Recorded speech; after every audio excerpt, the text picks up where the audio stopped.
There we go. Hey, welcome in. This is the 459th episode of the Dean Wither Show. For everybody joining us on this beautiful evening, thank you so much for being here.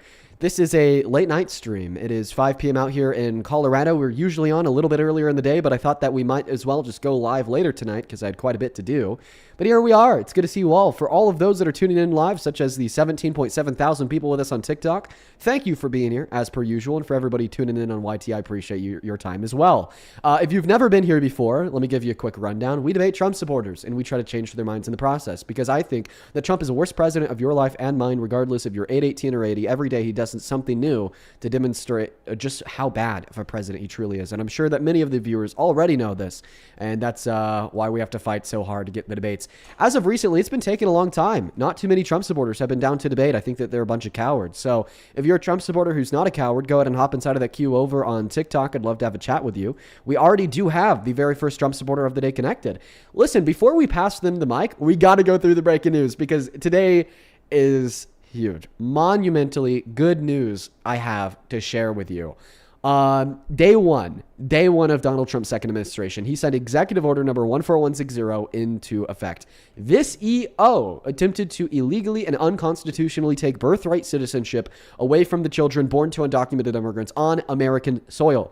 It is a major issue because it was in conflict with the 14th Amendment of the Constitution, which unconditionally grants the right to birthright citizenship to anybody born on American soil that is subject to the jurisdiction of America. So essentially, this EO from Trump attempted to rewrite the Constitution, circumvent the law, and consolidate the power vested in the Constitution rather into himself and his pen. So it was a major dictatorial move that we saw from Trump on day one, and it's been an issue ever since. But today, the Supreme Court issued their ruling on the EO, and guess what?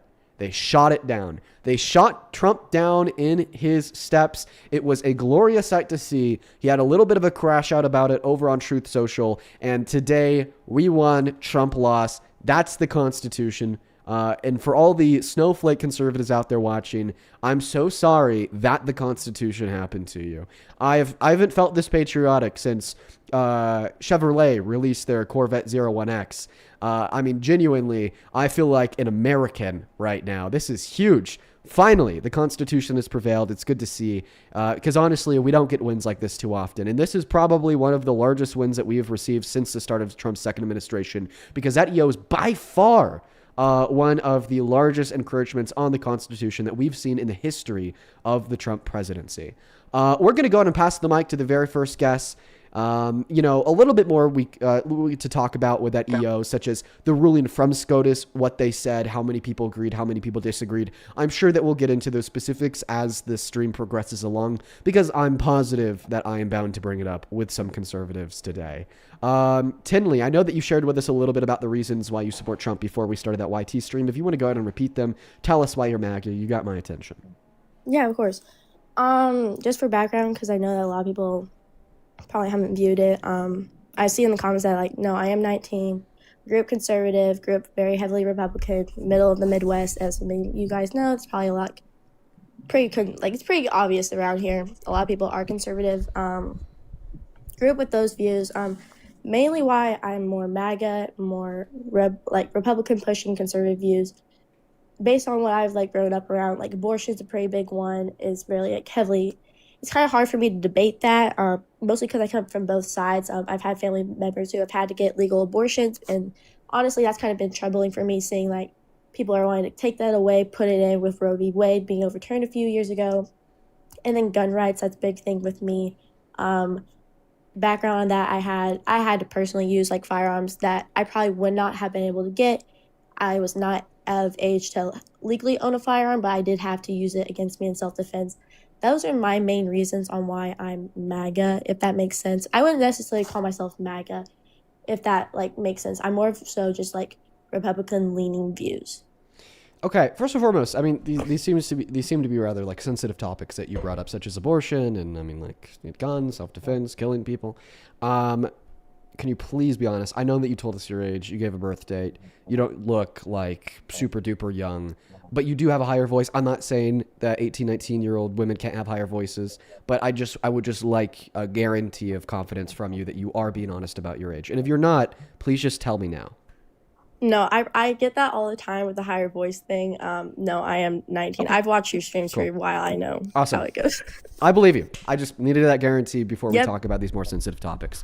So to hop into them, first and foremost about the gun control bit. Listen, I understand if you have a personal anecdotal experience about having to use a firearm to protect yourself and your life against another individual's a minor, how that's going to make you think that maybe like gun laws are unfair because according to the laws, you wouldn't have access to that firearm. So thereby, according to the laws, you would have been hurt. But I think that we need to kind of do a cost benefit analysis here on a macro level.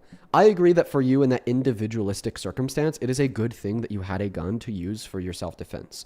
But on the macro level, in the country as a whole, if we were to allow minors to buy firearms, do you think that that would lead to more scenarios of minors that need to use them, using them for self-defense to save their own life? Or would that lead to a vast majority of more scenarios of minors using guns in a very unsafe manner, harming themselves, harming others, shooting up schools, killing their ops, so on and so forth? I would probably shoot for that second option. Minors are minors, and I don't think that they should be able to buy guns. And I think that I would say something similar about other gun restrictions. I think that the Democratic Party actually has a very fair gun restriction. I wouldn't say that it encroaches on gun ownership too much. I wouldn't say that it's trying to take your guns away. I would just say that it's ensuring that we have very common sense practices, such as universal background checks, 3-day wait periods, ensuring that we can't buy fully automatic firearms. And if anything, I would say that the gun restrictions that the Democratic Party are advocating for are, if anything, kind of lax. Yeah, no, I've looked into it. My view on with like gun control, especially with the NAR, National like Firearms Association, they do have background checks, especially when it comes to like, well, how would I say it? If you've been previously convicted, any mental health issues, that sort of thing already comes up. Um, Obviously, I've not bought a firearm. The only firearms that I've had have come from like family members, but they're not gifted. Um, But I'd could like to you clarify, only 22 states require background checks for buying guns. only Oh, 22? yes, only 22 states. Is that okay? On my state, is Missouri on that like list? Missouri. I have the list open in front of me, but to be fair, it could be wrong. I don't know. Because in Probably my not. like, I Probably don't not. think we do. I'm not gonna lie. I do not think we do. And with Right, and isn't minors, isn't this like a good testament for why it's an important thing to ensure no, that the Democrats prevail with their advocacy for common sense gun reform, such as universal background checks in all 50 states? Because you could be a convicted felon that's already been to jail for 25 years for murder and just simply move to Missouri and buy a firearm. Like that's crazy. no, That's I crazy. and coming from me, that is crazy because as someone who's like been brought up with like always have gun safety, I know all like how to like obviously use one, all the safety that comes with it, hunting, all that stuff. It's just kind of crazy to me that people are like they want to push like super far background checks, but like even the states that do have a background check, I just feel like they don't go as far as they should. But with a minor, So then this isn't a reason why you agree with the Republicans. You told me that maybe you agree with MAGA, maybe you agree with Trump because you're against the left's position on gun law. Well, it seems like if anything, you are pro the left's position on gun law.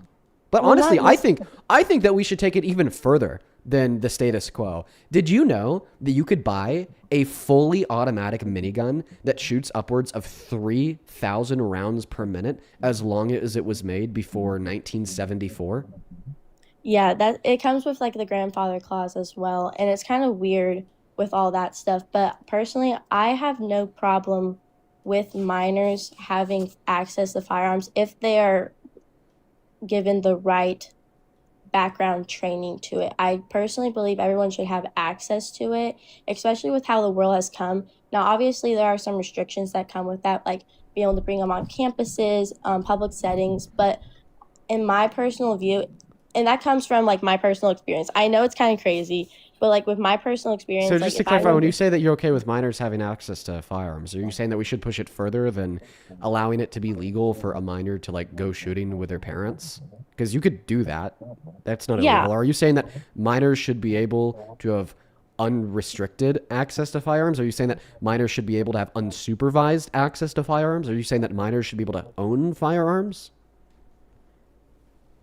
not unrestricted access. I believe like giving them the access to learn how to properly use them. Yeah, minors could already do that. Hunter safety class exists. Gun classes exist. Minors, I mean, I got my hunter safety license when I was 12 years old. Never used it, Maybe, but I got it. but like having them on their person. You think that minors should be able to carry guns on their person? Um, 16 and above. Absolutely not. Absolutely not. Tinley, listen. I'm going to go back to what I said at the beginning of this conversation. Yeah, of course. I understand that you're telling us that when you were a minor, a gun saved your life because you had to use one for self-defense. Yes. First and foremost, Tinley, I'm so sorry that you had to be in that position. I could only imagine how traumatizing that is. I could only imagine how traumatizing that is. It was hard. Very hard. Undoubtedly very hard. Second of all, I also understand why from your position you would say, I should have been able to carry that gun legally. Because according to the law, you shouldn't have had that gun, I would assume. Yes.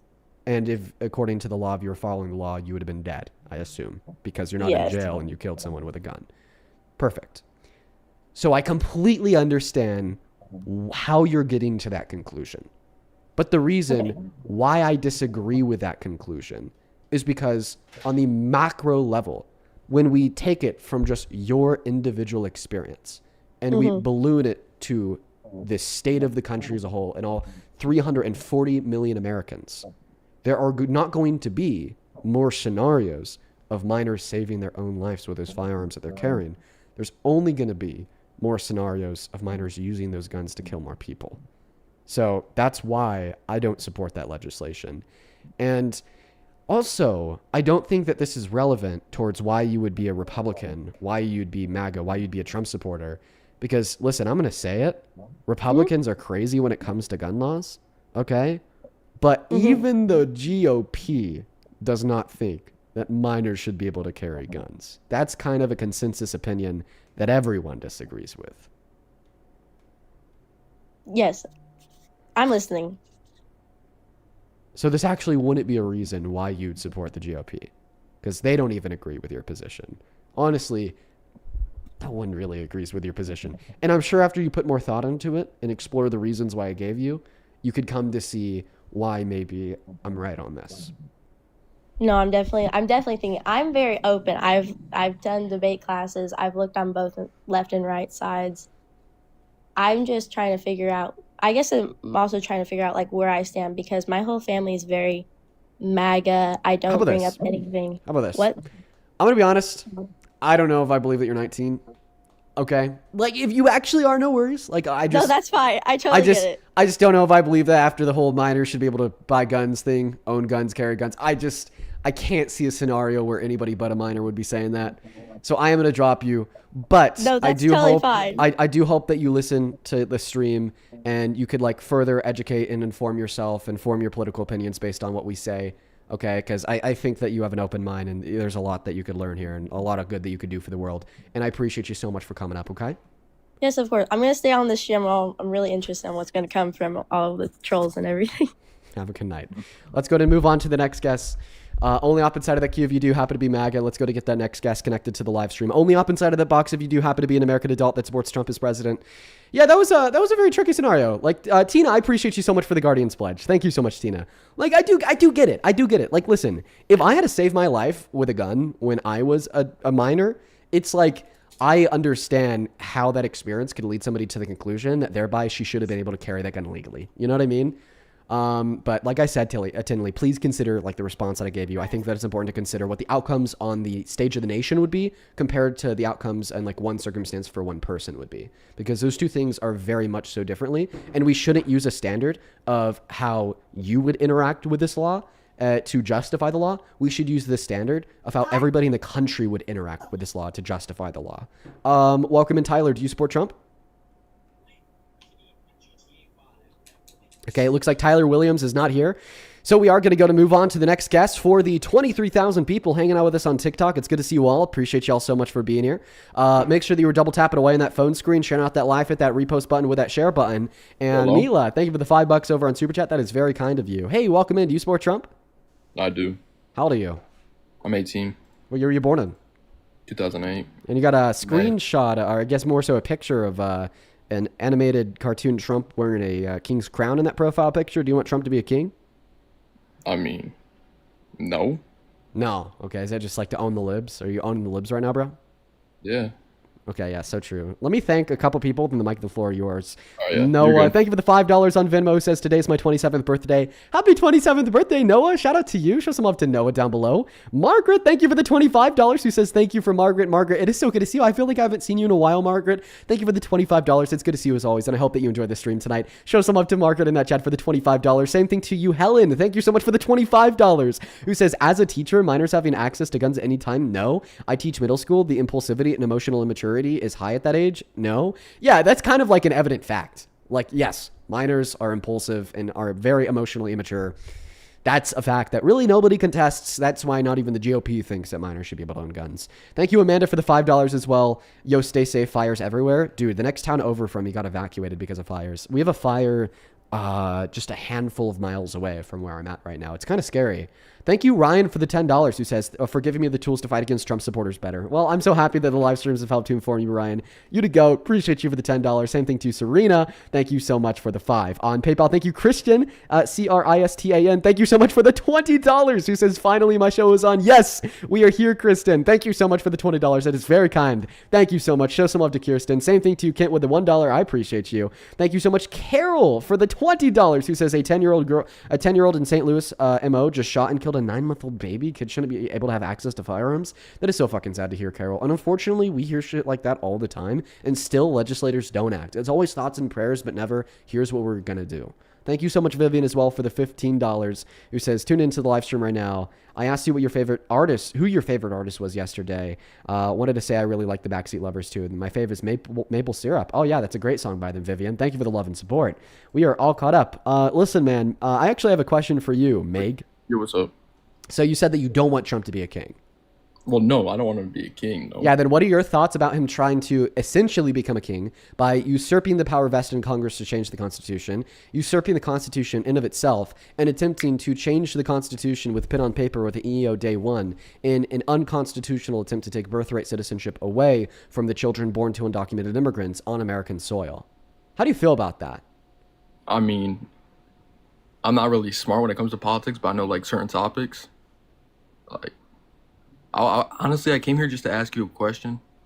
Nick, okay. can you, like, not like a question, but, like, can you just name one good thing that Trump has done? No. I refuse. You refuse? I refuse, the same way that you refuse to answer to the argument I gave you to demonstrate that Donald Trump seems to want to be a king. I refuse to name one good thing Trump has done. Oh, my bad. I have autism, so what just happened? That was me sneezing. Oh. I usually unplug my mic to do that, but looks like it just ripped. All right, bro. I'm gonna go see ya. Keep it in the art. Okay, I guess we're gonna go to move on to the next guest.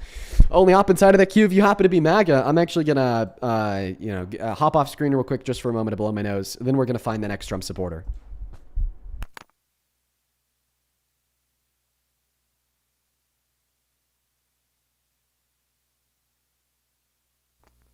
My allergies have been going wild as of recently. I have a cat. For those that don't know, I'm allergic to cats.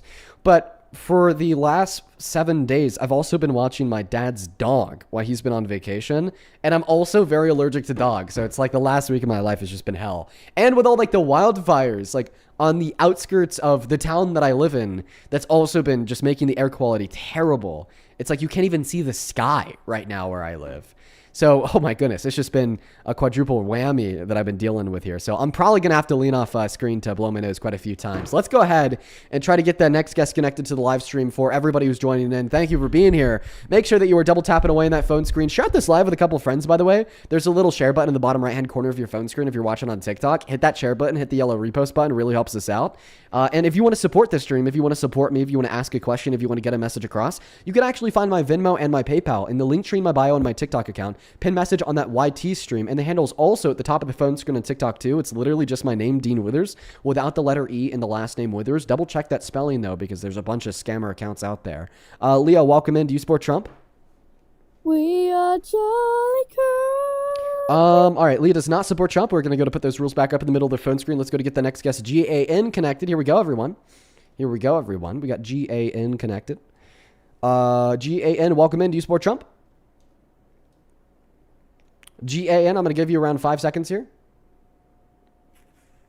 GAN, I'm going to go to ban. Yeah, thank you so much, freshly lost, for the money gun. That is very kind of you. Thank you. Let's see. Moving on to the next guest. Here we go, everyone. Here we go. If you are MAGA and you would like to come debate and you happen to be inside of the queue, feel free to just let me know in that comment section. I'll happily pull you up. Rowdy Dog, appreciate you for the cool little gift. Ajax, welcome in. Do you support Trump? No, but I'm a Marxist. Do you want to debate me? Nope. Today we're just looking for some Trump supporters, bro. I hope you have a good rest of your day. Let's go to get that next guest, Champagne Poppy, connected to the live stream, only up inside of the queue. I appreciate you for the very polite debate proposition, though, by the way. It's very kind of him. Hey, welcome in. Do you support Trump? Champagne Poppy? I'm a phenomenal black woman. Let's go to get that next guest connected to the live stream right now. Here we go, everybody. We're going to get them connected. Hey, welcome in. Do you support Trump? I love you, boom boom. Yeah, what a weirdo. Champagne Poppy was walking with grace, everyone. What are the other like 2 lines? You got walking with grace. What else do we have? I don't know. I forget them. It's been a while. Cornelia, welcome in. Do you support Trump?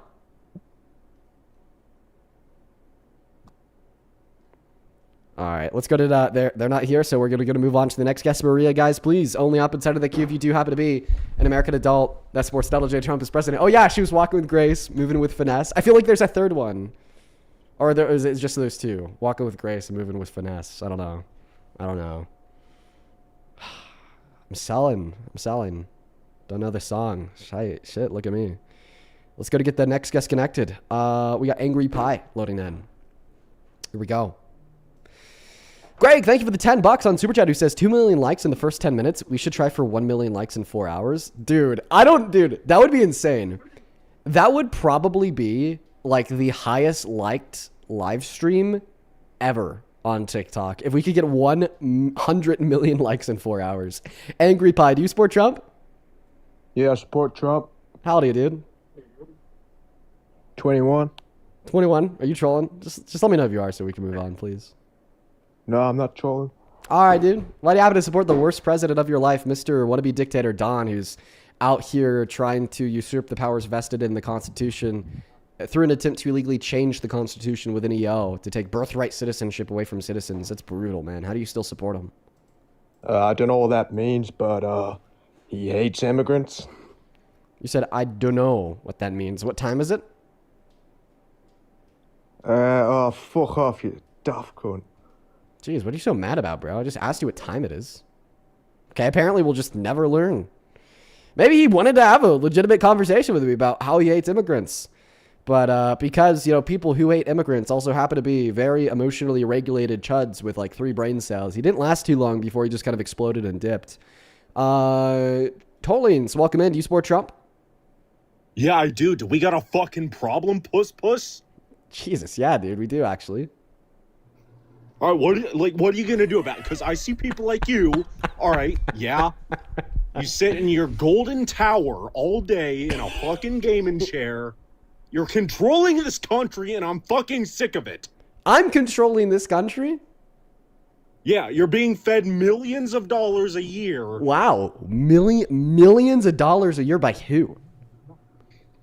By literally everyone, dude. I'm fucking sick of the DNC, the Illuminati. They're all behind your back, and I'm fucking sick of it. Hey, do you mind if I ask you a question? What? Can you turn your camera on and show us the wall in your basement by the gaming computer? I'm not. Because I bet if we were to like count how many like holes were in the mall, it would add up to the same amount of brain cells in your head. No, I mean just earlier you were talking. And that's not me. And that's not me saying you have 0 brain cells. It's me saying that you might have 8 or 9. No, you were saying earlier I'm allergic to cats. I'm allergic to dogs. Yes, I am. You know what else I'm allergic to? You know what else I'm allergic to? I'm allergic to idiots like you. I'm breaking out in hives because your idiocracy is just radiating off of your mediocre white body. Dude, mediocre white man. By the way, that was the dog. That was the dog was calling you a mediocre white man. Did you see that? because that's what I I did. literally just got a bloody nose talking to you, dude. Do you know how much, like... Are you fucking serious? Like, you funny, couldn't bro. pick You're up funny, a bro. fucking pencil. You're funny, bro. You're funny. You're a good troll. Let's go to get that next guest connected. That dude's funny as hell. Only up inside of that queue if you happen to be an American adult that supports Trump as president. He was trolling. It was a bit. It was a funny bit. Let's go to get that next guest. Hey, welcome in. Do you support Trump? I do. How old are you? 18. What year were you born in? 2008. All right, sounds good. Let me thank a couple people. Then, Mike, the floor is yours to tell us all why. Mr. Daniel, thank you for the $50 donation on Venmo. Jesus, Daniel, that is so much money. I'm very grateful for you. Thank you so much, dude. Let's get 500 Daniel W's down below. Daniel with the $50 says, I appreciate the conversations you're driving. Keep engaging and making an impact. The MAGA slugs have no chance. Oh, dude, no chance at all. No chance at all, quite frankly. Thank you for the $50. Same thing to you, Kat. Thank you for the $10. Allergy shots are on my to-do list. Thank you for the recommendation. And then Akashia, thank you for the $10 as well. I appreciate you. Thank you so much, Akashia. Looks like we're caught up on Venmo and PayPal. Thank you so much for the $100, Alexis. Damn! Let's get 1,000 Alexis W's in that chat. Damn, Alexis. That is way too kind of you. Thank you so much for the love and support. That is so much fucking money. With every bone in my body, thank you so much for your love, your kindness, and your generosity. I am beyond grateful. Holy cow. Show massive love to her down below. Alexis with the $100 says, maybe saying Alexis this time won't cause screaming battles. Ready to enjoy the debates tonight. Well, Alexis, thank you so very much. I hope that we're able to provide you and everybody else some high quality debates. Show some love to the goats. Show some love to Queen Alexis in that chat. And KK, go ahead and take it away and tell us how the hell you still support this idiot.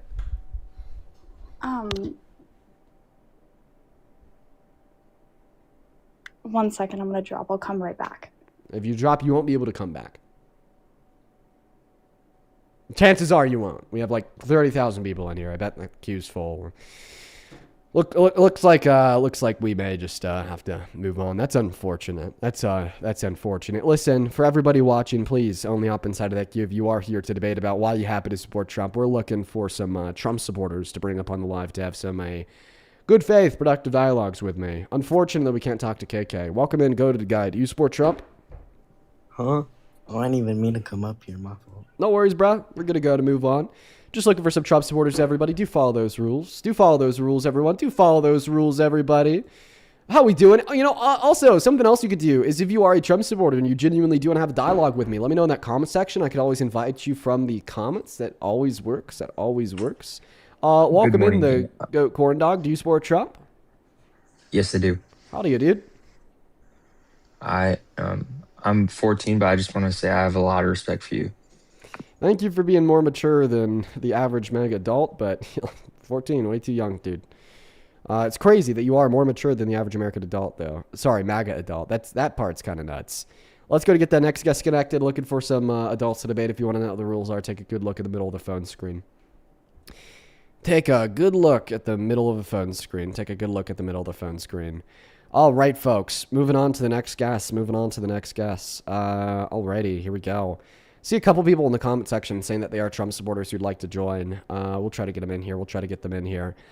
Please do be honest, though, about your political affiliation, Ella just sent you that invite. Hop up here, Ella. Looks like Ella's loading in. Hi. Hi. So you're a Trump supporter, Ella? Yes, I am. I'm not a troll. Okay, I appreciate you. Thank you for being honest. And you said that you could beat me in a debate. Was that you or someone else? It was me. Okay, so you're pretty confident coming into this? I am, yes. I'm very confident. Well, I wonder how quick that's going to go away. I don't know. We'll see. Go ahead. Take it away. Tell us why you support Trump.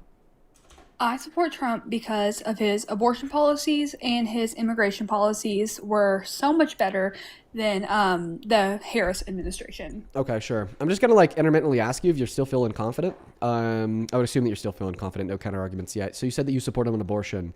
So you want to ban abortion, right? Yes. Okay. Even in circumstances of rape? Honestly, I just think we should abolish abortion altogether. Mm-hmm. If you hold up two ultrasounds, you're not going to know which one is conceived by which. Yeah, no, you're absolutely right. You're not going to know what the difference is, because I don't think the difference that arbitrates the morality of an abortion onset by rape to be different than the morality of an abortion onset by elective causes is going to have anything to do with the way that the fetuses look. But I don't think that abortions are wrong, irrespective of the context. But let's see if you do. I bet I could give you a good argument here. If you needed my bodily resources to live, if you need my kidney to live, do you think that the government should be able to force me to give it to you? No, because I didn't, like, no, just no.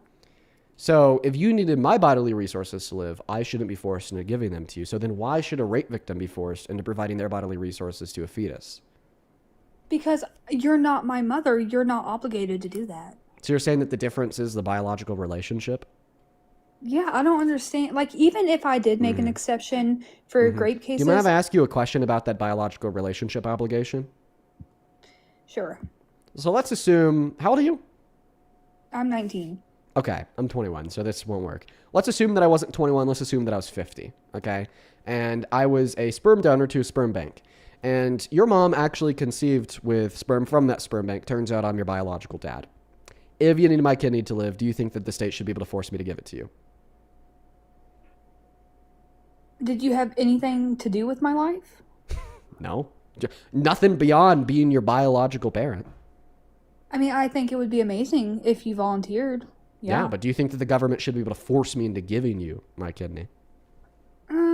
Probably not. Okay, so just merely being biologically related doesn't generate an obligation for me to give you my bodily resources to you to live. So why do you think that biological relationship generates that obligation for the rape victim as it relates to domicile in her uterus and access to her bodily resources on behalf of the fetus conceived by that rape?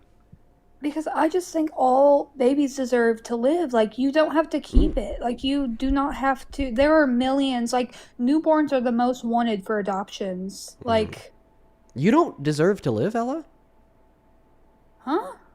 You don't think you deserve to live, Ella? That's sad. You do deserve. When did I say that? Oh, when I asked you what the difference is insofar as why you think I wouldn't have an obligation to give you my bodily resources, but rape victims would have an obligation to give their bodily resources to a fetus. You responded by saying the difference is, well, the fetus deserves to live. So that tells me that you're kind of implying here that apparently you don't deserve to live because I don't have an obligation to give you my bodily resources.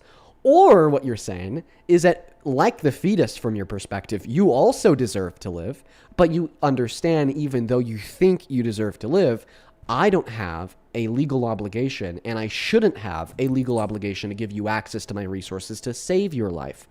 Same logic, rape victim, fetus. Even though the fetus, from your perspective, quote unquote, deserves to live, that fact alone does not mean that the government should be able to force that rape victim to give that fetus their bodily resources. But see, the difference is that in the kidney scenario, I could get a kidney from another person. You cannot take a fetus out of the uterus at, let's just say, 6 weeks and give it to another mom, put it in like, it doesn't work like that. I can always get a kidney from another person. Okay. And kidneys are not exact matches. I meant to imply this with a question that I asked you. I said, if you needed my kidney to stay alive, that was an implication that only my kidney could save your life. The kidney of nobody else But that's could. not a real thing. But I'll state it explicitly this time. Hypothetically, if you needed my kidney to live and I was the only match for you anywhere on earth, do you think in that scenario, if that were true, that the government should be able to force me to give it to you? That's not even a good hypothetical, because hypothetical is if something would happen, but that would never happen ever, because kidneys are not one person can only save the person who needs the kidney. That's not how that works. If Superman was real, would Superman have the right to life? But he's not real, so there's no point in doing hypotheticals that don't make sense. So you're saying that the hypothetical Superman doesn't make sense? So when you go watch a superhero movie in the theater, you're just confused the whole time because none of it makes sense? No, I like documentaries. But just answer the question. Whenever you watch a superhero movie at the theaters, I don't. The whole time you just have no fucking clue what's going on, and you're just so confused because that's a hypothetical of something that can never exist in the real world. Listen, I understand that in the real world, okay, it's unlikely that you will ever be in a position where only one person's kidney could ever save your life, okay? You'll never be in that position. But guess what? This hypothetical... That's not true. What if there's only two people alive? Oh my God! You have to you talk about brain the cells. point of a hypothetical isn't to come up with a scenario that actually does exist in the world around us. The point of the hypothetical is to come up with a scenario that we could envision existing in the world around us. Thereby, we could also envision how we could respond to it if it did exist. right? Like, even though the notion of Superman being real is very outlandish and just completely absurd, I could still so I have a question envision for you. a New York City where a Kryptonian flying around in a red cape is saving lives. And I could envision that if I was in New York City with this Kryptonian flying around with a red cape saving lives, I would think that this person is valuable. So the point of a hypothetical isn't to say that these things are real, but rather to say if they were real, because we could envision them being real, how would we react and how would we respond? So now that you understand the constraints of a hypothetical and why they matter and how they work, I'll just simply ask you the question again. If you needed my kidney to live and you could only use my kidney to live, nobody else's kidney would work, do you think that the state should be able to force me into providing you my kidney? You know, this is not fair because you refuse to answer hypotheticals, and then that's all you do is give hypotheticals. So that's not true. If you could give It me is. if you could give me a relevant hypothetical to any of my views, I'd love to engage in it. Okay, so what about when that one person asked you if you would date your girlfriend if she was a trans person, and you just act like there's Okay, no well, life before yeah, my I girlfriend. refuse to engage in hypotheticals Okay, so I that assume refuse me to dating engage. one moment that assume me dating anybody else other than my girlfriend, because I think that it's disrespectful to my relationship, and I would be more than willing to extend that same courtesy to anybody else. If I were to ask you a hypothetical about you being in a relationship with somebody other than the relationship that you're actually in, well, I wouldn't expect you to answer it. Thereby, I want to ask you it.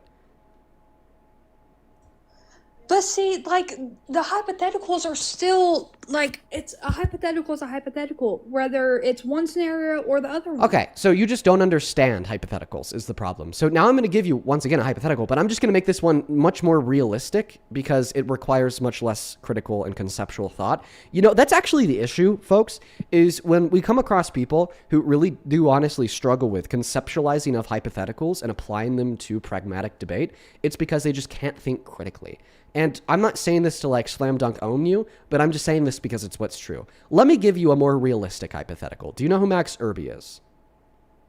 Yes, and I've heard your whole scenario on this Then thing. perfect. Max Irby's real. It's a fact that he needs a stem cell transplant. It's a fact that his stem cell type is so incredibly rare. His dad has already collected 40 million DNA samples and they haven't found a single match. It's a fact that if there is a match alive, there's maybe, probably, possibly only one. This isn't as unreal or unattainable as the kidney one. So tell me, if I was the only match for Max Irby's stem cell type on the face of planet Earth, which is very realistic that there's only one match alive in the world that we live in, do you think that the government should be able to force me into providing my stem cells to Max Irby to save his life? I mean, if it would save a human, then yeah. Okay. All right. So I think that the government should right now force you to go to a hospital and allow them to take one of your two kidneys because you will stay alive and that will save a human. There are significantly more people that need organ transplants than the amount of organs that are available. And people die every single day because they did not get an organ transplant in time. If I could verify with close certainty that if you were to go to a hospital right now and elect to donate one of your kidneys, it would save a life, do you think that the state should be able to force you into doing it? Well, no, because a transplant and a stem cell transplant are not the same thing at all. They One are is a the lot same in more the sense that both of these two things are going to save the life of an innocent human being. Okay, then no. So the government should not be able to force you into providing your bodily resources to somebody else to save their life. So why should they be able to force pregnant rape victims into providing their bodily resources to save the life of the fetus? And please don't forget that your last argument about the biological relationship between the rape victim and the fetus, don't forget that argument failed the moment I applied that same idea to a hypothetical about me if I was your biological dad and I had donated my sperm to a bank and your mother had used that sperm. You told me that I still would not have a legal obligation and I should not have a legal obligation to save your life. So please do respond to it as it relates to why you think that nobody other than pregnant rape victims have an obligation to provide their bodily resources to sustain the life of the other individual.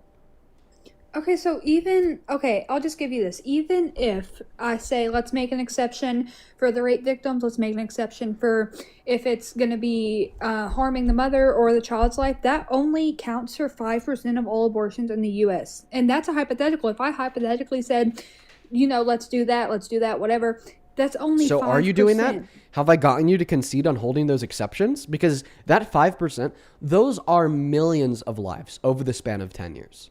Millions. Okay, I'll agree. I'll concede. I'm not like these people who just scream and don't change their mind. Like, I'll change my mind on that. I totally agree. Okay, good job. But that doesn't help the other 95% of elective abortions that just doesn't make sense. 95% do not include anything we've been talking about. Okay, yeah, moving on to the other 95%. So why do you think that elective abortion should be banned? Because okay, let me ask you a question. What is also for everybody in the comment section saying that she's on a fake account? If she is, I don't care because she's actually MAGA. Her LARPing and catfishing, I guess it's not my issue. I'm just here to debate Trump supporters, and she is. Why would I do this on my real account? What the heck? Anyways, but I'm being like elective abortions. What is the main thing scientifically? What is the main purpose of intercourse? You should know this.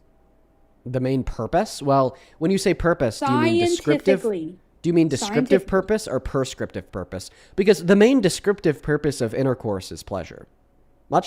There's much more instances of people engaging in intercourse for pleasure than instances of people engaging in intercourse for the purpose of reproduction. So because there's more instances of people doing it for the purpose of pleasure than reproduction, thereby the main descriptive purpose of intercourse is pleasure. The main purpose of intercourse, do you not know the main purpose of intercourse is to create a child scientifically? And I'd assume that this is like underpinned by like some application of a prescriptive designated function, either derivative of your religious beliefs or a description of like the function of the female and male reproductive systems, right? No, I mean, yes, the female and male reproductive systems, and not anything to do with like the Bible. I'm going to leave that out there. Even though I'm a listen, Christian. I think that the purpose conversation gets a bit messy. That's much more complex than you probably think it is. So what I will say is I'll agree that when you engage in consensual sex, okay, there is an acknowledgement that there is a risk of a pregnancy being caused by that sex. And I think that's what you're fishing for. I'll happily give that to you. So why do something? I mean, if you know the main purpose of that is possibly that outcome, like... Once again, I disagree with the main purpose argument, but I will grant you that there is an acknowledgement that there's a possibility of reproduction. So if you do not want that, why engage in it? Well, I mean, there's many actions that we engage in for a purpose that is outside of a possible negative outcome. Like when I drive, it's for the purpose of getting from point A to point B, even though I acknowledge that there's a possibility I get into a brutal car accident and die. When I fly, I acknowledge that it's getting from Colorado to the Bahamas to sit on the beach and drink pina coladas for a week. Pipe dream, by the way, doing that when it happens. But I'm also acknowledging that there's a risk that plane falls out of the sky. The next thing I know, I'm dead. When I have sex, I'm doing it for the purpose of pleasure. But I do know and acknowledge that there's a possibility of reproduction following that sex. Listen, the point is that there are maybe like 3 trillion different actions that we could point towards. Okay, that we do for a purpose that's good, conducive towards our betterment, conducive towards our happiness, or conducive towards our flourishment, that also have a lower possibility of yielding some negative outcome. This isn't exclusive to sex. But this is what you're not understanding. When you get in a car, the main purpose is not to get in an accident. I know, like, it could happen. If you get in a plane, the main purpose is not to get in a plane crash. If you engage in intercourse scientifically from the male and female reproductive systems, the main outcome is supposed to be pregnancy, whether it happens or not. Are you just saying that that's scientifically the main purpose because that is a biological process that happens after you have sex? Well, a biological process that happens after you smoke cigarettes is lung cancer in many scenarios. So therefore, the main purpose of smoking cigarettes is lung cancer. Okay, well, like, clearly that's not true. No, the main reason why people smoke cigarettes is like for, pleasure or like onset by the creation of, fake dopamine by nicotine. You know what I mean?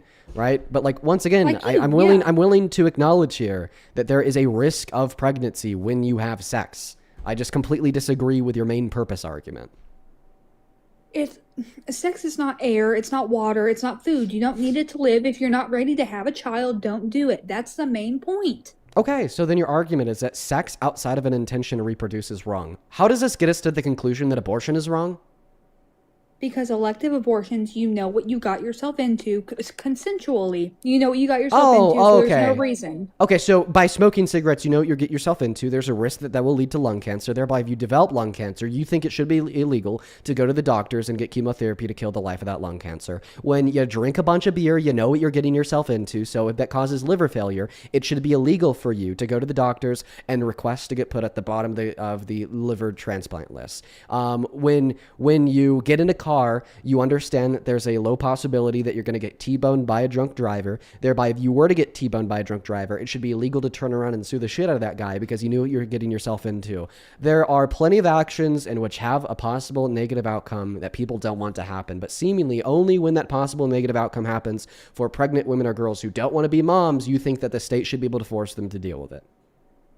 But that's just not fair, because what you're not understanding is when you get into all these scenarios that you're telling me about, that's a small possibility that could happen. You're not understanding. Getting in the car, the main purpose is not to crash your car. The main purpose of sex is to produce a baby. That's you're what you're not equivocating. understanding. Once again, you're equivocating on the main purpose argument. The main purpose is the reason why the individual is doing it. Purposes are purely descriptive. We describe the purposes that we do, insofar as why we do things. If I use a hammer to put a nail in the wall to hang a photo, then in that instance, the main purpose of that hammer is to put the nail in the wall to hang a photo. If I use a hammer, just stick it in my body because I'm a cam girl who wants some money, then the main purpose of that hammer is not to put a nail in the wall to hang a photo. My point is, wow, that was crazy. I should think before I speak. My point is that we describe the purposes predicated on the reasons why we engage in actions. So when people engage in sex for pleasure outside of the intention to reproduce, the main purpose is not reproduction. Yes, it is. Yes, it is. I really need to think before I speak. I'm sorry. I mean, I'm sorry that you're shoving stuff up your butt. What was the cost of me making a sound argument? What was the cost of me making a logically cohesive point to rebuttal her position? That's crazy. Go ahead. See, I don't think we're going to agree on this topic. Like, I have many other reasons why I support Trump, but you're just not understanding. Like, what's the main purpose of smoking cigarettes? I think we should ban cigarettes. That's not what I asked you. Chloe, I appreciate you for the galaxy. What's the main purpose of smoking cigarettes? I don't know. I really don't know. I couldn't tell you. I don't know why people do it. People do it because of addiction. People do it because they think that it's good for them, even though it's not. And of course, I agree that it should be banned. But ultimately, the reason why people do it is because of addiction. Okay, can you agree there? I don't think it's gonna. Why do you want it to be banned when you literally do it? Never mind. Because I recognize that I shouldn't do it. So stop doing it. Well, once again, back to addiction. It's not something. Okay, go to rehab. Listen, I'm not going to debate you on addiction. I'm going to debate you on abortion. So anyways, specifically on abortion, specifically on pregnancy, specifically on sex leading to pregnancy, is your argument that reproduction is the main purpose of sex because sex leads to reproduction? Yes, the main point. Okay, then would you say that lung cancer is the main purpose of smoking cigarettes because smoking cigarettes leads to lung cancer? Actually, I would agree, because when you do that, you know what you're doing. Perfect. I'm happy that you agree that those two things are the same from your perspective, because they actually are. Okay, so you think if somebody smokes a cigarette, because the main purpose is lung cancer, and they know the main purpose is lung cancer, that if they get lung cancer, they should be denied medical treatment to kill the life of that lung cancer. The same way pregnant women should be denied medical treatment to kill the life of that fetus. Well, killing a disease and killing a baby is not the same thing. Boom, we got you to shift the argument. Listen, not from the argument of arguing that it's wrong because that was the expected outcome of the action. So now we are completely abandoning that obligation born out of an acknowledgement of risk position. And now you're starting the argument that rather it's wrong because you think that the life of the fetus has innate intrinsic moral value. So convince me, give me an argument here that fetuses have intrinsic moral value. Because they are babies. Okay. So by baby, you just mean like super young human life? Yes, exactly. Isn't that just like, okay, then that's like similar to the definition of what a fetus is. So you're arguing that a fetus has moral value because it's a fetus. That's a circular position. That position is just as sound as me saying that fetuses do not have moral value because they're fetuses. What's the difference between your argument and mine? Because human life is valuable. What's the argument that all human life is valuable, intrinsic to its species? Because I disagree with you. Because, okay, so this is going to be shocking, but I don't agree that all human life is valuable at all different points. Like, of course, I don't think a murderer is just the same as, someone who is an amazing person. Like, their lives aren't as valuable as each other. Don't kill one, but you know what I mean. But a baby has not done anything wrong. Are you saying all. the thing that makes that fetus valuable is... Oh, wait, actually, I have a question. Are you still feeling confident? I am. Okay, I'm locked good in. to know. Good to know. So are you saying the thing that makes the life of the fetus valuable is because it's a human being? Yes. Okay. So do you think it's thereby murder for doctors to pull the plugs on brain-dead patients in the hospital because they're a member of the human species and biologically alive? Well, they're never going to regain consciousness. They're brain dead medically. They're already medically dead. Yeah, bro. By medically dead, all that we mean is that there's no relevant moral difference between them and a biologically dead body, which is why legally and medically they're classified as being dead, because there's just no reason why medical health professionals would treat them any differently. Okay? But they are biologically alive. So you just told me that you wouldn't consider it to be murder. Exactly. Yes, alive. So they meet your criteria of being a human life. They're technically dead. If you unplugged everything, they wouldn't be alive. Okay, well then a fetus is technically dead because if you unplugged everything, aka you yeeted that shit out of the uterus before viability, they also wouldn't be alive. So now brain dead patients and fetuses are technically dead. No. Okay, well then the brain dead patient isn't technically dead just because it's being kept alive by external means, because a fetus is also being kept alive by external means.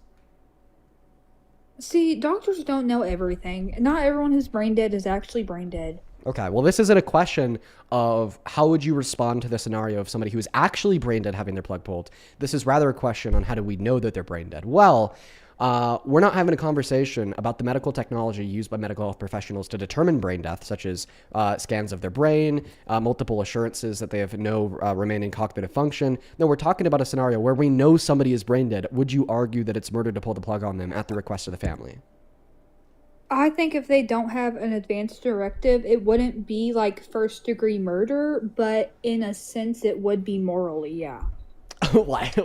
Why is it more like, dude, why is it morally wrong to pull the plug on a brain dead patient at the request of the family with no advance directive? Why? But see, there's no turning back from being brain dead. Okay, that's not an answer to my question. It's actually an explanation of why it wouldn't be morally wrong, because there is no turning back. Okay, so answer the question. Why would it be morally wrong to pull the plug on a brain dead patient? A fetus is not brain dead in the uterus. These things yeah, have but nothing to do with each other. Listen, the brain dead patient shares the common trait with the fetus that you argued makes it wrong to kill the fetus, which is being human and being alive. Why, like, so are you conceding that it's clearly not morally wrong to pull the plug on a brain dead patient? If there's no point of return and they are medically dead, no coming back, no living a normal life, then yes. Okay, so biologically alive, human, it's not wrong to kill them. Thereby, you can't say that it's wrong to kill the fetus because they're biologically alive and human due to the fact that you don't think all humans who are biologically alive have this innate right to life. Therefore, you're special pleading in the circumstance of a fetus. Doesn't make any sense. Say it again. I'll explain it this way. In the same way, you argue, okay, that all humans who are alive have moral value, therefore it's wrong to kill a fetus. But then you special plea by saying it's not wrong to kill a brain dead patient, even though they're human alive because of these arbitrary reasons, like they're never going to be conscious again, I could do that same thing, but in reverse. But a brain I could dead say, I patient would agree never with live a you. One normal moment. life. I agree with you, okay, that all humans who are alive are valuable. But in the same way, you special plea and just kind of ignore the scenario of a brain dead patient. Fetuses are I'm just valuable. going to special plea and ignore the scenario of a fetus. See, that's not fair. You just said all human life is valuable. Yes, exactly. It is not fair to special plea and ignore our moral principles in one scenario with no good reason. So therefore, it's not fair for you to special plea and ignore your moral principle that all humans who are alive have moral value as it relates to a brain dead patient. That's kind of my point. That's the reason why I brought up that scenario. You cannot make a claim that all humans are valuable and then use that claim to justify infringing on the bodily autonomy and access to healthcare of women, just to then ignore that claim in other circumstances like brain dead patients. I think the fact that you and me agree that it's not morally wrong to pull the plug on brain dead patients is what demonstrates that it's not our species that grants us moral values. Because you and me, we are no or more or less of a biological human than a brain dead patient. So it must be some other trait that makes our lives morally valuable. And what I would say that trait is something like the mind, is first-person subjective experiences, is the capacity to intellectualize, is the ability or capacity to reason from proposition to proposition, is to have conscious experience, is the capacity for rationality. And I would say that all of these traits emerge at around 20 through 24 gestational weeks with the thymocortical connections to the prefrontal cortex per the current neurodoctrine consensus. Okay, and because of that, before that point, I don't value that fetus.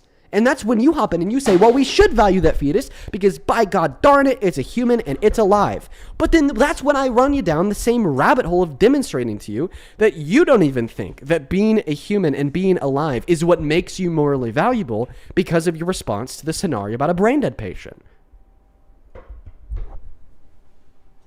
Okay, can I speak?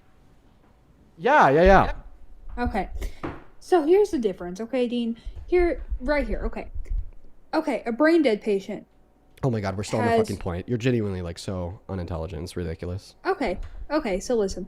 The brain dead patient has no chance at a normal life. A fetus does. And you but can't you didn't argue that the fetus is valuable because of its a chance for the future. Argument. Okay, perfect. So then in other words, you're just arguing that abortion is wrong because it prevents a future person like you or I existing, right? Yeah, but not a future person, a person, not a future. Wait, but you just said that you value it because it has a chance to be something in the future. It is something. Okay, so then you're not changing the argument to the position that the fetus is valuable because of its chance for future consciousness. Like you just said you were literally 3 seconds ago. Holy fucking shit. You just said that you were changing your argument to be that you value the fetus because of its future chance for consciousness. So you could find a difference, a distinction between the fetus and the brain dead patient, i.e. your claim that brain dead patients do not have a future chance for consciousness. But then as soon as I investigate that claim on a very elementary, basic level, all of a sudden you revert right back to saying, oh, well, I actually don't value it because of its future potential for consciousness. No, I value it because of what it already has today. So what does a fetus currently possess that makes it valuable? I've told you 1,000,000 times.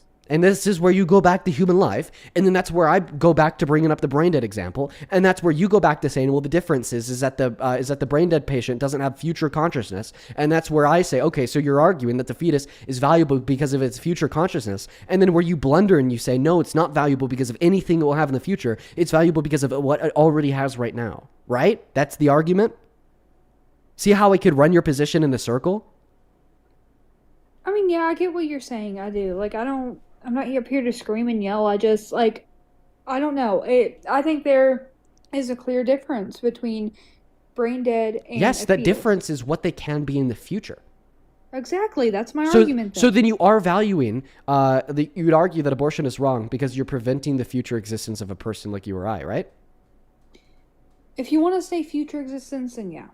Okay. So then even though I think it's currently a person. Why? What makes it currently a person? It has a heartbeat. It can Brain dead breathe, patients it have has- heartbeats? Brain dead patients, quote unquote, breathe. Probably in a very similar way that fetuses do. Also, what the fuck is a Okay. fetus breathing? What the hell? No, the umbilical cord, like, doesn't that, like, just transmit, like, oxygen to it? Like, there's no way that fetuses are breathing. I don't know. Maybe, You get what I'm saying. They have lungs. okay. So you're saying it's a person because of traits that brain dead patients also have? Oh dear God. Are you? But they have the same traits. But they Okay, don't the only have- difference is a future, but you're not arguing that the fetus, it's wrong to kill the fetus because of anything the fetus will do or be in the future. So therefore, there's no relevant difference between the brain dead patient and the fetus as it relates to the justification for your claim that abortion is wrong. You know what? Whatever. Still feeling confident? I am. I'm feeling confident about immigration. But you just pulled the whatever. I'm feeling confident about. You the just said immigration whatever. policies. You're not feeling confident about abortion no more? How about this? I am, What- but you're just not. Since seeing you care, my point, and I'm not listen, seeing we've yours. obviously spent a while talking about how much you care about innocent, valuable human life, right?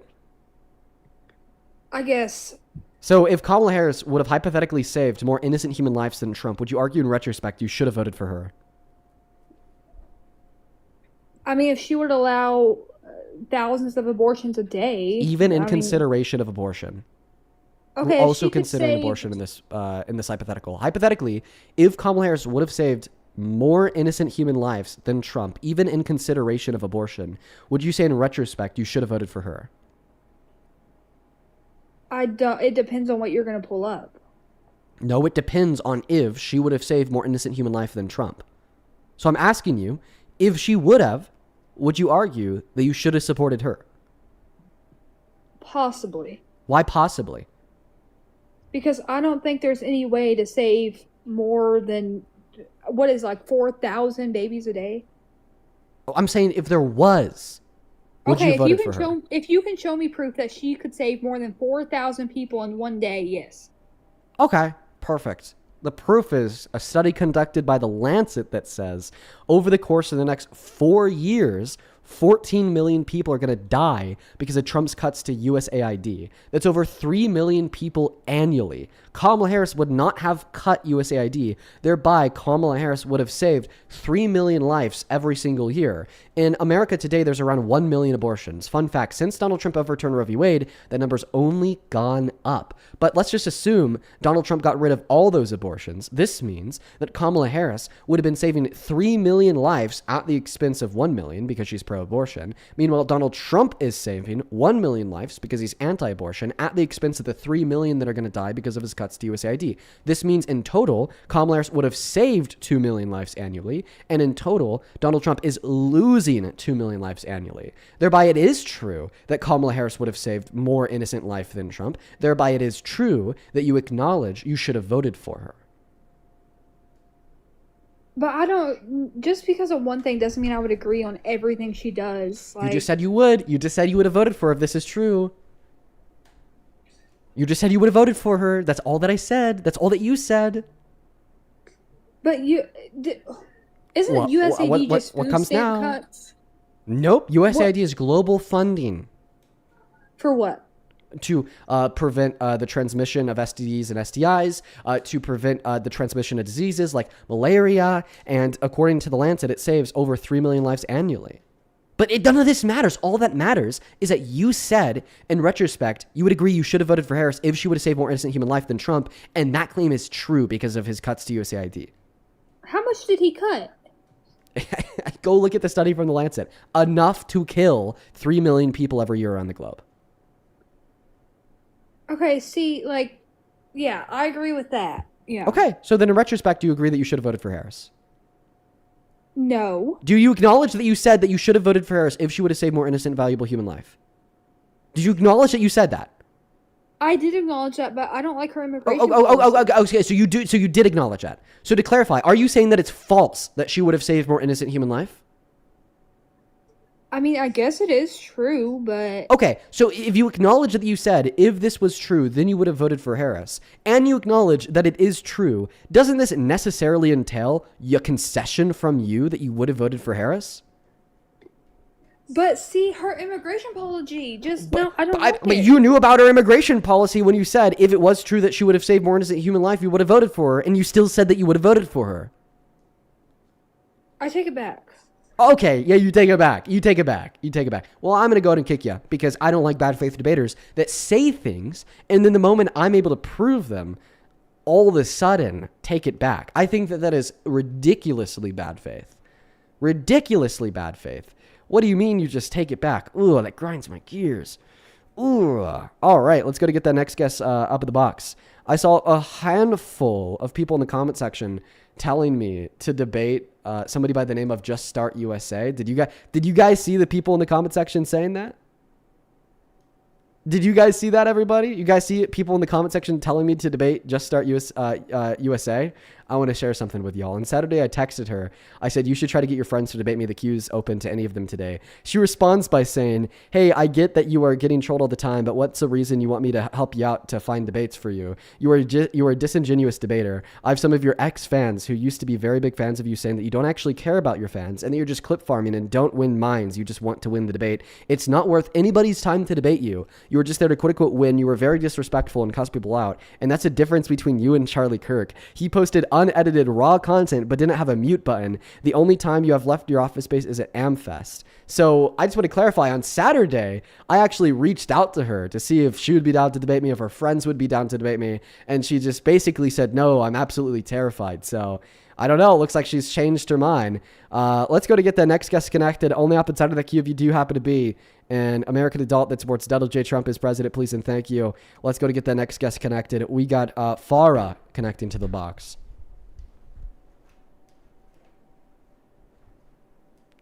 That's the MAGA cope, by the way, everybody. That's the MAGA cope.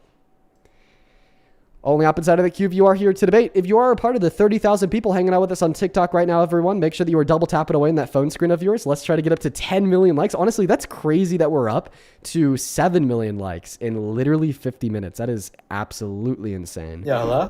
Also, make sure that you're sharing out the stream with a handful of friends. I do appreciate y'all so much for being here. If you want to support me, if you want to support the live, you can find my Venmo and my PayPal in the link tree in my bio on TikTok, pin message over on YouTube, as well as the handles at the top of the phone screen on TikTok as well. It's just Dean Withers without the letter E and the last name Withers. Welcome in. Do you support Trump, Adam? Yeah, I do. How old are you? 18. What year were you born in? 2007. Have you been up here before? No, not recently. What do you mean not recently? Last time I was up here was last month. I don't know. That was pretty recently, dude. That was pretty recently. I'm gonna go skip you for now, but I hope you take care. Let's get that next guest connected. Amber, thank you so much for the $5 over our Venmo, and I appreciate you so much for giving me that info. That's very kind of you. Jess, thank you for the $1. Brooke, thank you for the $2. Taylor with the $5 says, tell Gus that even at the peak of ovulation, there's only a 30% chance of pregnancy. True. Let's see. Melanie, I appreciate you for the $10. Paige, thank you for the $10 as well. I appreciate you. Thank you so much. That is very kind of you. And then Elizabeth, thank you for the $10 who says, thank you for all that you do, Dean. Your streams help me decompress after work. Oh, I'm super happy the streams help you out, Elizabeth. That is awesome to hear. Please show some love to Elizabeth down below. That is great. That is awesome. As well as Akashia with the $5 who says, Akashia is pronounced Acacia. Sorry, Acacia. I apologize. Now I know Acacia. As well as Erica. Thank you so much for the $50 on Venmo. And thank you so much for that love, Erica. Damn, dude.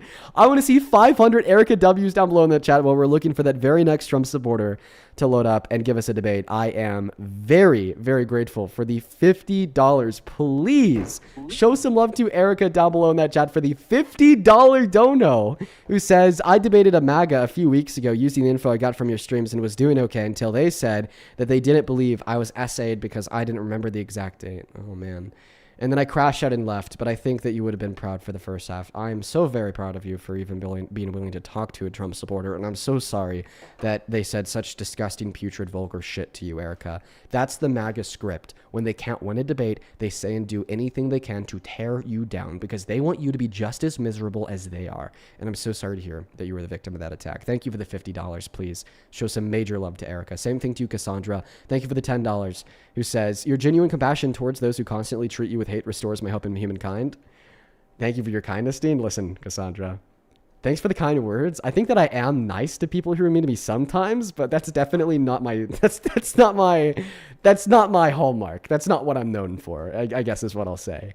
As well as Max, thank you for the $5 on PayPal. He says, hey, Dean, I appreciate you. You've really educated me and opened my worldview. I love that, Max. Thank you. Daniel, thank you for the $1. Rebel, thank you for the $5. And Emily, thank you so much for the $20, who says, thank you, who says, to the girl who continues to say that the purpose of sex is reproduction, then why do women orgasm? Why do men have nipples? Why is the ear a sexually sensitive spot? Why do animals have gay sex? Pleasure could be the purpose, even though it doesn't make sense scientifically. It's life. So true. Thank you so much for the $20. Same thing to you, Abigail. Thank you for the $14. Who says, hey, just wanted to tell you that you're doing an amazing job. Well, thank you for the kind words and the $14, Abigail. And then SJ, thank you for the $20. Who says, just sending some love. Well, all the love in the world to you. Thank you for the $20, SJ, as well as Adrian with the $20, who says, hey, Dean, love listening to your lives, mostly while cleaning or driving as background noise. You're amazing. Listen, yeah, man, I agree. These streams work great as background noise. I use Parker Stream as background noise all the time. Thank you for the $20. I appreciate you for the support. Same thing to you, Munch on Super Chat with the $20. I appreciate you. I thank you. Thank you so much for the love, Munch. And then Rebecca with the $10 who says, bring back Caveman. We just might need to. Hey, listen, we're going to go ahead and hop into the next debate. Thank you guys for the patience. If you do want to support me, you can find my Venmo and my PayPal in the link tree in the bio on TikTok, pin message on YouTube as well. It's the handles at the top of the phone screen on TikTok as well. Just quadruple check that spelling. Just start USA. I know you're MAGA. I know that we've debated before. I'm going to have you do two things for me. The first thing I'm going to have you do is apologize for lying when you texted me and said that nobody wants to debate me because I'm a bad faith debater because you're here. And then the second thing that I'm going to have you do is give us an argument insofar as why you think that the Republican Party is better than the Democratic Party. And if you don't do that, I'm going to classify you as a runner. I think that you may have ulterior motives of joining the stream to fuck with me. But just know if you do fuck with me, all that's showing to the audience is that there's no argument to better support the Republican Party over the Democrats. Okay. So, yeah, I did change my mind. Now, I do want to say, like, you are lying that I'm a Republican because I'm not. So that's, like, you lying. What do you consider yourself? I consider myself an independent with conservative views, but I do have a question for you. Can you justify conservative views for me?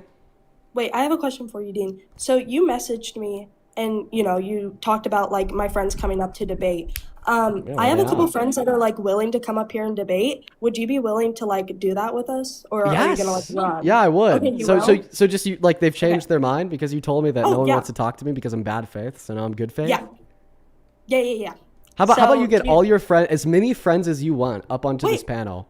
Yes, and I'll debate you all at the same time. How about that? Okay, that's great. Okay, so your queue is full, but, like, I have their usernames if you want them. If you want to, like, invite them up here. Let's see. There's something that I might be able to do here. What's the username of the first? The first one is Shayla.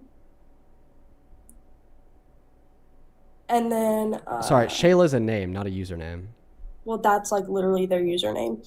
And then the second one... Shayla? Yeah. That's their screen name, not their username. Okay, then I'll give you the second one. The second one is handsome_253_Steel. They're, like, a part of our group chat. 253 Steel? So Steel as in handsome steal, underscore- or as steal as in theft? Like STEEL. STEEL. There you go. Yeah. So Or is it's this like the dream team right here? Oh, yeah, for sure. Okay, go tell Steel to follow my main account. Yeah, or, like, I think it could also be under, like, SMXLL. No, listen, I found the Steel account. Go tell him to follow my main account. Yeah, for sure. He has to follow my main account in order for him to populate at the top of the... let me know tell him to do that right now. Yeah, I'll, like, message them. Oh, is he not in here? Oh, like, they are. I'm just gonna message them so, like, they see it pop up on their phone. Oh, yeah, Okay, Steel, they go did. follow my main account. Yeah. Okay, they Steel did. followed it? Yeah. Okay, perfect. Let's see if this works. I'm gonna give Also, this one like, chance. You ran from one of my friends not too long ago. Me running? Hilarious. Hilarious? I That's said a new hilarious. word. That's a new word, guys. Yeah. Are you sure that Steel's in the live? Yeah. Yeah, he's just gonna have to hop in the queue. Well, like, your queue is, like, full, bro. Can everybody quickly leave the queue? Yeah, everybody leave, guys. I'm just kidding. Sorry. Not my Listen, line. I'm gonna give this around 30 more seconds Bro. to try to find him. Sorry, we got an Dean, audience here. We got something I've to waited do. like 2 hours. So You're such a kind tell guy. tell Steele to try to join. Steele, you should like try to join me. I'm gonna give him a couple opportunities here to try to get in that queue. If he doesn't hop in that queue, then it's just gonna be you versus me, dude. And then hold on. Let's just try to start with one person, dude. Oh, I do have somebody else. Hold on. Sorry. If they don't come up. We're gonna have to go one person at a time, dude. Well, no, I'm saying if they don't come up, since you like, you know. So still in that queue? Yeah, hold on. Wait, let me message them. I like the background music. He wants to embarrass you? Why would I? Guys, it's so embarrassing Dean if he does it himself, guys. Like, come on. Nice projection. Dean, can I tell you, like, I love watching your lives for the comedy of it. I know, because you don't take anything seriously. No, I'm just very because you're aware. like, they're funny. So, was he able to join the queue or not, dude? They're trying, but literally your Still queue not working? is full. Your queue Okay, is full. then it looks like you're just you and me. It's just you and me. Convince me of make sure conservative that values. No. Make sure your queue is like unfilled. You keep, guys. He messaged me that like he could continue. Here. Yeah, and he could continue to try. I wish we could have him up here right now. I feel like 1v2 would certainly be more fair than 1v1, but it doesn't look like we're going to be able to get the 1v2 because the queue's full. Okay, wait. I have somebody else. I mean, if it's not working for Steele, I don't think it's going to work for anybody else that isn't already in the queue. I mean, they could keep on trying, but it's going to be hard. Okay, sorry. Literally give me 2 seconds. Okay. I'm willing to give this one last 30-second opportunity. And if it doesn't work, then you're going to have to debate me on your own without any hands to hold, dude. Hold on. Oh, shit. You actually got lucky. Wait. You got lucky. You got in the queue. Yeah. Wow, look at that. Good for you. Dude, I mean, you were saved by the bell there, man. Yeah, I know. All right, we're just going to have to do a 1v2. I'm sorry. I'm not going through that whole process again with somebody else. It's fine. All right, now you got to tell him to load in because I accepted his invite, but now it doesn't look like he's loading in. Oh, dude, imagine he doesn't load in. Oh, then you're really fucked. Then it's like just a 1v1, and everyone's going to be a little bit upset because... Okay, wait, they got disconnected. Shit, dude, there's no way he's getting back in that queue. I mean, Dean, we could try. Why are you running? What am I running from? Do you think I control the fact that TikTok... One moment. One moment. Do you think that I'm the one that controls the fact that TikTok only lets 100 people join the queue at any given moment? And do you think I'm the one controlling the fact that there's 30,000 live viewers? So, of course, regardless of the effort that I put in, such as telling people to leave the queue or actually disconnecting people from the queue, spamming that button for 3 minutes straight. One moment. I was that whole time. That's how many people are in the stream. Like, so those are efforts, and those are the most efforts that I could put into possibly getting your friend up on the stream. We've now been trying at this for a couple minutes. He could continue to try to join that queue. Honestly, that's his blunder for disconnecting after he got accepted. If you notice, you didn't disconnect after you got accepted. That's his fault for doing that. So now that it's just a 1v1, go ahead and take it away. Convince us of conservative values, please. They're back in. Oh, maybe are you saved by the bell again? Saved by the bell. I like that saying. Thank you. They're actually not back in the queue. That's a lie. They're not in the queue. Okay, wait. Is Jay Walsh back up in the queue? That's also like one of my. Are they saying that they're in the queue? I mean they're in the live, and also the Shayla username. I'm putting a stop to this. If any of them get in the queue, tell them to text you, and I will accept them. Go ahead, convince us of conservative values. Can you invite Jay Walsh back up? I can't invite anybody onto the live stream unless they're following me and I'm following them, and they happen to populate to the top of the viewers list, like Dr. Blitz. But when I followed your friend, he did not populate to the top of the viewers list. She's in queue. Under Shayla, she's in queue. She just messaged me. It's literally under Shayla. All right, it's gonna be you and Shayla. Thank you. I appreciate it. All right, you have a hand to hold. Take it away. Convince us all of conservatism. I mean, do you want to go first? I'm like kind of confused. Oh, that's just Liv. Go ahead, Just Start USA. Okay. Convince us of conservative values. So that, like, I'm not friends with Liv, so Yeah, bro, I'm not done. You're either going to give us an argument for why you think that conservatism is true, which, by the way, is what you've dedicated the entirety of your page to, or I'm going to kick you. Yes, so which one please is it? be on. Which one is what? So which one is it? Are you going to give an argument insofar as why conservatism is true, or am I going to kick you for wasting my time? And is all of the future prospects of your quote unquote political career going to be ruined because you can't he's debate? assuming that it's live whenever it's not. So why? Sorry, are you I have a fucking brain. That was live. Thank you. No, but okay, so why are you assuming? Like, I thought that you like don't assume stuff like that. I'm like, why Are you sorry. assuming that's live whenever it's Unfortunately, not? her voice is etched into the back of my head. I have a That's fucking weird. brain. I'm not a dumbass. weird. I've heard her speak Anyways, many Jay times Walsh before. is in the chat. Will you let him up? He's How many literally right people are inside of the You chat? said you wanted my friends up here, bro. How many people are in the Don't chat, message dude? me and then run. Listen, how many Don't message people? me and then run. How many people are in the chat? Billions, bro, billions. So do you think I'm going to be able to identify one specific person by one specific name in the chat? Oh my gosh. All right, give the argument for conservative values. No, you're gonna wait for my friends to come up. I because spent that's what you wanted. 5 minutes trying to get your friends That's up here. what You are you wasting our wanted, time. Dean. I spent 5 minutes trying to get your friends up here. Give an It's argument. literally not live. You're running, I'm sorry. bro. It's Give an not argument. live. Give an argument. It's literally not Do you have an live. argument?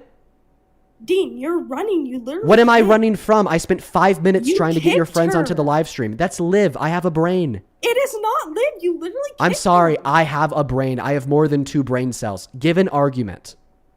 Dean. Do you support mass deportation? Dean, why are you lying? How about this? I know that you support mass deportation because you parade ICE on your page. Could you please specify You just made one a meme. positive You just outcome made a of meme. mass Just lie. deportation on America in the last year and a half? Dean, why are you running? What am I running genuinely. from? Could you You're specify what I'm running my from? Friend. Which ones? Dean. I literally Dean. followed your friend, the cowboy dude.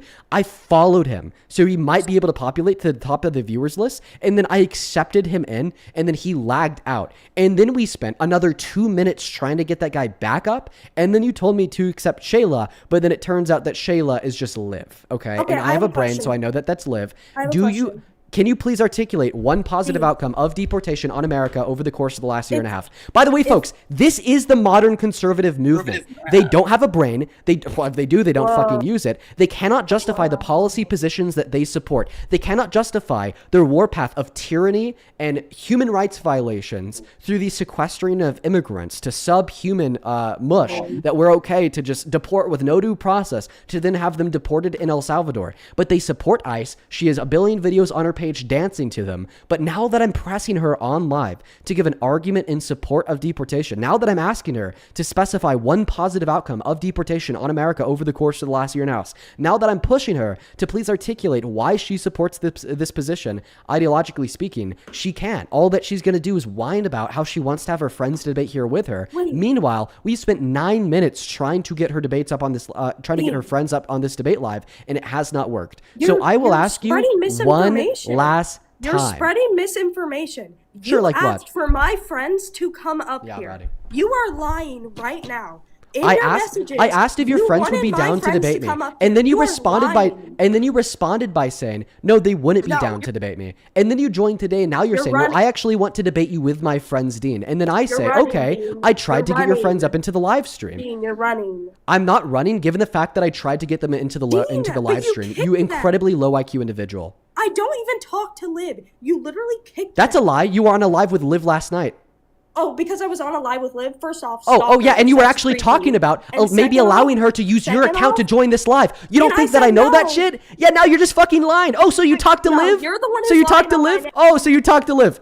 Oh, by the way, lying on you my know what name. else? You're You lying know what on my- else? You know what else? You said that you never talked to Liv. It's really funny because I lying. happen to have a DM from you By the way, right he did here. ask- One he moment. did One moment. ask for I my- happen to have a DM He from asked you. for my friends to come One up here, by the second. way, guys. I happen to have a He's DM from you right here where it says, even Liv says that I height mog you. Here's a Yeah. question for you. How would you know that Liv says that you height mog me if you've never talked to Liv? I never said I didn't. I said I don't talk to Liv. We don't talk on a daily basis. Do Oh, you? okay. So you just meant that you don't talk Are you on a daily scared of Liv? basis.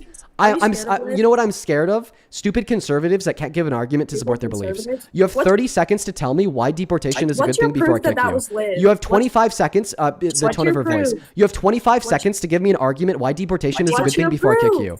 I told you, the tone of her voice and her fake Southern accent. You don't think that she's joined on a billion fake accounts with that same fake Southern accent a billion times before? I'm not stupid, dude. You have 15 seconds to give an argument why you think that deportation is a good thing before I kick you. Why are you talking to a woman like that? Listen, Dean, I have a friend on the phone with me who is You have 10 seconds to give an argument why you think that deportation is a good thing before I kick you. Asked my friends to come up here. And then we tried to get them loaded in the live stream to debate with you, and it didn't work. Here for you. Okay, perfect. Yeah, sure. Where are they at in the queue? No, I said that I'm on the phone with them. You won't let them in the queue. I won't let them in the queue? Yeah, because your queue is full. Okay, and am I the one that chooses for my queue to be full?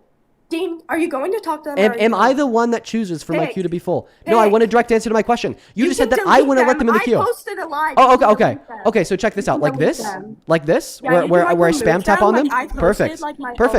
Perfect. So then I'll do that right now. Do you see me spam deleting everybody in the queue?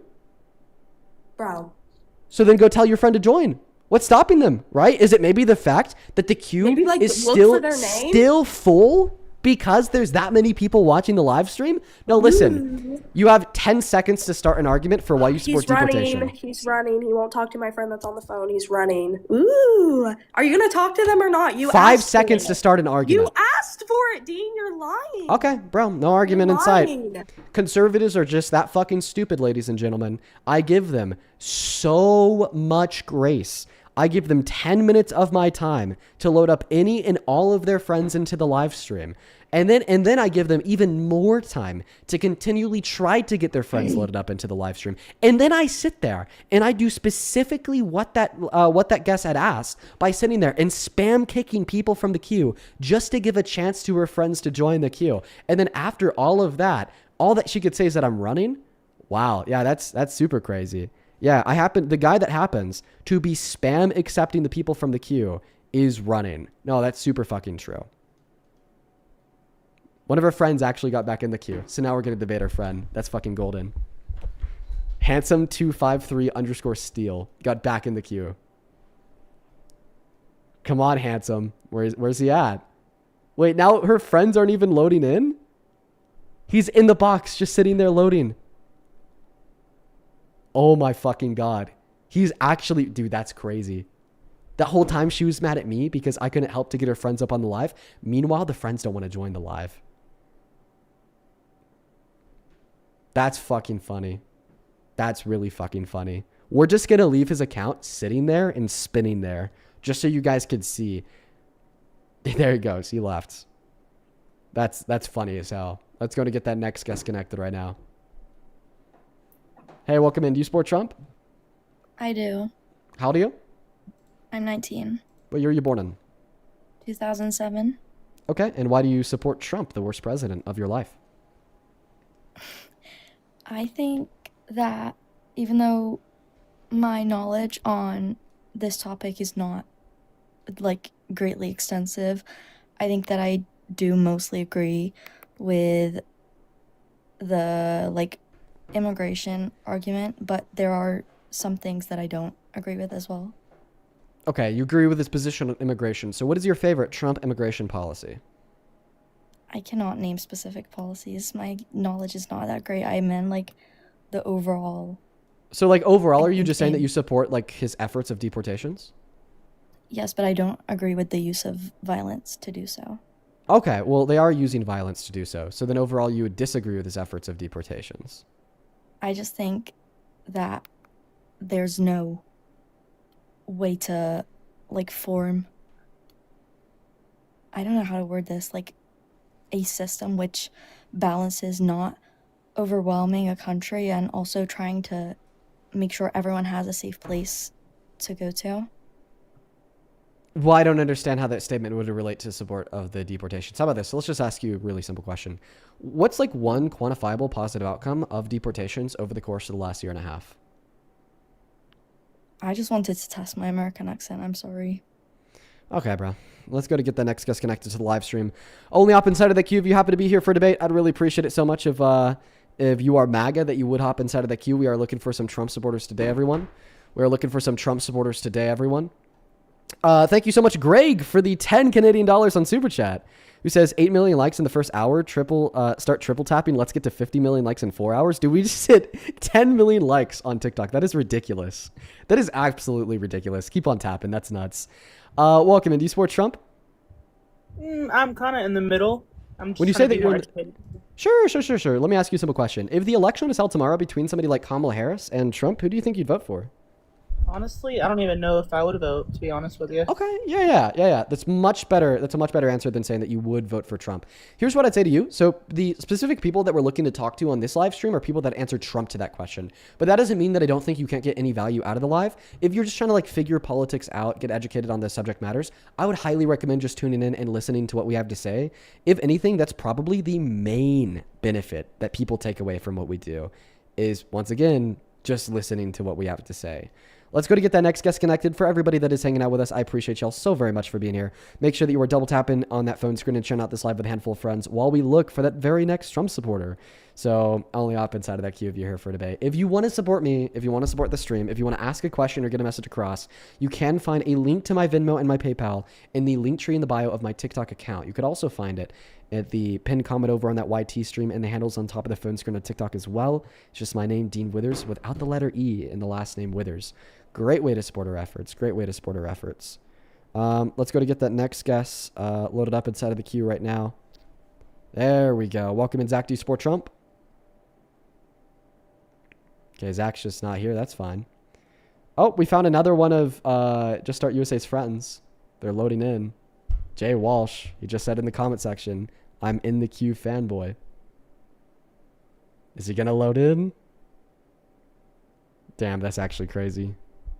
That's actually crazy. That's actually fucking wild. That's actually so insane. Wow. Dude, she has bad friends. They're going to leave her high and dry. They were going to leave her high and dry.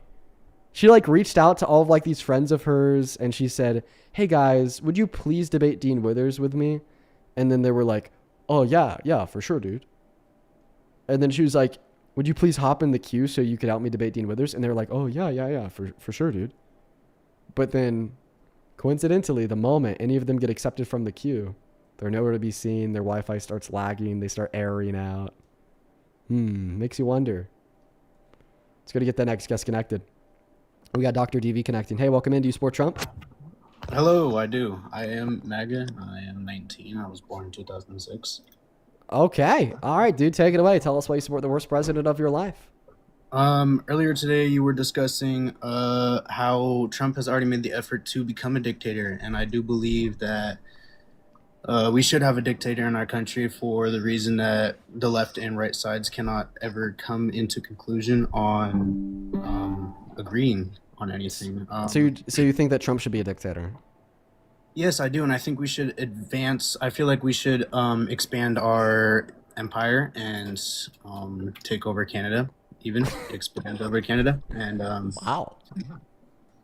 Okay, first question. So earlier in the year, Trump called for the execution of 6 Democrats in Congress because they reminded members of the military that if Trump gives them an illegal order, they don't have to follow it. If Trump was a dictator, he would have been able to kill them. The only reason why he wasn't able to kill them are because of the checks and balances that exist in this country because we're not a dictatorship. So do you think that Donald Trump should have been able to kill those 6 Democrats in Congress? So the thing with my dictatorship and what I agree with is I feel like we should have a fascist leader that isn't racist. I feel that we shouldn't have these immigration policies. I feel like we should need more Americans, but with more Americans, we should expand our empire. So can you answer my question? You just said that we need a fascist leader that isn't racist. I apologize. Can you repeat your question? You just said, holy shit. You just said that we need a fascist leader who isn't racist. I'm sure that we'll hop into that, but first, could you please answer my question? Can you repeat your question for me, please? I said earlier in the year, Donald Trump called for the execution of 6 Democrats in Congress. Okay, he did this because they reminded members of the military that they have an oath to uphold and that they shouldn't follow illegal orders if they're given an illegal order. The only reason why those Democrats are still alive today is because we don't live under a dictatorship with checks and balances that prohibit and prevent the president from executing anybody he wants. But if we were a dictatorship, Donald Trump would have been able to execute them. And you're arguing that Trump should be a Also, dictator. if we were a dictatorship, So can you please answer the though- very simple question? Do you think Donald Trump should have been able to kill those Democrats in Congress? Yes. If All right. Yeah, think bro. about- wait, Yeah, wait, hear me bro. out. Sorry, not worth my time. If you think that people should die just because they remind the military that they should follow the law, bro, you're just not worth my time. Not worth my time, son. You are very, very young, so I'm going to go to kick you out. No, you Goodbye. will. Moving on. Yo, listen. Third attempt trying to get Just Start Yusei's friend up here, by the way. This is so funny. This is so funny. Back to the Jay Walsh character she was talking about. Her friends still aren't loading in. Oh my God. Oh my days. This is brutal for the right. This is actually brutal for the right. That's so funny. I swear to God he won't load in. He's just going to sit there with a little loading symbol over him. He's not going to load in, everyone, because he's scared to debate me. Let's go to get the next guest connected. Only up inside of the queue if you are here for a debate about why you happen to support Trump, everybody. I'd really appreciate it so much if you guys could follow those rules. Hey, welcome in. Maddie, do you support Trump? Computer, make this man gay and horny. I love you, Dane. How do you do it? Every day, bro. How do you do it, dude? How do you do it, man? That guy gets up here every day. Charles, do you support Trump? Do you want to know why, Dean? His screen went black. Is that just me? Oh, there you go, Jay Walsh. You finally got into live. Could you tell us your age, please? 18. Okay, what year were you born in? 2008. And you're here to defend the conservative movement? I was going to talk about abortions. That's alright. Oh, you're going to talk about abortion. That alright? Folks, what do you think? Should we give 10 minutes to this guest to talk about abortion because of the 20-minute buildup that we had earlier of that one conservative touting this guy as a very intelligent conservative that would single-handedly destroy me? I think we'll give him 10 minutes. Go ahead, take it away. What do you want to talk about? Wait, in I have a reference to question for you abortion? first, though. What's your question? So you came into one of our lives the other day and told my friend Jordan that you MAGA him, and then whenever Country Revival, the guy who fried you like fuck before, invited you to come up, you left. Oh, that's when I was... Is that when I was scrolling through TikTok lives? I randomly No, but you scrolling were through in our conservative chat and we live. told you Somebody you on that come panel back. says, Dean, you fucking suck. So then I type in the chat that I MAG him and then I scroll. Yeah, sorry, buddy. No, you were still there when Country Revival came up. Who the hell is Country Revival? The guy who fucking fried you and you had to pull some little gay wee strawman on him, you fucking fanboy. Oh, really? Would you like to get him on the live too? And it's good to know that you I'll think of call me him as a right now. fanboy, but trust me, you could leave that in your notes app for 3 a.m. when you're running those Wattpad stories. Elaborate on what a Wattpad story is. You know what a Wattpad story is. Is this what you hold your cock to, then? No, that's the story that you write when you call me a femboy. So what's the argument I would argue here? you're a fanboy. Okay, and by the way, in the first 5 minutes, you're already talking about my penis. Whoa, dude, slow down. You haven't even taken me out on a date yet. Slow down, dude. We're not even 5 minutes in and you're already talking about my penis, dude. Where do you want me to take you, then? Well, I don't want you to take me to a place where you're talking about my pee-pee. I'm just here for We can political go debate, to somewhere cheap, Conservatives though, are then. weird. It'll have to be like Chick-fil-A or something. I know, because conservative men can't afford shit. Go ahead, take it away. Tell us why you think abortion's wrong. While you work on Okay, getting so- Country Revival on the stream. I texted him. He's reading it now. Anyway, so I think abortion's wrong. So I think every human life deserves to be protected. Why? And there's no justification to take a life smaller than you. Okay, If, so the claim is that every single human life deserves to be protected. So you think that it's our species that every gives us... innocent human life. Sorry, let me correct myself. Sure. So when you say that you think every human life deserves to be protected, why do you think those lives deserve to be protected? Because I would argue that I think that human people deserve to be protected because of some exploration of sentience or first-person subjective experiences. I ultimately don't think that our value is fundamentally rooted within our species. So would you argue that our value is fundamentally rooted within our species? So sentience. So you think it's okay if I kill a 2-year-old with anencephaly? No, I don't think it's okay if you kill a 2-year-old. But they can't deploy sentience. So why can't I kill them? Their life can't be protected. Oh, wait, so they can't deploy sentience. So when you say that they can't deploy sentience, are you arguing that they don't have like the thymocortical connections to the prefrontal cortex in the sense that they don't exhibit any level of sentience or consciousness? It's a development in the brain in the womb where like it prevents your frontal cortex from developing fully, which is going to So they're make you not be essentially able to like. deploy sentience. So they're essentially like brain dead. No. Okay. So their brain controls like the automated functions of their body, but they just can't deploy any level of first-person subjective experiences. They can't deploy sentience. Okay. Yeah. What I would ask here is what reasons count in favor of killing them. But you're arguing we can kill people who aren't sentient. I'm Yeah, asking you, can we kill a 2-year-old with anencephaly? who's So not sentient? are dead bodies sentient? Dead bodies? No. Okay. Yeah. Is it wrong to rape a dead body? Absolutely. Why would it be wrong to rape a dead body?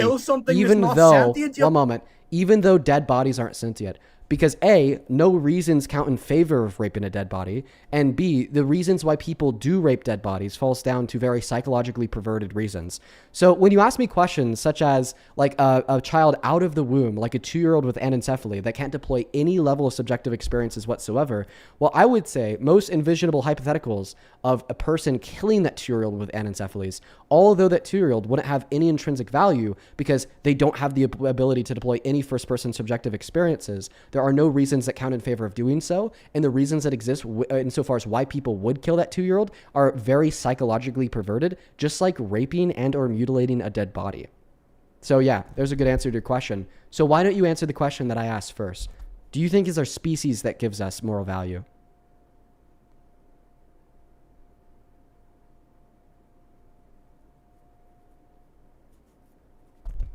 Hello?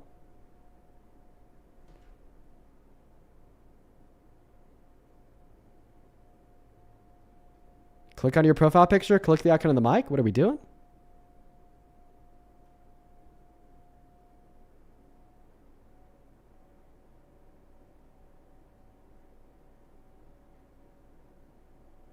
Yo, is he just gone?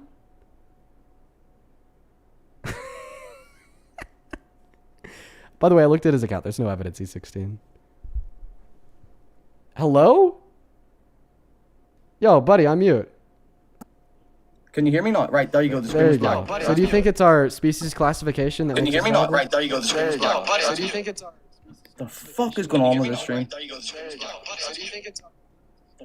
Swipe in and out of the app? Swipe in and out of the app.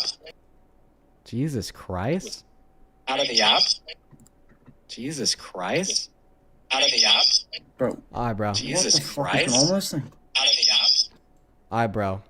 No clue what that guy's up to. Listen, bro, if you fix your shit, feel free to re-request. Let's go to get the next guest, Garrett. Load it up in here.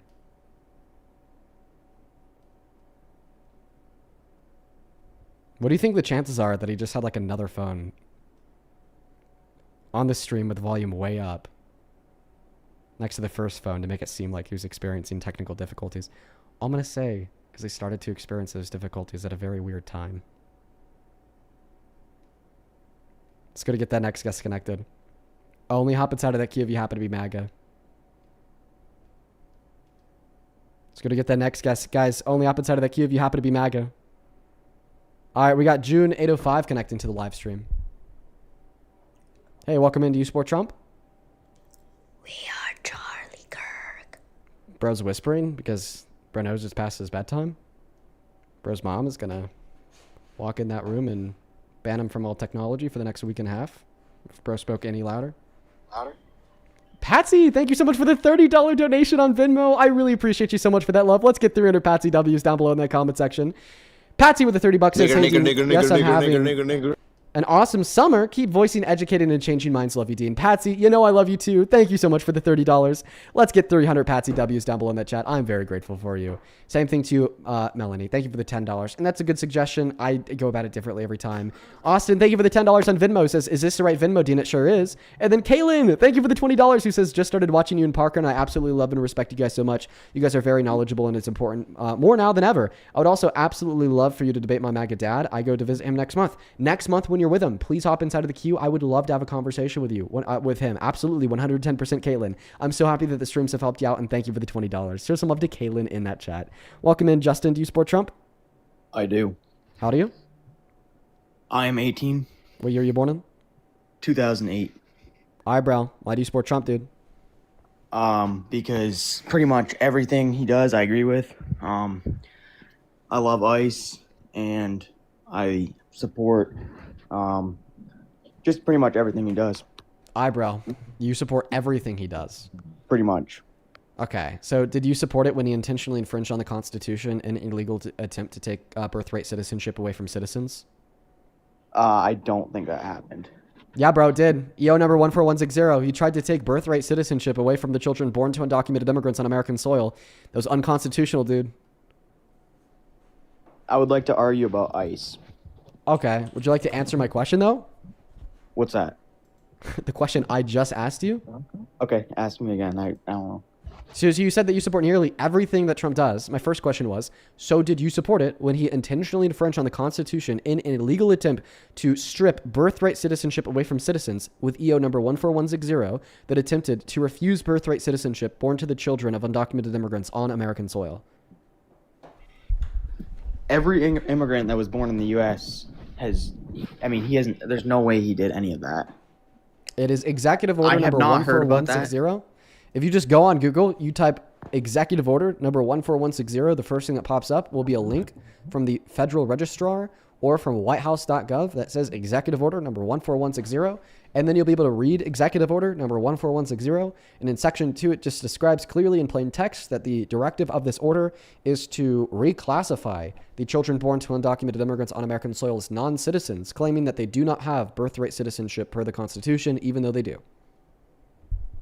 Trump has said he has ICE, but any immigrant that wants to become a citizen has to go through the process. They can't just come here illegally. If they are born here, the process for citizenship is very simple. They just get it because they were born here, per the text of the 14th Amendment. I don't think that's how that works. If they were born here with illegal parents... Sorry, bro. There's a reason why I'm bringing this up today out of all days. And that reason is today's SCOTUS ruled. The Supreme Court ruled explicitly that the children born to undocumented immigrants on American soil are birthright citizens. Okay, so if they are citizens, but there's no need for them to stay in the U.S. They can go back to their... So you think that we should deport citizens? They are not citizens. So you said if they're... They they're are, citizens, bro. if they're born The here. Supreme Court explicitly ruled that today. Dude, can I get like a soundtrack, like a little button I could hit to like play some like American Eagle sounds with like a little gun going off in the back with some like Star Spangled Banner music? Because Okay, I'm feeling so fucking patriotic, dude. Yes, let's say the their parents did. Constitution explicitly protects birthright citizenship for the children born to undocumented immigrants on American soil. Today, the United States Supreme Court, the highest court in this country, explicitly ruled so. They explicitly ruled that the children born to undocumented immigrant parents on American soil are birthright citizens. So the parents come here illegally. One, that is not right. Two, and they have kids here. The kids are now citizens. So that is the parents' fault.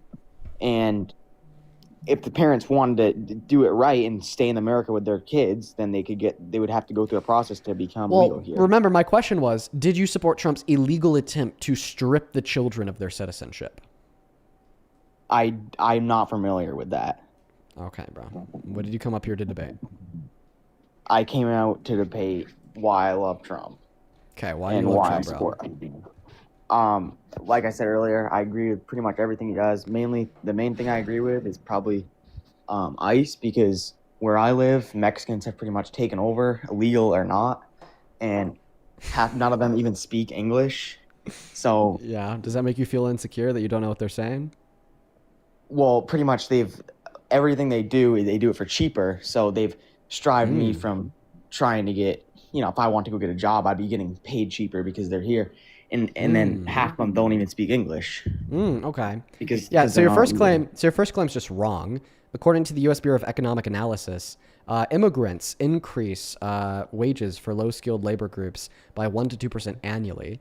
The thesis of your claim is very bigoted, that all Mexicans are immigrants. No, many Mexicans are born in America, are like, and have lived in America before America was America, because remember, we got part of Texas and California from Mexico.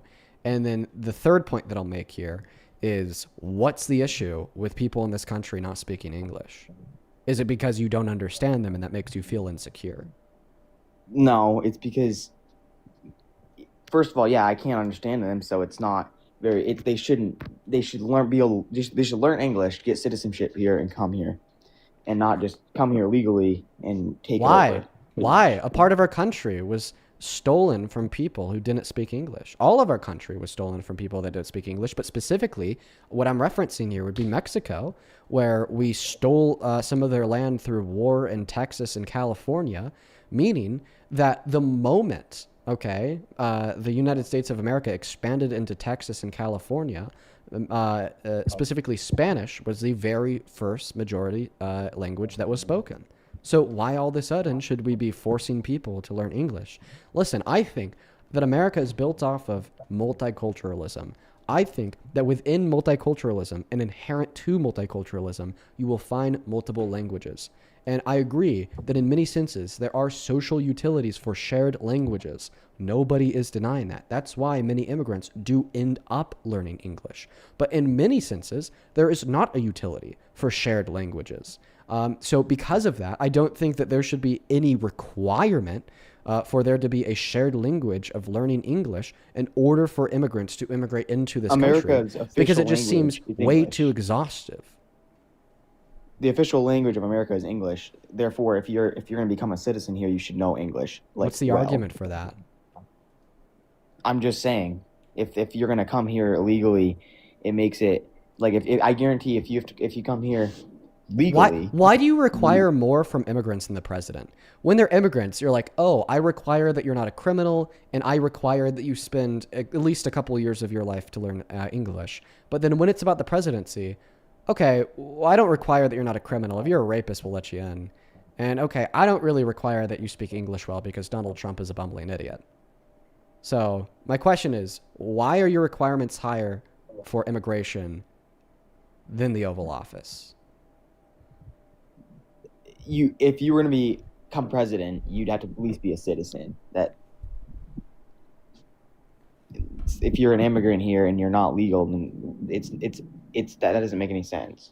Okay, my question doesn't make any sense, so I'll find another way to ask it. It seems like you expect more out of immigrants than the president. When it's about immigrants, you expect them to be perfect model citizens, but then even when they are perfect model citizens, you still say that they're really bad people because of the color of their skin or the nationality, like you did with the Mexicans that live in your town. And then you also require that they speak English. You require that they do all these things. You require that they perfectly fit your mold of what a brown person would be to you. But then, of course, they're still evil because I know that you're a bigoted fuck. Okay? No, but then when it's about the president, all of a sudden, you don't care that they're a rapist. You don't care that they're a felon. You don't care that they're destroying this country day by day. You don't care that they're calling for the termination of our Constitution. You don't care that they're disrupting our economy, giving us the worst jobs report in 20 years. So my question would be, why are your requirements for immigration higher than the presidency? That's not what I said. I don't have a problem with Mexicans, but when they come here legally and then they take over, like they're taking over America, and they're not even here legally. When you say take over America, also, how do you know that the Mexicans that live where you do are not here legally? Because I guarantee if you came here illegally, you'd know some English, but half these Mexicans don't know any English. Okay, so just whenever you hear somebody speaking Spanish, you say they're an illegal immigrant. No, they don't know. Like when I speak to them, I've done it multiple times, and they can't speak any, and they gotta get the translator. Maybe they just don't want to. Maybe they just don't want to speak to you. And honestly, I think I see why. No, they love dealing with me. I'm well, obviously close to the not. Mexicans, but not the illegal ones. So you're saying if somebody can't speak English, then they are an undocumented immigrant? That's not true, but I guarantee. Okay, so do you think that do you think that newborns are undocumented immigrants because newborns can't speak English due to the fact that they can't speak any language?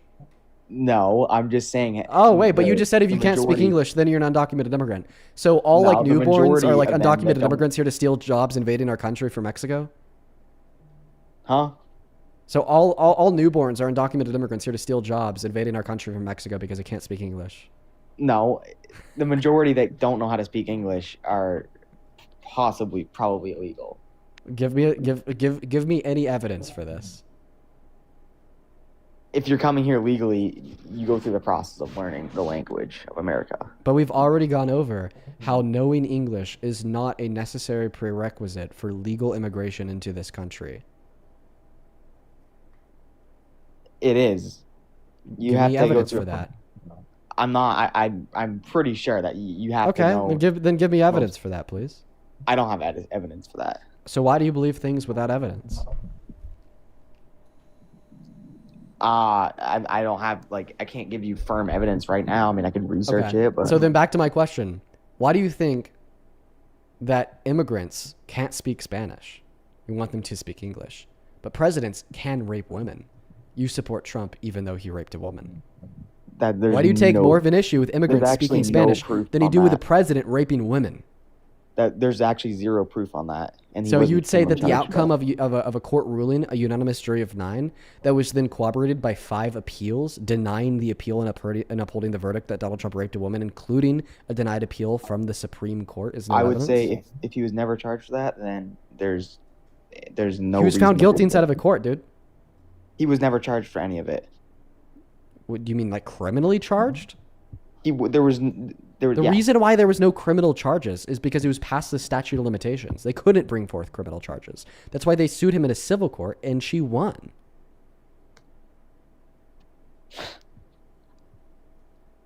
Yeah. Okay.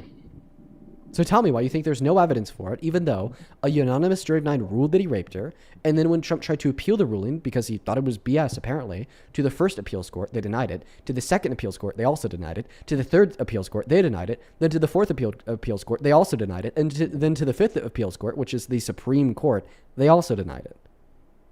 So not only was this ruling upheld by the original jury of 9, but it was also upheld by 5 appeals court, including the Supreme Court. If there's no evidence for it, how could that possibly happen? I've listened to Charlie Kirk debate it, and he says that he was not charged for it. Therefore, there's no proof. All right, bro. Well, listen, I don't think that Charlie Kirk was right. Yeah, but no, I think that I'll just leave it to that. I was about to say something a lot crazier than that, but well, I don't think Charlie Kirk was right. I believe he was right about most things. A lot more than you, and he actually won in the debate. So yeah, was he right about you were scared to debate him? I was scared to debate him. Yes. Are you being dead ass? Yes, you were. You. I want you to watch this. I want you to watch this. And then you just tried. I want you to watch this video real quick. I want everybody to watch this video real quick. Let's see who is scared of who. It's a very move on your part to keep avoiding Dean. Then debate me. People like Let you. me on the mic. Let me on the mic. Get Dean on the mic. That's the whole reason I came up here. Thank it's a move for you to keep avoiding him. This was Dean's whole plan. I'm gonna bring these people here. Woo. We've been told by every single one of Kirk's staffers that he doesn't want to talk to us. Yeah, I have some disagreeing questions. Do you think I could ask him? Well, that's something you're going to have to talk to somebody else about. The reason we weren't let in line is because we don't go to college. But apparently neither does a guy on the mic. Yeah, we're in MAGA territory now. We need to be very respectful. Hey, Charlie, Dean's here. Dean. Come on. Permit? We should talk. Trying to talk to Charlie Kirk, but it's not worth it. Do you think me and Kirk should have a conversation? 100%. You got to get me up there, man. You may be purposely ignoring you. This is proving to be very difficult. With a red hat on. That we are in the free marketplace of ideas. So I was running away from him. I don't think he thought it was important at all to debate you. And Okay. I saw a clip somewhere else where you guys debated. Okay, so and could I just he seemed to have won. so one moment. Was I running away from him? No, but I don't think he was. Oh, thought okay. it was Okay. So I just want to clarify. Your first claim was that I was running away from him. He wasn't running away from me. But then when I show you a video of him explicitly dodging me, all of a sudden you do concede the claim that I was running away from him. But you won't say he was running away from me because I just wasn't that quote unquote important.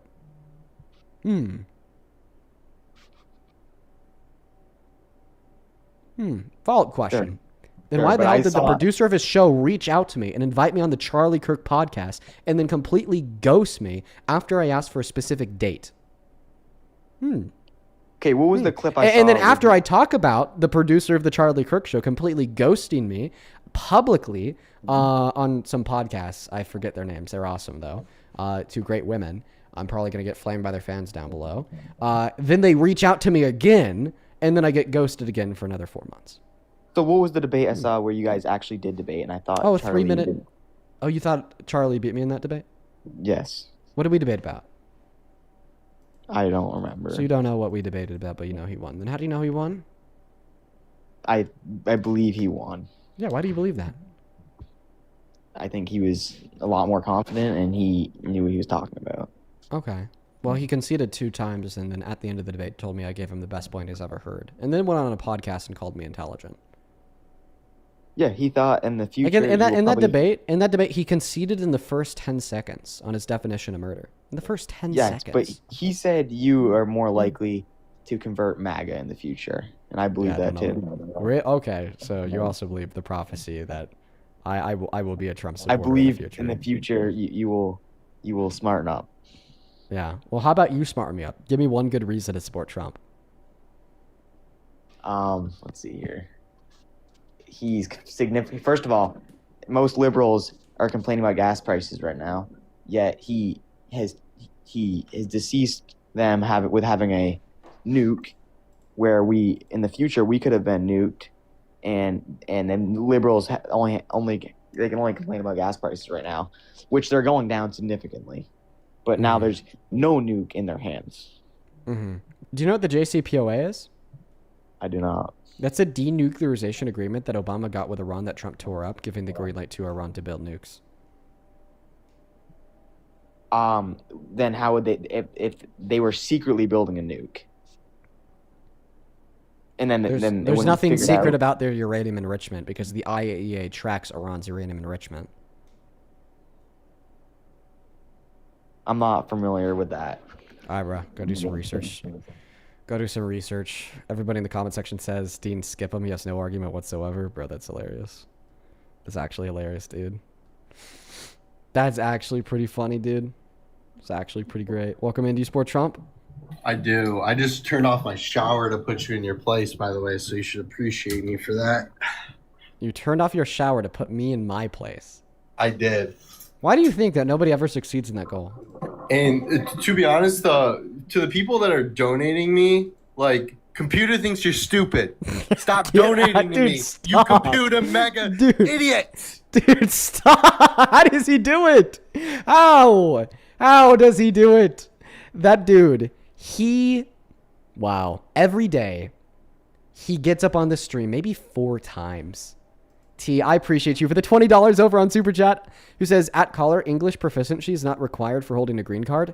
Basic English, aka some exclusions like age/duration in the US/disabilities, become a requirement for US citizenship. I appreciate you for the $20, T. That's very kind of you. Show some love to T down below in the comment section while we're trying to get the next guest pulled up. Please do show some love to T down below. Please do show some love to T down below. As well as Emma, thank you for the $4 on PayPal. I appreciate you. Thank you for the kind words. Alyssa with the $9 says, A, Melania is foreign, and B, she doesn't speak English well, so that's a double standard. Thank you for the $9. And then Harold with the $10 as well says, have you seen Mike Johnson's growl over the ruling today? Good times. I sure have, Harold. That was a great clip. As well as Mona Lisa, thank you for the 1 penny. And Bajorn, thank you for the $10. Bajorn didn't leave a message with the love, just sent that donation right on through. Know that I appreciate you, man. Catherine, thank you for the $5. Kaylee, thank you for the $5. And Jacob, thank you so much for the $10 as well. And Max, thank you for the $5. I appreciate you guys. Hey, welcome in ASAP and Helena. Do you guys support Trump? I'll let Helena go first. ASAP, you gotta fix your mic, bro. It's only in one ear. Oh, it's probably because of the... Hold on. Just unplug the mic, figure it out later. Talk to me through the phone. I've been there before. I get it. Helena, are you here? Okay. Okay, Helena's not even here. Yeah, ASAP, just unplug that mic setup. I know it's kind of sad to do so after you spend so long getting all the tech together and plugging it in. Kind of sucks, but, you know. Yeah, it does get a bit annoying sometimes. There you go. Are you a Trump supporter? Not entirely. I do agree with, a lot of his values, mostly for the Christian side of things. Wowie. Wowie zowie. Let's talk about it. Let me thank a couple people on Venmo, then the mic and the floor are yours, okay? Yeah, I got you. This came in literally 60 seconds ago. Mr. Austin, thank you so very much for the $100 $100 donation on Venmo. Austin, that is ridiculously kind. Thank you so very much. Please show some love to Austin down below in that chat, everybody. That is a huge donation. Thank you so very much. That is ridiculous, dude. Way too much money, Austin. Way too much money. Austin with $100 says, thank you for all that you do, bluntly and with full proof behind every word. You've given me hope and have shown me that there's more hope for others. If I could give more, I would. Dude, don't say that. $100 is already incomprehensible. Absolutely insane. Please keep doing the good debates. Well, I appreciate you, Austin. Thank you for your kind words, dude. We mean more than you know. I'm very grateful for you. Thank you for supporting what we do here. It keeps us going for 4 hours a day, 7 days a week, and I'm beyond thankful for you. I want to see 1,000 W's for Austin. Same thing to Katrina. Thank you for the $50, who says, love listening to you. I've learned so much. Thank you for using your superpowers for good. Well, I appreciate you, Katrina. I'm so happy that you enjoy the streams and take a lot away from them. Thank you for the $50 donation, dude. Show some love to Austin and Katrina. Same thing to you, Matthew. Thank you for the $10. I appreciate you. Michelle, thank you for the $5. Rip with the 10. Not going to answer that. Amber, thank you so much for the $10 as well. And Karma, thank you for the $5. Lag, thank you for the Galaxy. And then Kama, thank you for the $5 as well. And then PZ with the $10 says it's way too hot outside. So true. Zakari with the $10 says you're literally amazing. I appreciate you. That's really kind. And then Sarah, thank you so much for the $10 and shout out to your girl Elena. With all that being said, we're all caught up. If you want to support the stream, you can find a link to my Venmo, my PayPal, and the link tree in my bio on TikTok, pin message on YouTube, and the handle's also at the top of the phone screen on TikTok too. Just my name, Dean Withers, without the letter E, and my last name Withers. Quadruple check that out, though. A bunch of fake scamming accounts out there, as well as Devin. You got the right account. Go to take it away ASAP. Tell us why you think that Donald Trump is a good Christian. Well, I mean, I agree that character matters, but the Bible is full of imperfect people that God used. I mean, I don't think the question is Trump morally perfect? I mean, nobody meets that standard. I think the question is whether their actions and policies produce outcomes consistent with what, I believe is right. Okay. All right. Well, any of these people in the Bible that were imperfect, did any of them, I don't know, rape women and claim to be God? Well, I mean, if you're referring to that AI photo of Trump, I mean, I didn't see that as like a plus, I guess you could say. But I mean, yeah, there have been a lot of people in history that have claimed to be Jesus Christ, the Savior, and I mean, typically God wouldn't use those people, right? Because kind of like the false gods, the false gods are really condemned pretty damn hard by God in the Bible. Like the whole Antichrist thing in Revelation, or the 10 Commandments saying thou shalt not hold false idols before me. I think that it's pretty clear and consistent. God hasn't used a false prophet to further his message. So, I mean, I think that Trump could use his false prophet to further his message is pretty out there. That's a good point.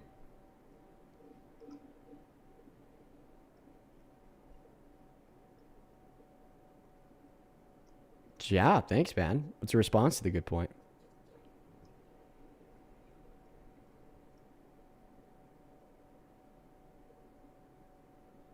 I don't know. I'm kind of nervous. It's okay, man. I've been nervous too. I get it. 25,000 people is a shit ton of people.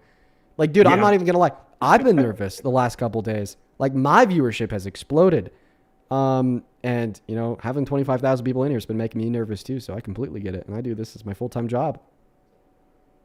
That's awesome, man. I'm proud of you, for real. Thanks. Well, how about this? I'll give you a pass there, even though you don't have a counter argument there. You should think about it. What do you think have been the positive outcomes that are pro-Christian of his policy? Somebody to check out What Country Revival up? Yeah, where's he at, dude? Up in that queue, dude. Go ahead. From what I understand, he's put a lot more money towards churches and supporting building more churches.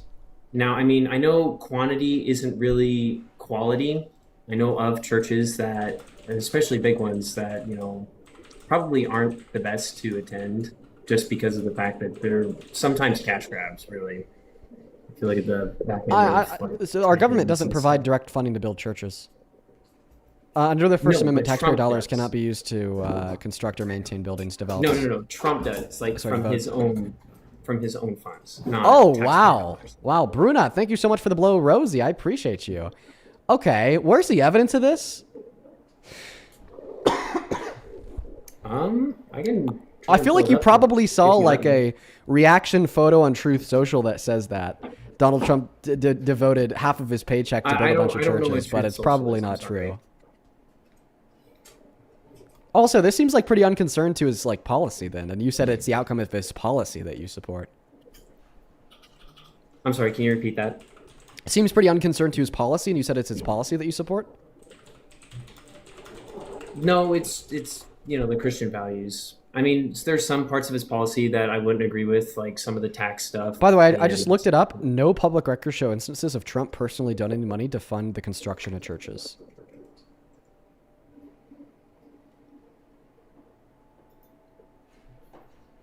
Damn. That's rough. Yeah, bro. Seems like you were wrong about everything you said. Well, I do appreciate you having me on. I'm sorry for wasting your time. You have a good one. You have a good one. Let's go to get that next guest connected. Oh, it's the abortion bro from earlier that had a weird issue. He's back.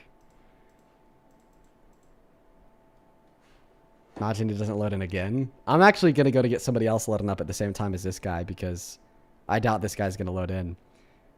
Folks, we're looking for a Trump supporter to come up here to have a conversation with us. We got Helena loading back into the stream. But it doesn't look like she's loading in either. Let's go ahead and try to get that next guest connected. Only opposite side of that queue. If you are here for debate, I'd really appreciate that. Thank you. Let's try to find a guest to load up here and have a debate with us. We got Jay Walsh. Do you like my Minecraft house? When you don't have anything nice to say, just don't say it at all, you know? Let's go to get that next guest connected. On Super Chat, thank you so much for the $20. Who says, I wish I had your talent for debates and even a drop of your extensive knowledge. You're amazing. Well, hey, listen, first and foremost, Jasmine, I really appreciate you so much for the $20. Second of all, Jasmine, it's not a talent. It is a developed, learned skill. When I started debating, I was garbage at it, but I've done it so much that I've gotten a lot better. The one thing that makes you better at debate is definitely repetition. Definitely repetition. Just making sure that you know your shit. Welcome back, man. Look, Dean. You gonna talk about my penis again, dude? Dean. How about we leave that out of the conversation this time? Hello? Hi. Listen, let's just hop right back into the conversation. Wait, Dean. Okay, we got off on the wrong foot earlier. I want to apologize and be mature about it. And have a civil conversation. Well, thank you. Thank you for apologizing for talking about my phallus. That's that's very I do apologize, Dean. Okay, back to the abortion debate. This guy's pro-life. So you think it's our species that makes us morally worthy of the right to life, right? I think every human being is equal. So okay, so because of their species, right? Species, so you think it's because I can see what you're trying to do. Okay, so it's not our species that makes us morally valuable. So then what is it that makes us morally valuable? It's the fact that we're humans. Okay, that's our species, dude. Yeah, right. Yeah, but a sperm is a Homo sapien species as well. I said a member of this species. Sperm is not a member of the human species. Okay, right, continue. Okay, so why do you think that being a member of the human species makes you morally valuable? Because you have human rights. The fundamental right is the right to life. I don't think. I know, but I'm asking you why you think that being a member of the human species grants the human right to life. So your fundamental right is like literally why I think we should not kill anybody. You don't seem to be understanding the question that I'm asking you. By the way, are you 16? No. Yeah, bro, you told us you're 18. I looked through your account. I literally couldn't find any evidence that you were under the age of 18. Brune, I appreciate you so much for the galaxy. Listen, folks, if you have any evidence, feel free to drop it in a private ticket on Discord. I'll take a look for it. Once again, that is a private ticket on Discord. So, back to the debate. I think that you misunderstood the question that I asked you. Right, but your original question was, right, was that why do I think abortion is wrong? Because it is a violation of the fundamental human right, the right to life. Right, I hear you. Can I speak? You can. Thank you. You're welcome. So then I asked you, what do you think grants us this right to life? And you said being a member of the human species. So why do you think that being a member of the human species grants us moral deservance? you're granted rights based on the fact that you're a human? You know, I'm asking you why you think that claim is true. do you want me to ring the government and ask? Wait, you think that it's the government that determines human rights? So before governments existed, rights didn't exist? I mean, cavemen killed each other? Yeah, was that wrong? Morally not then? So, wait, was rape wrong before governments existed? Again, I'm not. Answer the question, alive was then. rape wrong before governments existed? They didn't see it as wrong. I would look at it as wrong, brother. What Okay, is so this you would hypothetical? say that action was wrong. So why was it murder wrong then? What? What? Then why was it murder wrong? You said it wasn't wrong back I then. would look at it as wrong, okay? Okay, I would okay. look at it. So they like wouldn't. So like back before governments existed, you would look at like the action of unjustifiably killing another human as wrong because you think that those humans have the right to life. Therefore, you agree that we don't get the right to life from any government. So when I asked you why you think that being a member of the human species is what makes us morally valuable, then you said, I don't know, should I ring the government? Well, you're just simply confused because now you understand that governments are not what grant us rights. Governments don't grant rights, governments protect rights. So I'll ask you the question again. Why do you think it is our species classification that grants us moral value? Brother, I am telling you, your fundamental right is the right to life. That is why Thank you so abortion much is for the wrong. Future City. I understand that you're telling us that we have this fundamental right to life. That is not the claim that I'm contesting. I agree that you and me possess a right to life. The claim that I'm investigating is that this right comes from our species classification. So because you think that this right comes from our species classification, I am asking you to articulate why you think this right comes from our species classification in contrast to other traits that we may possess. I'll kind of be honest, and I don't know how to answer that. Okay. All right, perfect. If you don't know how to answer that, then you can't justify your view that you think that moral deservance comes from our species classification. No, I think it comes from our human rights. Thereby, you can't explain the foundation of why you think that abortion is morally wrong. I think abortion is morally wrong because it's a violation of human rights. But then you can't ground that the human right to life comes from our species classification. And because you can't ground that claim in extension of that fact, you can't ground the claim that the fetus has the right to life because they're a human. In order to argue that the fetus has the right to life because they're a human, you first have to demonstrate how and why being a human is a thing that grants you the right to life. Bruna, appreciate you for the galaxy. Because they're literally called human rights? Okay, so you're saying that, well, clearly the grounding for the claim that our right to life comes from our species classification is because we call them human rights. Okay.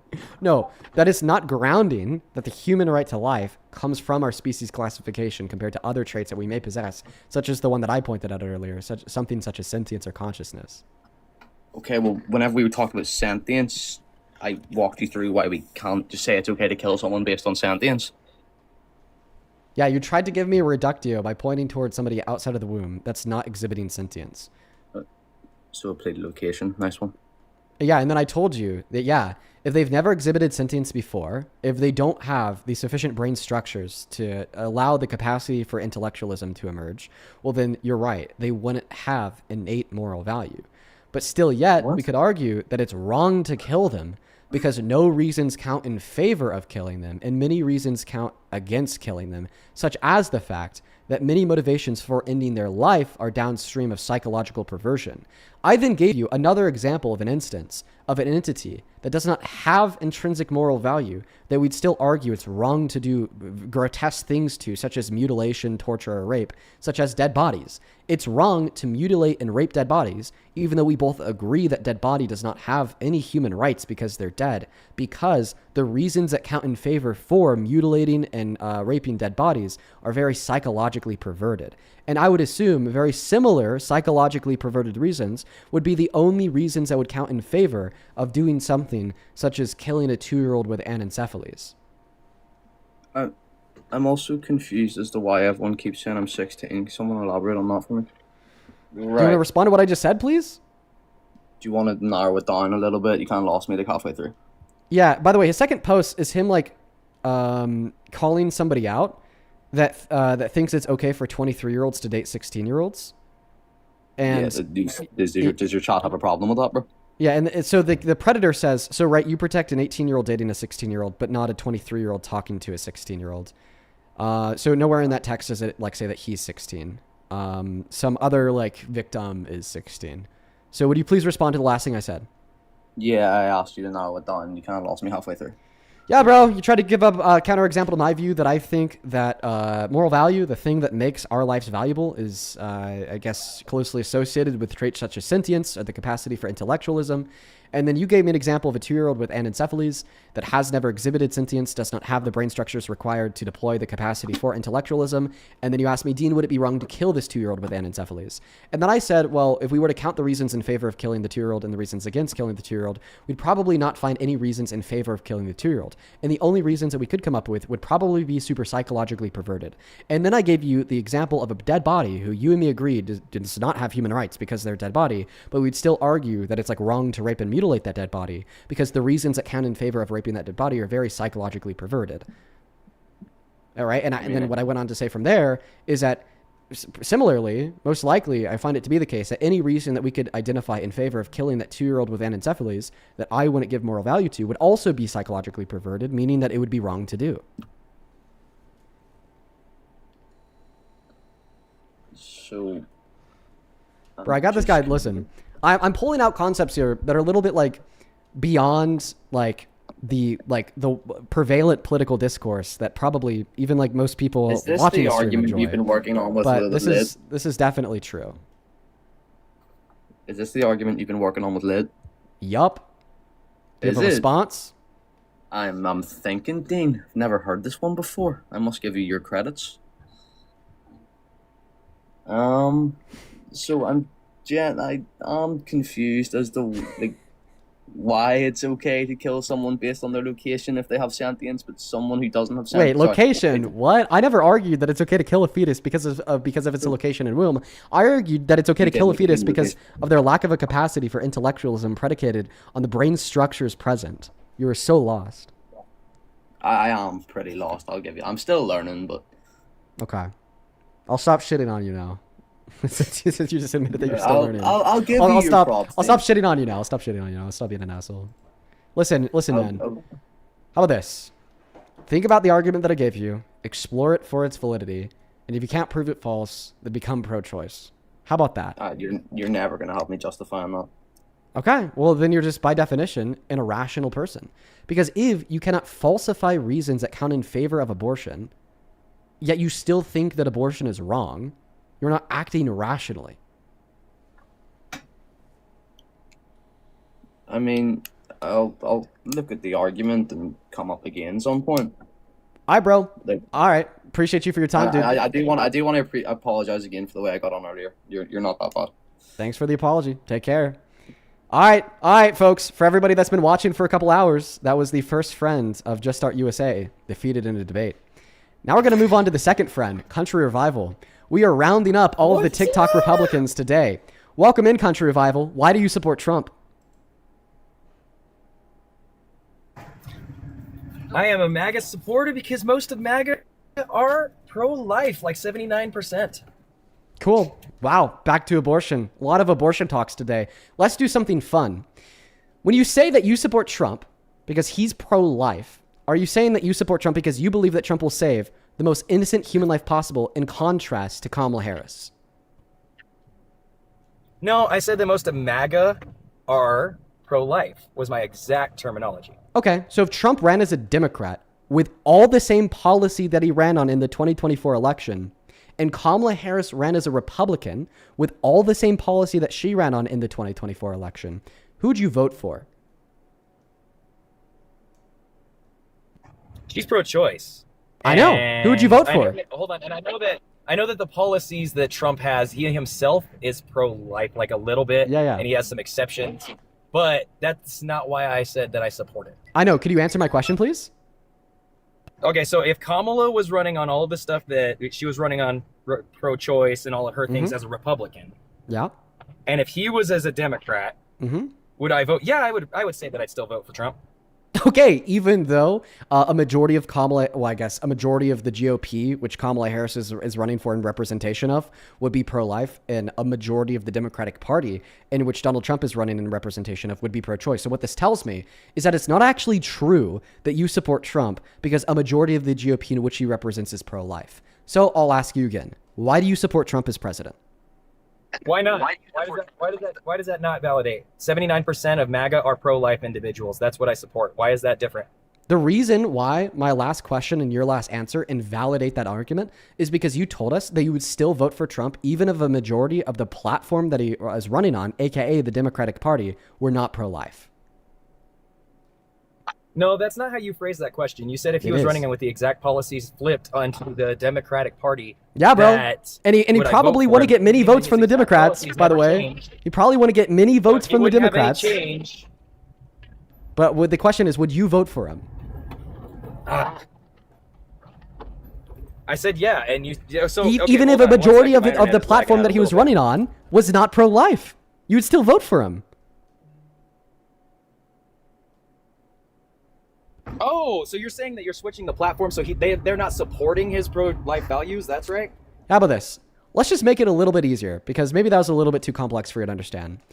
If Donald Trump ran on the same policy he did in the last election, if Donald Trump were doing the same things that he's actually doing today, but a majority of MAGA was not pro-life, but they still voted for him because of his economic policy, foreign policy, immigration reform, would you still support Trump as president?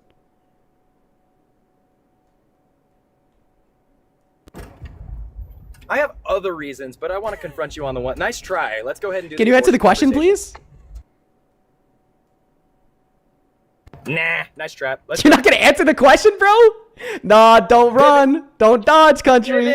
By the way, all of your friends venerate you as the one Trump supporter who quote unquote beat me in a debate. Now, fortunate for you, I don't remember a last debate, so I can't pull out like the specific facts in the argument that we just had and disprove the claim that you beat me. But what I will say is it seems like this venerated icon, Mr. Dean Slayer down here, Country Revival, is not doing too hot in this debate. Stop dodging the question. Go ahead and give it a response. I don't think we've even established a base. So if his platform didn't support him, but he still had the same policies, would I still vote for him? No, his platform did support him. Following one moment. His platform did support him, right? MAGA still supports Trump, but MAGA's not pro-life. They just supported him for other reasons, like his economic reform, his immigration reform, his foreign policy, his social reform, etc., so on and so forth, meaning that MAGA would not be majority pro-life. Would you still support Trump as president?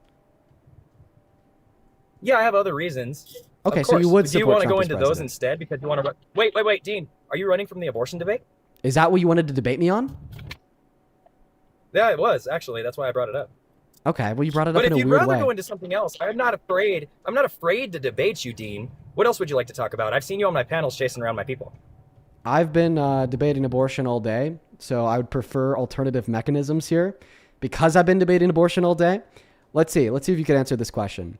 So you support Trump because he saved the lives of innocent humans, right?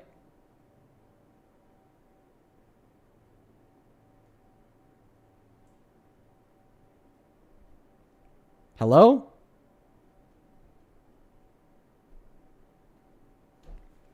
Hello, Mr. Dean Slayer, Mr. Venerated Icon that beat Dean in a debate. Where did you go?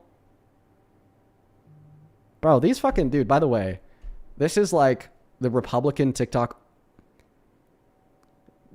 like mirror of me. This is like one of those Republicans that run around hosting debate panels owning the libs. Just look at the difference, dude. It's absurd.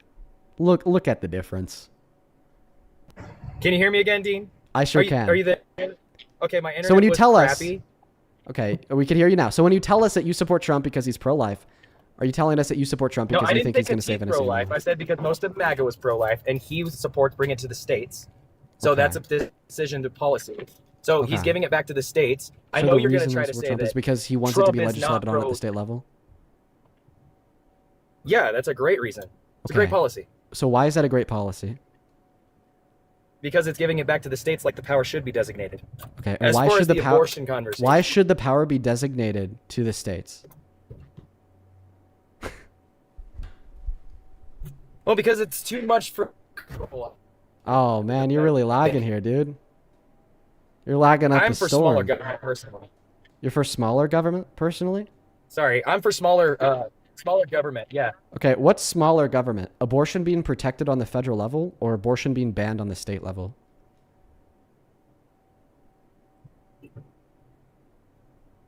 That'd be federally would be bigger. The reason why you're wrong is because federal protections for things are not actually the government growing in size, but they're rather a self-acknowledgement from the government that they are shrinking in size in the sense that they are not allowing themselves to legislate on this particular thing. By the government self-acknowledging a lack of an allowance for themselves to legislate on a particular thing, they're thereby getting smaller. Like I'll give you like a really good hypothetical of this. If the government on the federal level passed federal policy making it illegal for them to tax others, passed federal policy making it illegal for them to implement speed limits on roadways, passed policy making it illegal for them to like request an ID from a random pedestrian at behest of an LEO, making it illegal for them to engage in the use of tariffs on the imports from other countries, making it illegal for them to like protect IP laws. These would all be examples of federal policy that restrict the government from governing within these particular respects, thereby obviously shrinking the size of the government. So when you say that the federal government passing federal legislation to protect every woman and girl's access to abortion is making the government larger, you are wrong. It is rather an example of the government making itself smaller.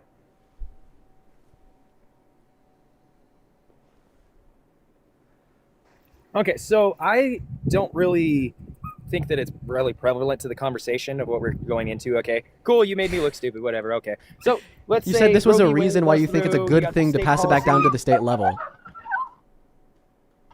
So do you concede that it's Well, yeah, actually 'cause not a it's good it's thing not to up give abortion to the state level because that makes the government bigger? Well, wait. Body's lagging Federally, out should again. you? What's that?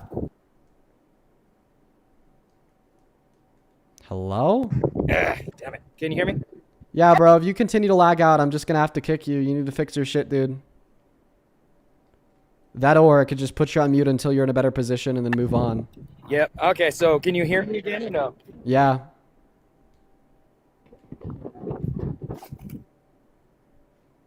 Still lagging out a little bit, All right, dude. I'm gonna come back on your panel because you When? know you're gonna have a conversation with me. You're gonna have a conversation with me. It's okay. Yeah, bro. When are you gonna do I'll that? get my internet connected. Don't worry. I'll go over somewhere. Hold on one second. Just stay on the live, bro. I'm gonna going put you on walking mute. over right now. I'm gonna put you on mute. Just stay on the live. Let's go to move on to the next guest, folks. Only up inside of the queue if you happen to be MAGA.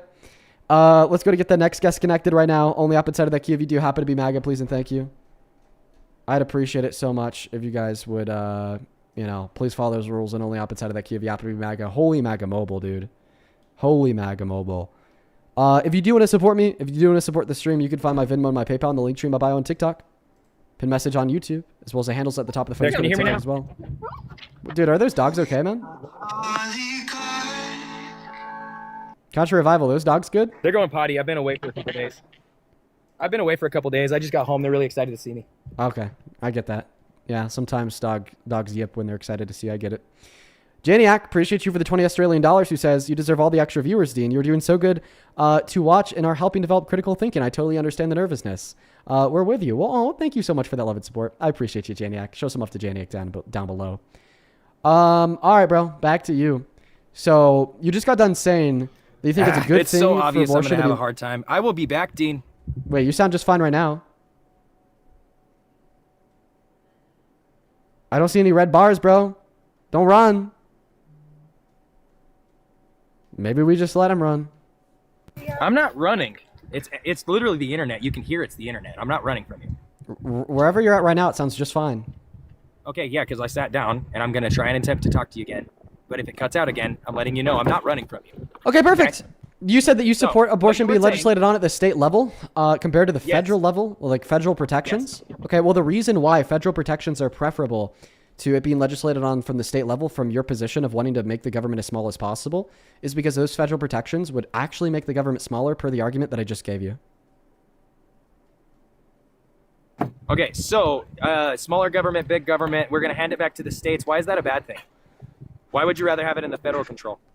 I just told you, literally, from your perspective of wanting a smaller government, our government is smaller when we protect abortion on the federal level compared to when we allow states to ban it.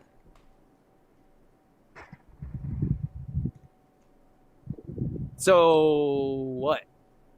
So what? So you told me one of the main reasons why you support it being legislated on at the federal level is because it should be on the federal level because the government should be smaller. So operating off of your basic foundation that the government should be small.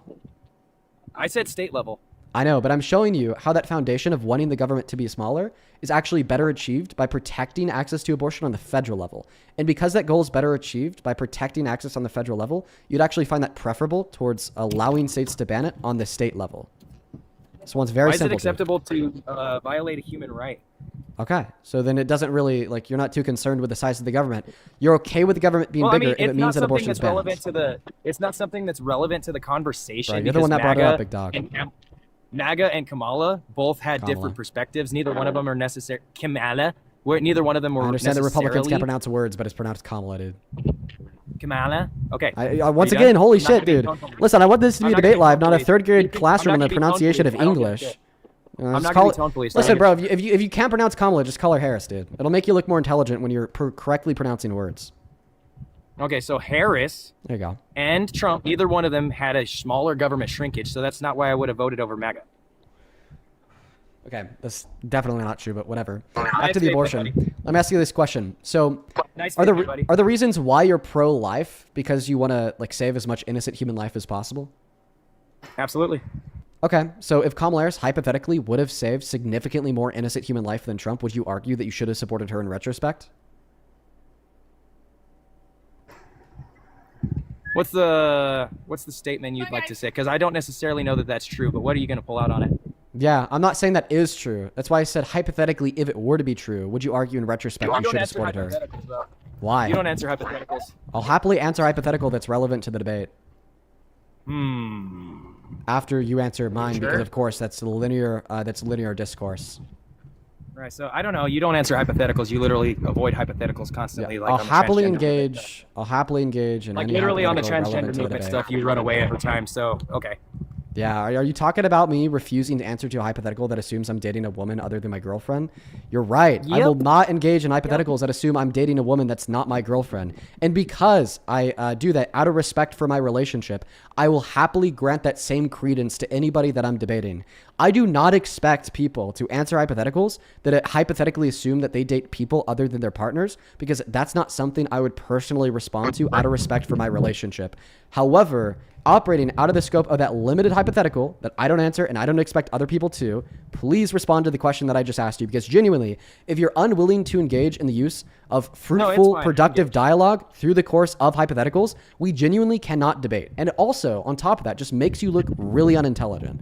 So I'll ask you the question again. I asked you if you're pro-life because you want to save as much innocent human life as possible. You said yes. So then I asked you, hypothetically, if it were to be true that Kamala Harris would have saved more innocent human life than Trump, would you argue in retrospect that you should have supported her? Would it be specifically on the abortion cause or no? It would include abortion and all other innocent, valuable human lives. Clarify. I did. It would include all innocent human lives. And in this sense, we're also considering abortion. Is this a genocide Palestine reference? Is this a fucking dodge? What? Can you answer the question, okay, dude? so I'll go ahead and acknowledge the hypothetical. Yeah, no. It really depends, because What does it depending on where you're depend going to on? go with it. What does it If depend it's on? relevant to innocent life. Yes, innocent.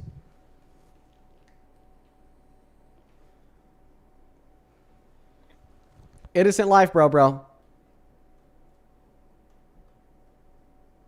So if Kamala Harris would have saved more innocent human life than Trump, would you argue in retrospect that you should have supported her?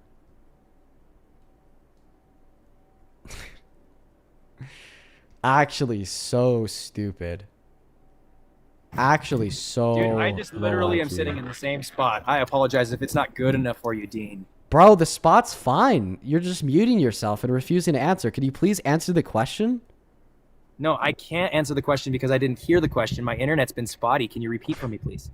I've told you this right when we started. I know that you heard the question because you asked me to specify if the lives were innocent. Oh, okay. So in that hypothetical, I had tried to say yes. If the internet was spotty, I apologize. Okay, so you're now affirming that it is true that you would have supported Kamala Harris in retrospect if Kamala Harris would have saved more innocent human life than Trump.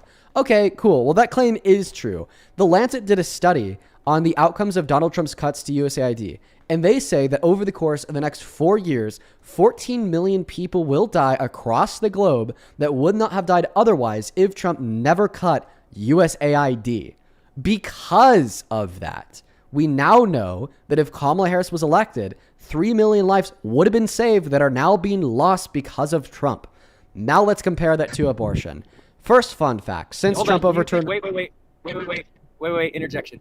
Do you think that under Kamala that she wouldn't have canceled the fraud for the USAID? Or would she have kept it? She would have kept that USAID, which would have saved 3 million lives per year, dude. And the fraud. Yeah, you just call saving 3 million human lives per year fraud. We know it's not fraud because there hasn't been a referral made to the DOJ for a crime. Because keep in mind, fraud is a crime. USAID, hold on, I'm going to initiate here. USAID was also funding on things that had nothing to do with healthcare and things of that nature, like cutting the tips off of young children, nice spontaneously having like the Elmo program going on in Iran. So Yeah, when you're going to super bring cool. these up, that's the USAID stuff. Yeah, and there's that USAID some stuff, factors according with to the it, Lancet, but saves the 3 million lives the per year. The Yeah, fraud bro. is why we canceled. So that was a nice try. Yeah, bro. Well, the quote-unquote fraud that he canceled it because of is now costing 3 million lives annually around the globe. For that reason, it's true that if Harris was elected, she would have saved more innocent human life than Trump. And because it's true That's not a that she would have guarantee. saved more innocent human life than Trump, by guarantee, That's actually what do you mean? disingenuous. That's disingenuous. What do you because mean if by they would have still guarantee? brought out the fraud, if they came out and investigated the fraud, then they also would have been destroying lives too. Okay. Well, she wouldn't have investigated the quote-unquote fraud. Thereby, she would have saved an additional 3 million lives per year. Meaning that it's true Kamala Harris would have saved more innocent human life than Trump. Meaning that it's true that according to your Disingenuous perspective, you should comparison. have supported her in retrospect. It's not a disingenuous Disingenuous comparison. comparison. Why is it a disingenuous comparison? Because the genocide of young children is disingenuous to the saving of people that are quote unquote innocent and Wait, it's being involved in fraud cases in the different genocide of young areas. children is disingenuous to what? So you're gonna say that us helping outside you got me into this like innocence panel information, but I mean, if I'm going to re-specify, American citizens is what we should be talking about in this circumstance, not out of the country, right? Wait, why would we only be running? talking about innocent human lives in America? It's a dodge that you made. It's not a dodge, given the fact that I explicitly asked you if it's true you would have supported Harris in retrospect, if she would have saved more innocent human life, and you said yes. So I can also account on the IRGC and them being annihilating innocent lives. If we wanted to account for innocent lives being saved, we could also save all the people that Trump has saved through his policies and stuff are going on right now too. So that's In Iran? disingenuous. How If many you'd like to go back lives? to the How many abortion lives is he conversation, saving in Iran? Can you tell me? There was at least 40,000 protesters annihilated, so he's saving the people that aren't being annihilated anymore in the streets. So there's right? 40,000 people are coming back to life?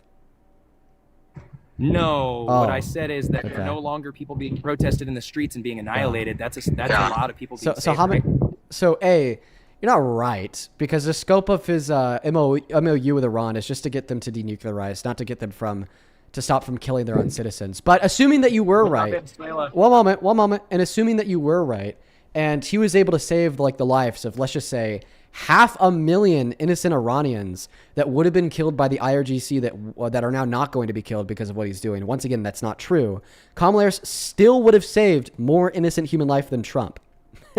Kamala Harris would have saved 3 million innocent lives per year. Are you counting the ones that she was allowing to be trafficked across the border, or is that not counting? Dude, once again, another false claim. But even if we assume that's true, how many lives did she allow to be trafficked across the border that Donald Trump has stopped? Let's just add that to the equation. Throw a number out there, dude. So the DNA testing that was revalued, that would be saving thousands, 426,000 children, as a matter of fact. God, Cool, bro. Cool, bro. But complete misinformation. But let's just assume that it's not. 420,000 lives. Okay, bro. Let's add that to the equation. She's still saving more because she would have saved 3 million lives per year. Listen, we could add in all like the random bullshit numbers that you're going to make up about all the lives Trump is saving in Iran. That's BS because he's not stopping Iran from killing people. He's stopping Iran from developing nuclear weapons. And we could add in all of like the bullshit claims about the 420,000 people at the border, which by the way is also BS because the only public records that exist to prove that claim is true is the fact that the government lost track of 420,000 minors, meaning that they weren't able to make second contact after first contact, which A, doesn't prove that they were trafficked, and B, happens all the fucking time, even under Trump, which led C, Todd Blanche, to in bad faith portraying that information as proven cases of trafficking. But regardless, even if we assume that it's true, that's still less lives than the total lives that Kamala Harris would have saved given that she was president today.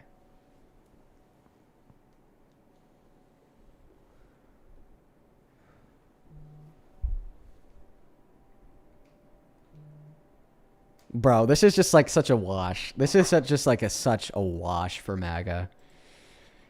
Can I get a challenge, please? I'd love a challenge, dude. I couldn't hear anything, bro. I think we're gonna have to pick this back up, but you're welcome to repeat, and I'm gonna answer you so that way it doesn't look like I'm running because I can't have an actual genuine debate right now because my internet is fried. All right, bro. You come back later. Moving on to the next friend of Just Start USA. Don't worry. You guys got dupes, dude. You guys got dupes. Come back when your internet's better. All right. So we washed the J guy. We washed the country revival guy. What about you, Meg? Welcome in. Oh, she just left. She just left. No way. That was the third friend, bro. That was the third friend. She just left. No fucking shot, dude. Oh, wait. In the chat, she just said, bruh, I got kicked. She just said in the chat, bruh, I got kicked. No, you fucking didn't. And oh, Meg, you are in bad luck today because I happen to see your comment and I also happen to be able to turn my phone screen around and show everybody that I'm about to hit the button that will re-request you to join. Boom. Request sent. So if Meg really did get kicked, as she lied about in the comment section, there's no reason why she wouldn't accept the invite that I just sent to her. Perfect. Good to see you. I kind of forced you into that one with my trap card there. You didn't force me into shit, Dean. Yeah, the same way Donald Trump didn't force E. Jean Carroll into shit. Oh, wait, he did. Why do you support Trump, Meg? I actually wanted to have an abortion debate with you, Dean. Oh, abortion all day long. My God. All right, Meg. I mean, if you don't want to, it's okay. You can keep running like you did with Just Start USA earlier today. I ran from all of them. She invited you to her live stream and you completely ran. I was literally there. When you say that she invited me to her live stream, what do you mean by that? Did she like send like a carrier pigeon to my house or some shit?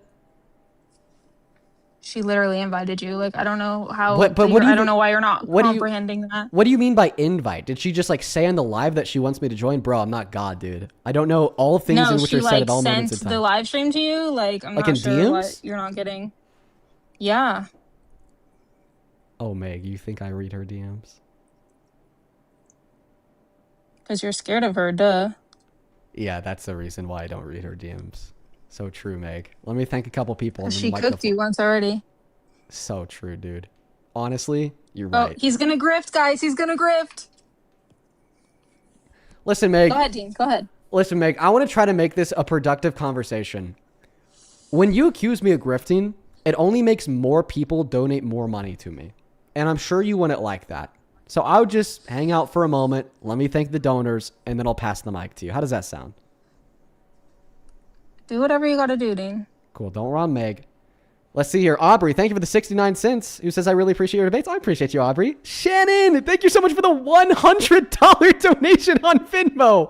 Oh my God, Shannon. Let's get 1,000 Shannon W's down below in that comment section. Thank you so very much for that love and support. Shannon with the $100 says, thank you for pushing through all these idiots day after day. You are helping some people see the truth. I'm trying my very best, Shannon. I appreciate you so much for the unreal level of love. I'm genuinely so fucking thankful for you. Thank you so very much. Let's get 1,000 W Shannons down below in that comment section for the $100. Genuinely, thank you so very much. Appreciate you. Jada, thank you for the $10. Who says Hickenlooper won the primary? No!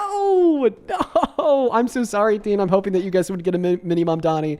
Man, that sucks. At least I could say I voted for her, right? I voted for her yesterday. Thank you for the $10. Alex, thank you for the $10 as well, who says got off a long shift at work, and I'm so glad to see that you're on live right now. Well, welcome in, Alex. ADA, thank you for the $10 as well. He says thank you for what you do. Thank you. Jennifer, thank you for the $10. Who says you were so educated, well-spoken, and well-informed. Thank you so much for the love, Jennifer. And then Katie with the $20, who says babies with anencephaly live for maybe only a few hours, maybe a day, so there wouldn't be a 2-year-old. Yeah, that was a very unrealistic hypothetical that guest gave me, Katie. Thank you for the medical facts. Appreciate you for the $20. Dev, thank you for the $10 as well. Who says I just want to say how grateful I am for you. Well, thank you. I'm so grateful for you, Dev. Thank you for the $10. And then Nick, thank you so much for the $10. Who says your reaction to the number of hands that were raised when asked if the surrounded women would hook up with Trump currently golden. Dude, I remember that. Please don't remind me. That was some crazy shit. Jay, thank you for the $20. Let's get 200 JWs down below in that comment section. Who says out of the near 40 Jubilee surrounded debates, only one episode featured a progressive woman at the center. Is there a female voice you'd like to see highlighted? Tilly Middlehurst would be awesome. I agree. Tilly would be great. I'm actually a big fan of her debate style. She would be great to be in a surrounded episode. Lindsay, thank you for the $10. Ashley with the $20 says keep it up, Dean. Well, thank you so much for that love and support, Ashley. And then Grace, thank you for the $15 donation on Venmo as well. We are all caught up on Venmo. Please show some massive love to all the donors in that chat. Genuinely, I'm so very thankful. Over on PayPal, thank you for the $20. Nicole, who says, did Parker tell you about the fucking Epstein apologist earlier? No, I didn't. What happened, Nicole? Thank you for the $20. Alana with the $10 says, coming from somebody who has to live with a MAGA family, you're truly an inspiration. Well, I'm so happy that the streams help you out. Thank you so much for getting inspired. I fucking love that. Ladiana, thank you for the $5. Marianne, thank you for the $10 as well. Who says the really dumb ones hurt my head. Me too, Marianne. And then Bridget, thank you for the $86 and the 47 cents on PayPal. Thank you so much, Bridget. Let's get 800 Bridget W's. You are the absolute goat. That is so much money, bro. Thank you. Bridget with the $86 says, long-time listener, first-time donor. Love listening to you and Parker Cook. Specifically wanted to ask you the point of hypocrisy of arguing against birthright citizenship, because literally a majority of citizens are not native to this land. Yeah, it is very hypocritical, incredibly hypocritical. You're so right, Bridget. Thank you for the $86. Same thing to you, Brandon. Thank you for the $24. Who says try to join the Discord in the link tree and it says it isn't valid. Please help. Go to the Discord app, type in the join code DEAN. It will work. Sometimes the link in the link tree just doesn't work. We're also cut up on PayPal. Over on Super Chat, Sonny Boy, thank you so much for the $5. I appreciate you. Ronnie with the $10. I appreciate you so much for that love. King with the $10 says, how can you cook Dean if you can't even pay your internet bill? Hashtag sad. Damn. Owned. Holy shit. S, thank you for the $10 as well. I appreciate you so much for that love and support, S. And then with all that being said, we are all caught up. If you want to support me, if you want to support the stream, you can find a link to my Venmo and my PayPal and the link tree in my bio on TikTok. Pin message over on YouTube, as well as the handles at the top of the phone screen on TikTok too. Really good way to get a message across. All right, May, go ahead and take it away. Okay, so I want to hear your pro-life stance because I've actually never heard it before. Well, I'm not pro-life. Or I mean pro-choice. Pro-choice. Sorry, my bad. Yeah, bro. Abortion's cool. No reason that I could find why it wouldn't be. So you think killing an innocent baby in the womb is cool? That's yeah. Can't really think of any reasons why that would be wrong. So of course I'm okay with it. You know, honestly, I think that we should probably give quotas to women to get at least 5 a month. If they get a sixth a month, and at the end of the year they get 5% back on their taxes. And we should try to make it as brutalistic as possible. There's videos of all the limbs getting ripped off and shit. Let's just go to put that in Times Square or some shit. I'm just kidding. That's a joke. No, listen, the true position is that I just can't think of any reason why it's wrong. So I don't think it's wrong. Because I don't think without reason.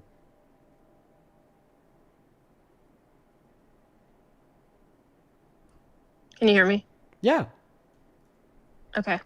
So you're just cool with it. People can just unalive their children for no reason.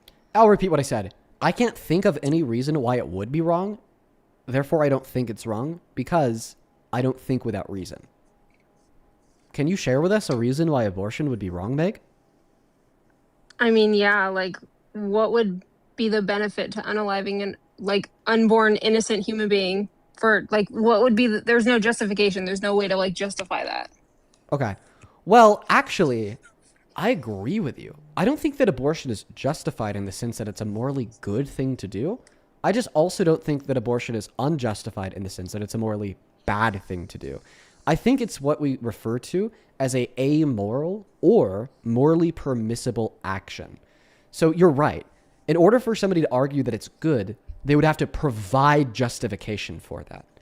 In order for somebody to argue it's bad, as you are, you also have to provide justification for that. And what I'm saying is I think you would fail in providing justification for the claim that abortion is bad. I mean, it's a human being. Okay. There's premise one of your argument. Fetuses are human beings. Now, how do we get from the claim that fetuses are human beings to the conclusion that therefore it's wrong to kill fetuses? Because you're taking an innocent life. It's an innocent human being. Okay. So it's wrong to kill innocent human beings. Is it murder? Yes, just like it would be wrong to kill an innocent 2-year-old walking down the street. Yeah, well, I'm not so sure that those two things would be the same. Now, would it be murder? Meg, do you think that all murderers should be in jail? I mean, yeah, they're not innocent. Okay. So it's murder to kill a zygote, murderer should be in jail. So if a woman has an IUD, knows that IUD can kill zygotes, is sexually active, then it does kill a zygote, she'd be culpable for murder under your view. So should sexually active women with IUDs go to jail? No, because that's preventing conception. So in most cases, you're right.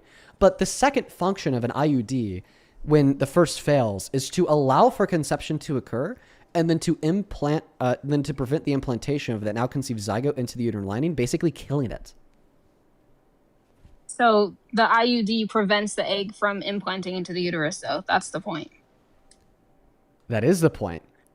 Not the egg implanting into the uterus, the zygote. Yes. The plastosis. Yes, it prevents conception. Yes. No, preventing the plastosis or the zygote from implanting into the uterine lining is not preventing conception. Let's go through the science of the very first part of pregnancy. Conception occurs by a sperm penetrating the egg. At that moment in time, you then have a unique human life because that is a very first and earliest stage of human development. Once the sperm fertilizes the egg and you have a unique human life, that zygote or blastosis, I think, is what they're more so referred to when it's a unicellular organism, that implants into the uterine lining and begins to grow. Now, what IUDs will do in some cases is after that sperm implants into the egg, and then you have a unique human life, a blastosis, it will then prevent its implantation into the uterine lining, killing the blastosis, killing a human life, under your view, murdering an innocent baby. And because that's murder, and because those women that know that IUD does that, still choose to be sexually active, are thereby culpable and responsible for that murder, and you think all murderers would go to jail, it would therefore be necessitated as a conclusion that you think women who have IUDs that are sexually active and know those IUDs can kill zygotes should go to jail. No, because with abortion, it would be malicious intent. So they are like purposely intending for the baby in the womb to die. Mm-hmm. Now, the point of the IUD is to prevent the, conception from happening. Yeah. So it wouldn't be the same. It wouldn't be considered, in my view, as murdered because it's not it's not malicious intent. Well, it's not any intent at all. They don't have any intention to kill that zygote. It just kind of happens. Exactly, because they're not planning to get pregnant. Like they're taking the steps to prevent a pregnancy. That's what I'm trying to say. No, listen, I agree with you. But I just don't think that intention is a necessary prerequisite for responsibility. I'll give you an argument for this. I have a 9mm handgun. When I shoot this 9mm handgun, it makes loud noises. Really loud noises. So if I went and I got my 9mm handgun out of my nightside bed and I pointed it at this wall behind me, knowing that there could be people on the other side of the wall, and then I pull the trigger, not intending to hit and kill them, but rather to hear loud noises because I love loud noises, and that bullet goes through the wall and kills a little girl, would I be culpable for murder even though I didn't intend to kill that child? I mean, yes. Yeah, and what that shows okay, is that intention in of itself is not a prerequisite for murder. Just the knowledge of a foreseeable outcome, even if you do not intend for that outcome to actualize, is the necessary prerequisite for murder. I mean, I get what you're saying, but I also want to preface by saying I personally would not think that a woman who has an abortion should go to jail. Okay, so then you either don't think that women who have abortions are murderers, you don't think that abortion is murder, or you don't think that all murderers should go to jail. So you'd have to deny one of the three things that you've already said. Okay, so I do believe abortion is murder because it's the unjust taking of an innocent human being. Okay, so are women who get abortions, are they unjustly taking the life of an innocent human being? I mean, yes. In most cases, yes. Can you agree that the definition of a murderer is somebody who unjustly takes the life of an innocent human being? Yes, that's the definition. definition of murder. So then you think that women who get abortions are murderers, and you think that abortion is murder. So then earlier, when you said that all murderers should go to jail, you now can see that claim. You don't think that all murderers should go to jail. I mean, I guess. I mean, I think that people who are okay. Let me clarify, Dean. Like, don't try to make me look stupid here. I mean, what I'm saying is right. I'm saying if a person goes out and murders a two-year-old walking down the street, yeah, obviously they should go to jail for that, right? So then why shouldn't women get abortions under your view? What's the difference? I mean, honestly, I mean, I don't know.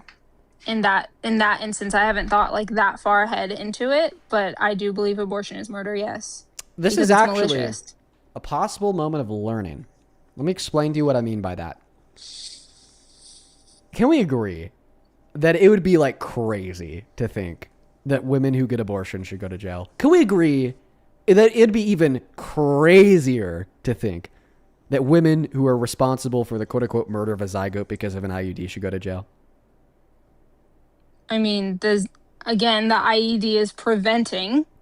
We went through this. The goal of it is to prevent. Yeah, the goal of me shooting my gun through my wall is to hear the loud noises. But oh shit, if it kills a child on the other side of the wall, I'm a murderer. Dean, but what moron is going to shoot a gun through a wall? Like, no, fucking you're going to go to a gun range. Fucking, do I need to... I'm not going to say that. Hypothetically, if I were that fucking stupid and I did do that, I would be a murderer, right? Even though it was really stupid. Well, yes, because you would have to take responsibility for your actions. Exactly. I would be responsible for the death of the person I kill on the other side of the wall, even though I didn't intend for that outcome to occur. So when you say that women with IUDs who kill zygotes are not responsible for the death of the zygote, even though they didn't intend for that outcome to occur, you're kind of contradicting yourself. No, I'm not, because... I just showed you the contradiction, though. Again, malicious. It's not malicious intent to prevent pregnancy, Dean. And it's not malicious intent when I'm firing my gun, wanting to listen to loud noises. That's not malicious intent, but I'm still a murderer. That's just stupid. Like, to be honest, it's stupid, but it's not malicious. Stupid. But it's not malicious. It is stupid, but it's not malicious. And because it's not malicious and still murder, your claim that malicious intention is a necessary prerequisite to be responsible for murder is false. I mean, no. It is if I were to do... Listen, we're going to run through it again. Dumbass Dean grabs his gun, shoots it through the wall just to hear loud noises. I kill somebody on the other side of my wall. Am I responsible for murder even though I did not have malicious intention? Yes or no? Yes. Thanks for the concession. That malicious intention is not a necessary prerequisite to arbitrate an individual as being culpable for murder. Okay, so are we gonna okay. I'm trying to think how to phrase this. I want to have like an actual abortion debate, right? Well, we are. Not all these but these hypotheticals are relevant. The relevancy of that hypothetical was to demonstrate that your counter objection to my argument that under your view, women with IUDs that kill zygotes are murderers was false. Thereby, it would follow that women with IUDs who kill zygotes are murderers. And then that would be the absurd conclusion of your view. And because your view yields such a grave absurdity, therefore your view must be false. It's all connected. I swear it's all connected. I just demonstrated the direct connection between the hypothetical that I just gave gave you and the conclusion that therefore your principle that leads you to the conclusion that abortion is wrong must be false because of how absurd it is. Yeah, but again, with you shooting the gun through the wall, oh, there's the anxiety pen. You shooting the gun through the wall, it would be like premeditated because you know you have a neighbor there. Like, you know that there's a possibility. Yeah, and that's why in the question, would a woman with an IUD that knows that IUD can kill zygote that does kill a zygote be a murderer? Because they know that that's a possible outcome of sex going into sex. The same way I know hitting somebody on the other side of the wall, once again, dumbass Dean shooting gun to hear a loud noise, culpable for murder if it kills somebody. No, not using that gun maliciously, just using that gun really recklessly and really stupidity, with a whole lot of stupidity. And if that hit and killed somebody, I'd still be a murderer without malicious intention. Why are we going in this circle? Come on, dude. You know it's true. You've already agreed that you can murder people without malicious intent, such as in the hypothetical I gave you. You already agreed. Okay, fine. Then let's do a different route. How about this? I'm going to give you an even better example to prove that you don't need malicious intention to murder. I have a question. Is abortion always murder in elective circumstances? Yes. Even if there's like somebody who's getting an abortion that literally believes that fetuses are not alive, thereby they can't have malicious intention to murder because they don't think the fetus is alive? Well, yes, because that just means they don't understand science. Perfect. But it also means that they don't have malicious intention under your view. I mean, no. But they're still a murderer under your view. So under your view, you don't need malicious intention to be a murderer. Yes, you... Okay, then abortion's not always murder. If you need malicious intention, if you need malicious intention to be a murderer, to murder, then abortion's not always murder, because you cannot argue that every single woman and girl who's ever gotten an abortion has always had malicious intention. I mean, it's malicious intent when they're choosing without having like a legitimate reason to unalive a human being. Remember, there's like, if they don't think it's alive, then they are not intending to end the life. Because they don't understand science. Like, that's not my problem, that they don't understand science. So the claim is, from your perspective of being pro-life, they're not maliciously intending to end a life because they don't understand science. That's not a refutation of the claim that they don't have malicious intention. That's an explanation from the pro-life worldview of why they don't have malicious intention. I mean, I guess, but at the same time, like, we should... I mean, I don't know what you...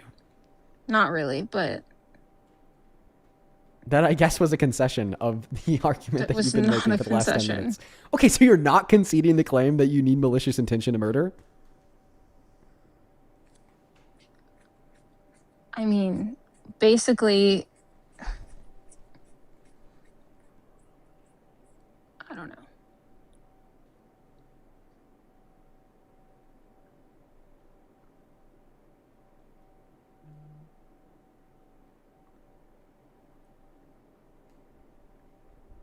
Sorry for doing it to you, Meg. It's not fun for me. I mean, it's not fun for me, you Meg. You have fun doing this to everybody. So no, it's not fun for me, Meg. No, it's not fun for me, Meg. I don't like what I do, Meg, but it has to be done, Meg. If you don't like what you do, then why do you do it? Because it has to be done, Meg. No, it doesn't. It does. It does. It has to be done, Meg. It has to be done. It doesn't. It really doesn't. It has to be done. We need to be reasonable thinkers, even if it means that helping you to become a reasonable thinker means embarrassing you on live in front of 22,000 people. It has to be done, dude. The lack of shame in MAGA. Who said I was MAGA?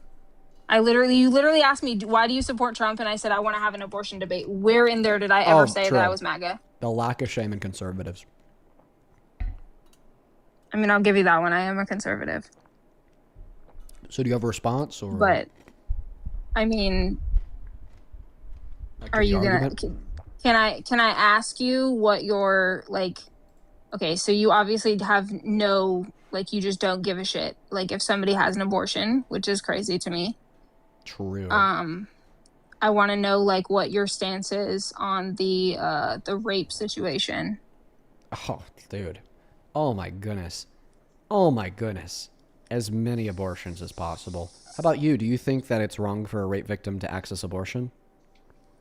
So I was actually conceived in rape. So Okay. I don't think that my life matters any less than my sister, who was conceived in a living consensual relationship. So Yeah. Yeah, well, it doesn't. It doesn't matter any less. My argument, insofar as why rape victims should absolutely be able to access abortion, is not because I devalue the lives that are produced by rape, but rather because there's just so clearly no obligation in the slightest that a victim of rape would ever have to provide their bodily resources to keep that fetus alive. First question, if you needed my kidney to stay alive, do you think that the government should be able to force me into giving it to you? force. Mm-hmm. I mean, no, because that's why you sign up to be a donor. So if the government shouldn't be able to force me into providing my bodily resources to you, then why should the government be able to force rape victims into providing their bodily resources to fetuses? Because I wouldn't. Okay, so I'm not a baby in the womb isn't taking anything from the mother. Yeah, Like, it is. it's- Progesterone through the umbilical cord to No. sustain its life. Oxygen, bodily resources, domicile in the But it's uterus. not That's just- taking, it's sharing. It's sharing the nutrients. So if it was taking all of the nutrients and the resources, then it would be killing the mother. Question. Wait. If the government forced me to give you my kidney, would you be taking my kidney? Well, yeah. Would that be killing me? No, it wouldn't, because I could live with one kidney. Donked. Yeah, but a lot of the people that I've argued with on lives are like, no, the baby takes the resources, and it's It like, does. okay, but if it took every single resource that the mother provided, then the mother would not be able to. Bro, it's not taking all of the mom's bodily resources, just like you're not taking I'm all of aware my of kidneys in that. the hypothetical. It's just taking some of the mom's bodily resources, just like in the hypothetical, you're taking some of my kidneys, like one of my 2 kidneys. So I'll just Yes, I'm rephrase the question. aware. If the state shouldn't be able to force me to give you some of my bodily resources, then why should the state be able to force rape victims to provide fetuses some of their bodily resources? Because why should the baby in the womb pay for the crimes of the father? Okay. Why should you pay for the crime of me refusing to give you my kidney? See, those types of questions are completely irrelevant to the question that I just asked you and the argument that I'm running on you. Okay, but the government wouldn't force anybody to give anybody their kidney. Like, that Well, the just question wouldn't wasn't happen. would or wouldn't this occur. The question was, do you think this should occur? And you said, no, Dean, this should not occur. So if you do not think that the government should be able to force me into providing you some of my bodily resources to save your life, then why should the government be able to force a rape victim into providing some of their bodily resources to save the life of the fetus? Okay, so you can survive without a kidney, correct? Yep. So could I. No. In the hypothetical, you need it to live. Okay, I mean, That's kind of but like, there's a whole list for that. like multiple people you could get the kidney from. Also, no. The only person alive who has a kidney that could save you is me. Okay, that's a stupid hypothetical because that just wouldn't happen.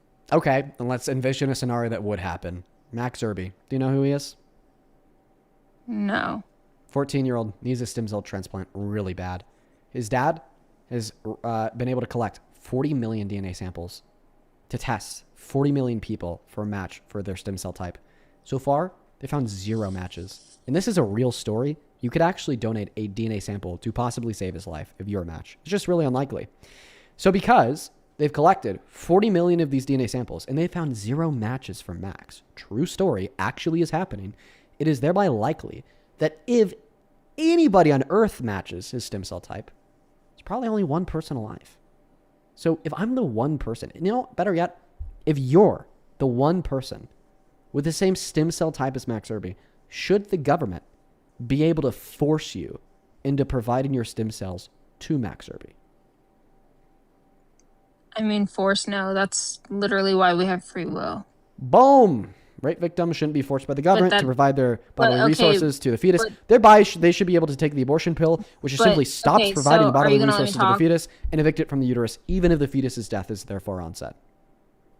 Okay, so you do realize that the only way for a baby to be brought into the world is for it to live in a mother for 9 months. Like, yeah, and the only way for Max Irby to continue to live in the world is for you to give him your stem cells.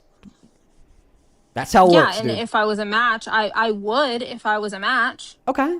But the government should be able to force you to do it. And that's the only thing that matters to the conversation on if victims of rape should have access to abortion.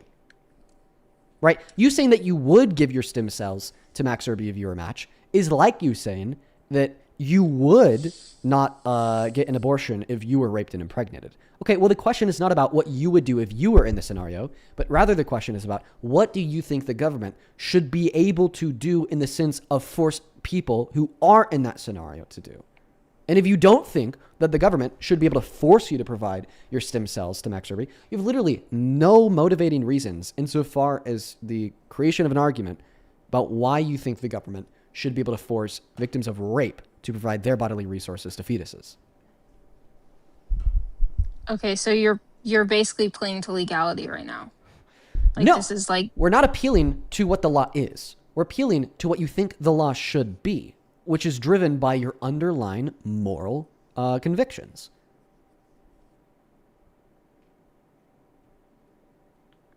I mean, okay, so the issue here is though that the okay, I'm trying to figure out how to structure this. So the baby in the womb is an innocent human being, right? Are you an innocent And human yes, being, Meg? Max is too. Well, yes, I am. Okay.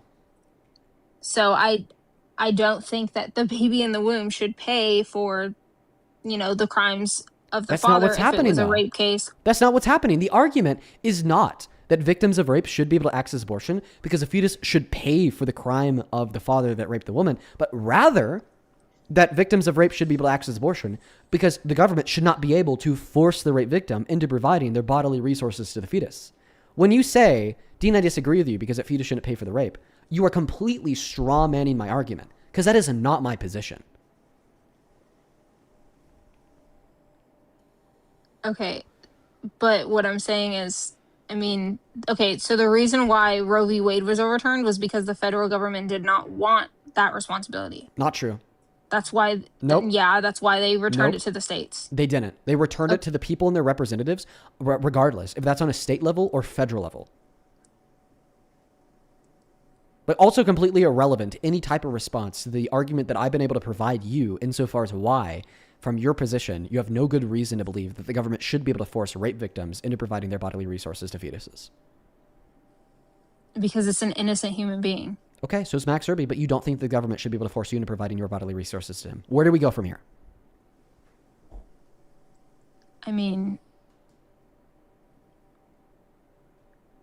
Yeah, I'm not saying he's not an innocent human being. Well, you are if you say that's a symmetry breaker between the two scenarios. No, I'm not. I'm just saying, If that's not the symmetry breaker between the two scenarios, then that actually does not explain why you think the government shouldn't be able to force you, but should be able to force rape victims. You have to be able to provide the symmetry breaker between the two scenarios. Okay, so Max has parents, I would assume, correct? Obviously, his dad is trying to find him. Yeah, his dad's the one match. organizing the... So, right. But the baby in the womb doesn't have anybody willing to fight for them and be their voice. So And? if there's nobody to speak for them, somebody has to come up and be like, hey, we shouldn't just unalive human beings Yeah. simply because of a circumstance that they came out of. Let's see how this logic works out. If Max's parents died today, should the government be able to force you to provide him your stem cells tomorrow? No, because he would have Thanks. he would have somebody in his family to... So if every member of Take- Max's take- family died today, Oh my should the God. government be able to force you into providing him your stem cells tomorrow? And by the way, before you Again, say that he this would- is a stupid somebody hypothetical, would this step is in a and- very valid line of questioning because it is essentially accounting for the morally relevant difference that you're proposing to test it to see if it is genuinely morally relevant. Okay. No, if everybody but you, Max, and Trump, the leader of the government, died today, should Trump, the leader of the government, be able to force you to provide your stem cells to Max Irby? And maybe one cop somewhere just to like actually arrest you and make you do it. Like obviously no. The answer is no, right? The answer is no. So like this arguing that, oh, well, like Max has people there to support him, but the fetus doesn't. Therefore, apparently the government should be able to force rape victims to provide their fetus or bodily resources is absolutely false. That is not a morally relevant difference between Max and the fetus. That is just simply a descriptive difference that is irrelevant to the claim that the government should or should not be able to force a rape victim into providing their bodily resources to the fetus. This is no. That's no different than saying, oh, well, Max Irby big, fetus small. So because fetus small, government should be able to force the rape victim into providing their bodily resources. Why the fuck would the size of the fetus compared to the size of Max matter? Why the fuck would Max having a support network and the fetus not having a support network matter? So why does value of a human being determine, or why is it determined on their location?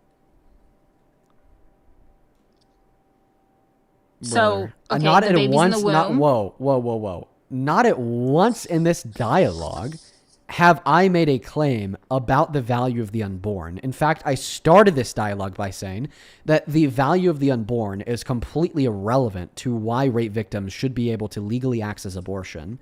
Second of all, because I never made a claim about the value of the unborn, I certainly never made a claim about that value being derivative by the location of where the fetus is at. Then third of all, the argument that I am using to prove that rape victims should have legal access to abortion is literally an analogy to somebody that is out of the womb and you being justified and not providing your bodily resources to them. The government not being justified in not forcing you to provide your bodily resources to them, even though Max Irby is out of the womb. So why do you think they get value when they're out of the womb but not when they're in the womb statement come from? Just respond to the meat on the bone. The meat on the bone is very simple. I understand that you're probably taken aback by my swag and simplicity. This argument is a very easy one to make. There's no difference between the claim that the government shouldn't be able to force you into providing your bodily resources to somebody else like Max and the claim that the government shouldn't be able to force a rape victim into providing their bodily resources to somebody else like a fetus. Okay, so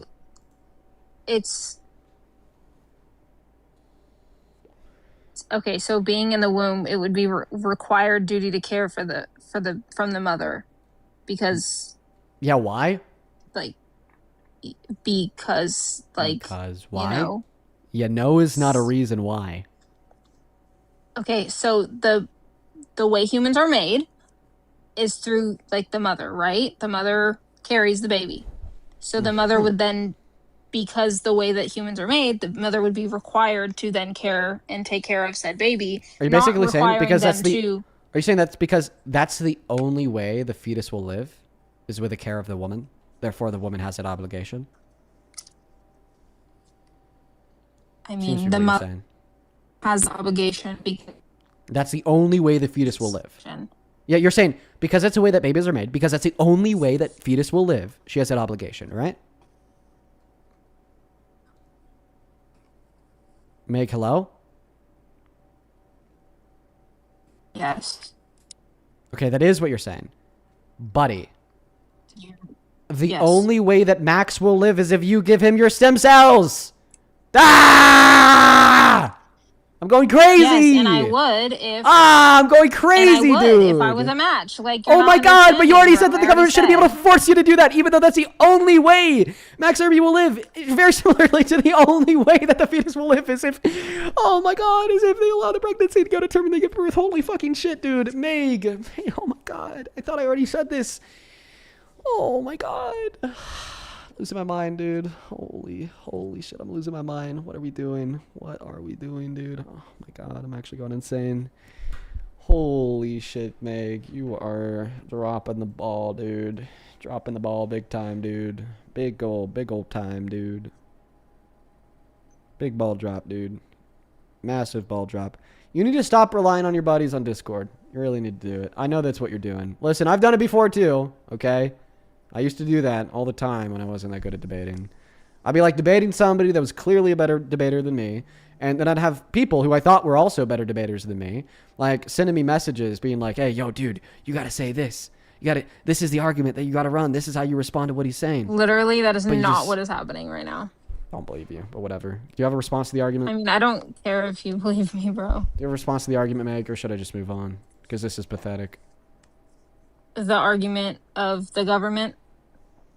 Yep, about how you think that the government shouldn't be able to force you into providing your bodily resources to somebody else, but you do think that the government should be able to force a rape victim into providing their bodily resources to the fetus. Let's just quickly run down all of the responses that you've given to this argument to just so I can demonstrate to you how pathetic your frivolous attempts have been. Your first response to this argument was to say that the fetus shouldn't be paying for the crime of the rapist. Okay, the response to that was, well, that was not my argument. I never argued that they should be able to abort the fetus because the fetus should have to pay for the rape. No, it's rather because they don't have an obligation to provide their bodily resources to the fetus. Then your second argument was to say, well, Dean, why do you think location matters? Just completely strawmanning my argument into being the reason why I think that victims of rape should be able to access abortion is because the fetus is in the uterus. Once again, also not my argument. That's not my argument. My argument was rather that the rape victim does not have an obligation to provide the bodily resources to the fetus. Your third argument was that why am I appealing to legality? Dean, you're appealing to legality through your argument. That's also a misrepresentation of my argument. That's not what I'm doing. I'm not appealing to what the law is. I'm appealing to what you think the law should be based upon your moral convictions, and I'm demonstrating to you how you apply your moral convictions in a very contradictory manner where in one sense, you shouldn't be forced by the government into providing your bodily resources to somebody else predicated on your moral convictions, but you're using those same moral convictions to argue that a victim of rape should be able to be forced into providing their bodily resources to the fetus. Then the fourth argument you had was, well, because the only way for the fetus to live is if the fetus stays in that uterus and they take the pregnancy to term, therefore the woman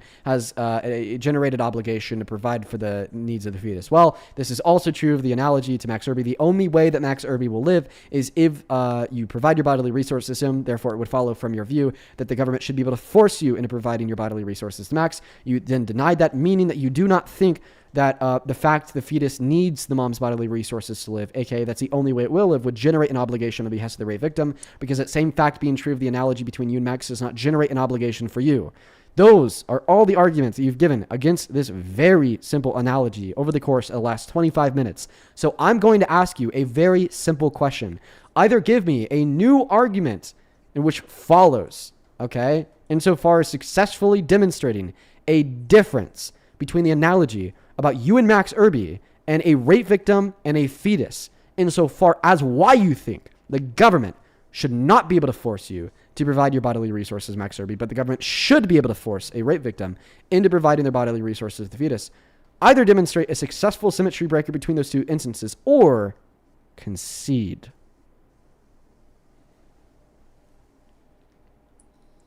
Okay, so basically, Max Irby? Is that how you say his name? Yeah. Yeah, so he wouldn't be my child, but the baby in the womb would be. So I would have the duty to care for the child that is in my body. Yeah, cool, bro. Let's see if this separate argument human works. being. Cool, bro. Let's see how this argument works. How old are you? 27. Okay, let's assume that you were like 57, and a long time ago, you donated one of your eggs to an IVF clinic. And you don't know this, but the government knows that in fact that IVF clinic ended up selling that egg to a man and a woman who wanted to have a child. They did. That child's name was Max Irby. So now in this hypothetical where Max Irby is actually your biological child, should the government be able to force you into providing your bodily resources to Max Irby? No, because I would have sold the egg and it wouldn't have been mine it wouldn't have been mine anymore. Like I would have donated my egg so that somebody else could have a child, which would then mean it was no longer mine. Okay, so it's not your child, even though you have a biological relationship with him, because you didn't consent towards the creation of that child because somebody else bought the egg, then consented towards the creation of that child. Well, rape victims don't consent towards the creation of that fetus either because they were raped. Yes, that's literally my whole existence. I'm aware. Yeah. My mother did not consent. So because of that, your argument fails. No, it doesn't. It does, because in both scenarios, you're essentially arguing that because you did not consent towards the creation of that child, that therefore you don't have an obligation to care for that child, that the government should be able to enforce. All right, that's also true of rape victims. but the baby is being punished for a crime it did not commit. Meg, that was your first argument. I've already refuted it 3 times. Are you going to concede now? No, I'm not conceding. Okay, so then respond to my refutation of that argument, please. The refutation of that argument was, my argument is not that they should be able to access abortion because the fetus should pay for the crimes of the father, but rather because they should be able to access abortion because they don't have an obligation to care for the fetus. Do you concede the argument now? No. And then what's your counter argument to the position that I'm not arguing that they should be able to access abortion because the fetus should pay for the crimes of the father, but I'm rather arguing that they should be able to access abortion because they don't have an obligation to provide care to the fetus. Therefore, your claim that I'm wrong and the government should be able to force rape victims to maintain that pregnancy is because the fetus should not pay for the crimes of the father. How do you respond to that position, Meg? Hint, I don't think you are going to have a response. I think that you're just going to completely ignore it, move on to some other position, and it's going to be funny. So basically, the baby you would care for the child up until it can be handed off to someone else, whether that be you bring it up to viability and have a C-section or you deliver it to term. She's doing exactly what I said she would, by the way, just completely ignoring the counter argument to her claim that the reason this is different is because we should be able to punish the fetus for the sins of the father. She's going to completely ignore the fact that I said that is not what we're doing. That is not what I'm arguing we should be able to do. But rather I'm arguing that it's not because of punishing the fetus for the sins of the father, but rather because the rape victim shouldn't have an obligation to provide care for that fetus. Dude, holy fucking shit, Meg. You literally cut me off in the middle of I gotta grift off you real quick. Thank you so much for the $10. Kirsten on Venmo, who says, what about all the women with drug and alcohol addictions? Should we force them to give birth to babies addicted to drugs or with fetal alcohol syndrome? And who pays for that specialized prenatal care? Listen, I think that women should be able to access abortion for any reason or no reason at all because I don't think the life of the fetus is valuable and I don't think that many women have an obligation to provide for the needs of the fetus. We're gonna go get this low IQ idiot off the stream. Thanks, Meg. Take care. Sarah, thank you so much for the $5 on Venmo. Please do show some love to Sierra down below in that chat while we do look for that next guest, everybody. I do appreciate you so much for that love. Same thing to you, Jada. Thank you for the $10 who says, Kiros won her district primary. Sorry, I had to be the person to break the news to you. I'm not familiar with that news. Honestly, I wasn't looking at other Colorado districts outside of my own. Thank you so much, Katie, for the $10 as well, who says, technically a fetus is a parasite until it's viable to live outside of the womb. I appreciate you for the $10, Katie. And Sarah, thank you. That's a child. Thank you so much for the $25 on Venmo. Sarah, who says, so I'm a murderer for discarding extra embryos after IVF. In addition to the $75,000 spent and the mental and physical toll, should I also be going to jail? People who don't understand the first thing about pregnancy, like this caller, should not attempt to weigh in about abortion conversations. I couldn't agree more, Sarah. You are 110% on the money. I appreciate you for the $25. I am very, very grateful for you. Thank God it's over. Finally. Guys, listen, I have debated 5 people on abortion today. Do you guys think that I've successfully demonstrated that there's just like no good argument for why abortion is wrong? Like after 5 people, like, come on. A lot of people in the chat are saying yes. I agree with you guys. Please stop annoying me with really bad pro-life arguments for all the Trump supporters in the queue. TXW, do you support Trump? Yes. How old are you? 19. Okay, I'm going to thank a couple more people, and the mic before will be yours. Charlene, thank you for the $20 who says facts. I appreciate you. Thank you for the $20, Charlene. Show some love to Charlene in that chat. Thank you so much, Dev, for the $5, and Emma for the $5 as well. Thank you guys so very much. Ethan, thank you for the $5, and Avery, thank you for the $15 who says, love listening to your lives. It definitely helps with my stance more than I thought. I'm happy that it does, Avery. That is what we want. And then Lindsay with the $5 as well. He says, you are so smart. I appreciate you. Zachary, thank you for the $1. Emma, thank you for the $1. Alexia, thank you for the $5. Who says her accusing you of grifting made me want to donate. Dude, yeah, that's kind of annoying, dude. Not gonna lie. And then Chelsea, thank you for the $20 over on Super Chat, who says, much love, Dean. Love watching the streams. Well, thank you very much, Shelves. That is very, very kind of you. Thank you for the $20. And then over on PayPal, thank you for the $5, Olivia, Kimberly, and Alex. You guys are awesome. Macy, thank you for the $3. And Sonia with the $5 as well. We are all caught up. Go ahead and take it away. Tell us why you support Trump. Appreciate you guys so much for the love and support. I like him because he has a lot of good, like, things that he does, like trying to get rid of like the border and stuff, like trying to keep it. And I like how he's like a Republican because that's the party that's not racist. Oh. Why do you think the Republican Party is a party that's not racist?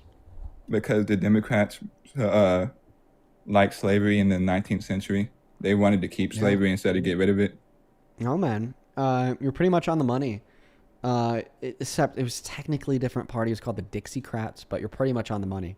So how can I call myself a Democrat and say that I don't belong to the party of the racists if it was the Democratic Party who was pro-slavery in the 19th century? Well, that's because we had what's called a party switch. Let me ask you a question. The conservatives, the people that want to conserve the traditional norms, are they on the right or are they on the left? They could be on both. No, conservatives are on the right. Progressives, people who want to progress beyond the traditional norms, are they on the right or are they on the left? The left. Yeah. So instead of looking at this in the Democratic versus Republican lens, let's look at this in the conservative on the right versus the progressives on the left lens. During the Civil War, the people that wanted to keep slavery, were they conservatives that wanted to conserve traditional norms? Or are they progressives that wanted to progress beyond the traditional norms? They wanted to keep it how it was because they had slaves for a while already, so they wanted to keep it. Yeah, so they were the conservatives, right? Yeah. And then the people that wanted to abolish slavery, they were the progressives, right? Kind of. They wanted to go back to the way it was before slavery. Well, actually, that's a pretty fair point to make. Before, before racial chattel slavery, you kind of got a good point there. But the way that we'd refer to it through the lens of a progressive in the 19th century is that we want to progress beyond this traditional norm that has at this point existed for hundreds of years and generations of moving past slavery. So they're progressives. So in other words, the people who wanted to keep the slavery, the Democrats, were conservatives, and the people who wanted to abolish slavery, the Republicans, were progressives. Okay, so this is my case for the party switch. Back then, the progressives were on the right and the conservatives were on the left. Today, the progressives are on the left and the conservatives are on the right. So in fact, if you want to make an argument that you would never support the party that at one point supported slavery, you would never support the conservative movement, which is on the right. You'd actually be a progressive on the left.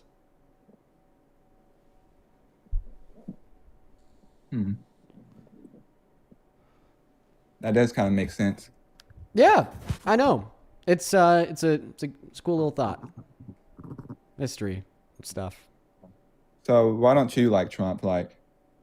Well, I'll give you a couple of reasons why I don't like Trump. And I'm probably going to move on to the next guest, my friend. I don't like Trump because I think that his character is absolutely abysmal.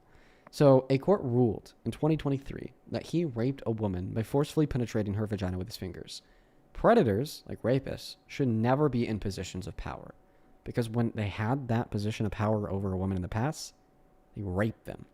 So what do you think they'd do if they had a position of power over most of the globe by being the president of the United States of America? They'd probably do a bunch of bad things, right? And that leads into my second reason why I don't support Trump, because he is doing a bunch of bad things. Right? He took healthcare away from 10 million low-income Americans when we already have 51,000 that die every year. Took food stamps away from 3 million low-income Americans. He defunded a bunch of foreign aid that, according to reports, is expected to kill 3 million people annually. He started a war in Iran, war of choice, by the way, that has killed 168 schoolgirls at an elementary school. And I mean, there's a bunch of other reasons too, but I'll keep it short.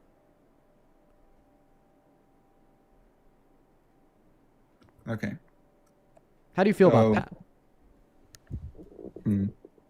So you're saying he's only done bad things, he hasn't done any good things? Well, or that the bad outweighs the good? The bad significantly outweighs the good. What things do you like that he did? Like, what do you like? Do you like anything about him? I liked him expediting the approval of the COVID vaccine. That was good. But, I mean, then he kind of walked back on that by saying the vaccine was ineffective, causing half of our nation to protest from ever getting it. So I think about, just illegal immigrants being able to come in freely. Well, I think that immigration is a very natural thing for people and non-people like animals to do. Since the dawn of biological life on Earth, that biological life has immigrated. What does this mean? There must be really good reason for migration. So first we have to consider that when we look at undocumented immigrants and what we should do to them. Well, if they left where they're coming from, they must have had really good reason to do so. So maybe we should hesitate before sending them back to where they came from. And then we look at the pros and cons of sending them back to where they came from, that they had good reason to leave, and just letting them stay here, right? And I think that sending them back to where they came from comes with a lot of cons, like destroying the economy, disrupting the productivity of our manufacturers, reducing GDP growth by 1.1 through $1.7 trillion per year, reducing taxable revenue by $100 billion per year. But then the pros of just letting them stay here, maybe giving them a pathway to residency or citizenship, well, now they're going to make more money because citizens make more than non-citizens. They're going to pay more in taxes because now they have more of a reason to work over the table because they could get those systems of benefits that taxes pay for. And they're going to continue to function as productive members of society that are actually multiple times less likely to commit a crime than the average U.S.-born citizen. So what about all the bad ones that come in illegally too? Like the bad ones? Should they just be able to come in free? Or should we have to... The bad ones, like the bad criminals? Background check. Well, for the undocumented immigrants that are bad criminals, let's throw them in jail or send them back home. I mean, But how would you know if you didn't? Well, Like, you wouldn't know that they came in. Because they already came in freely. You wouldn't know. Yeah, and that's why we need to vet every person who's come into this country with the use of undocumented means before we consider letting them stay here or sending them back home. We vet them. We look at their record. We look where they came from. We look at what they did there. If we determine that they're a really bad person, we're not even going to consider letting them stay here. If they committed a crime in our jurisdiction, throw them in jail. If we didn't, send them home. But for all of those that haven't done really bad things, you know, per my previous argument, let's just let them stay here. So they wouldn't be illegal then if you were able to test them, like do all the background checks and stuff. Because if they're illegal, they would come in without doing all that. Well, then we would allow them to become legal, is what I'm saying.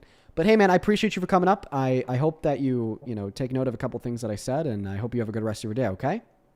Yes. Thank you. Take care. Let's go to get that next guest connected. Only up inside of the queue if you happen to be MAGA. Only up inside of the queue if you happen to be MAGA, everybody. Let's go to get the next guest connected. Here we go. Who do we got next? We got Great Love loading up. Here we go. Here we go. Hey, welcome in. Do you support Trump? I do support Trump. Oh my God, I'm going to fucking vomit everywhere. You're absolutely disgusting. I'm sorry. I was just being nice for so long. How to be mean. Well, just what kidding. if I just have a lack of just knowledge? kidding. How old are you? I'm 18.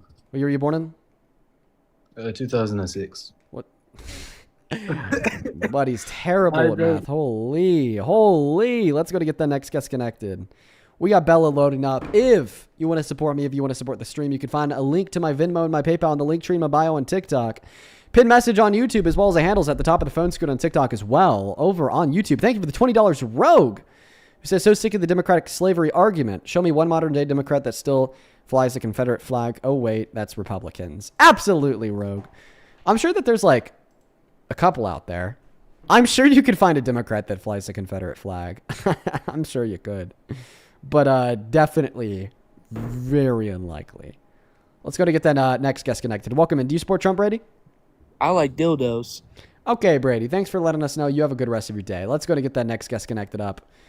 Only up inside of the queue if you happen to be an American adult that supports Trump as president. Do follow the rules of our live stream, please, and thank you. I'd really appreciate you guys for that. Thank you, Emma, for the $3 on Venmo. And then Lindsay, thank you for the $5. And Jesse, thank you for the $15, who says, these abortion debates remind me of the early days. Jesse, well, you would know about the early days. This guy's been watching since the very start. And yeah, man, we used to run up abortion debates all the time, man. And then Brian, thank you for the $20, who says, when guest warns listeners that you grift, I think they mean G, getting R, right, wing, I, instigated, F, finance, T, treasure. I appreciate you for the $20, Brian. Hey, welcome in the Laos. Do you support Trump? Yeah, I do. You told me in the comment section that I won't debate real American patriots or some dumb shit like that. Yeah, why don't you? Can you explain that comment to me? Like I'm 5?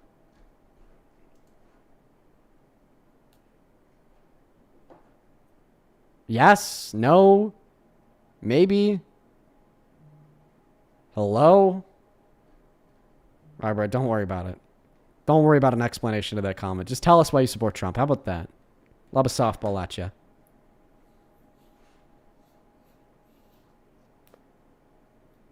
Eyebrow. Eyebrow, let me give you an even softer ball, okay? Is Trump good? Oh, sorry, I lost connection. Oh, no worries. Is Trump good? Yeah, I believe what he's doing in the world is good, yes. Yeah, why Trump good?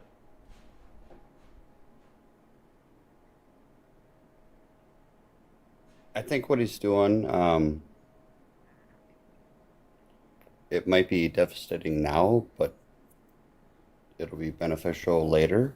Sound like Cope. If devastating now, what evidence that beneficial later?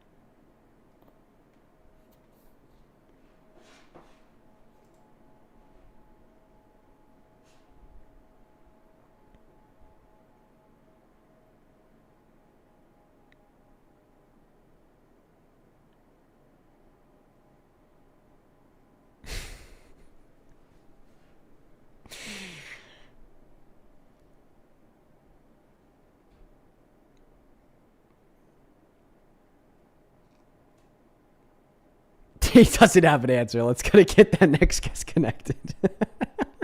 Dude, let's go. We're breaking their brains. We're breaking their brains. Quite frankly, with Caveman Dean. Caveman Dean, break brain. Easy break brain, I say. Say something. Go on mute. Leave the live. Don't say anything at all. You're a misogynist coward. Good. Boy, and you're Liam. a runner. And you're Good. a runner. Oh my God, Liam.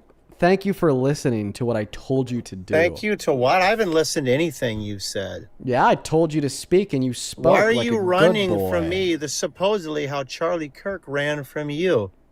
Did you just you little compare hypocrite, snowflake little Did you boy? just compare yourself to me?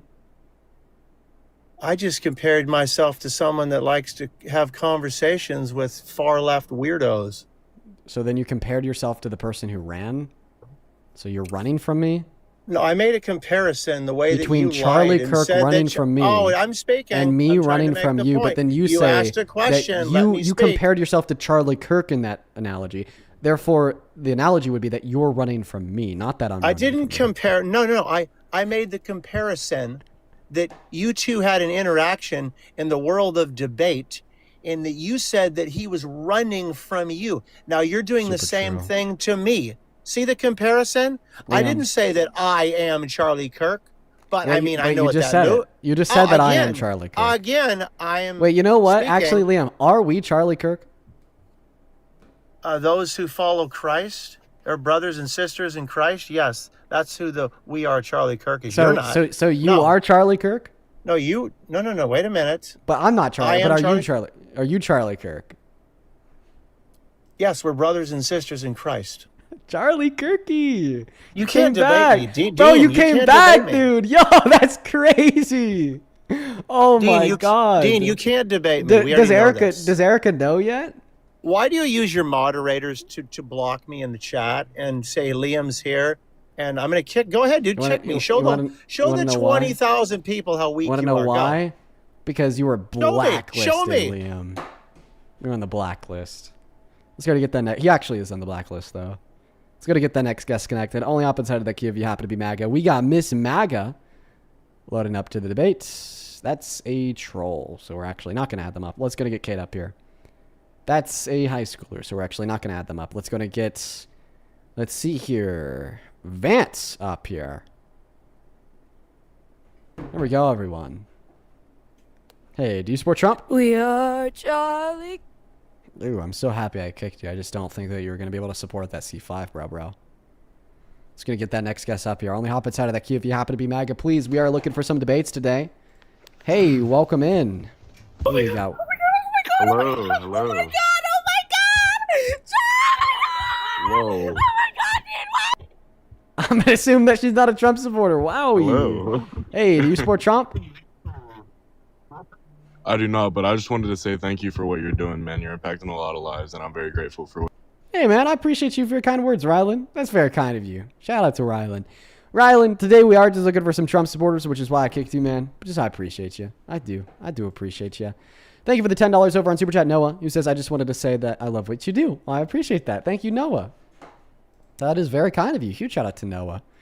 Let's go to get the next guest connected. I'll only hop inside of the queue. If you happen to be MAGA, I would really appreciate it so much if you guys would please follow the rules of the live stream. Let's go to get the next guest, Bryce, connected. Here we go. Here we go. Only hop inside of the queue if you happen to be MAGA. Hey, do you support Trump? Ew, Jesus Christ. Let's see here. Dorane, that is Doriane. Thank you so much for the $12 on PayPal. Says, Dean, I've been in the queue for 2 hours and I... Jeez. And I promise I accidentally left, so my username is Dodo Bird. Please let me join. I really want to debate you. Dodo Bird in the queue for 2 hours. Really wants to debate me. Can you send me another message just stating what your name is inside of the queue?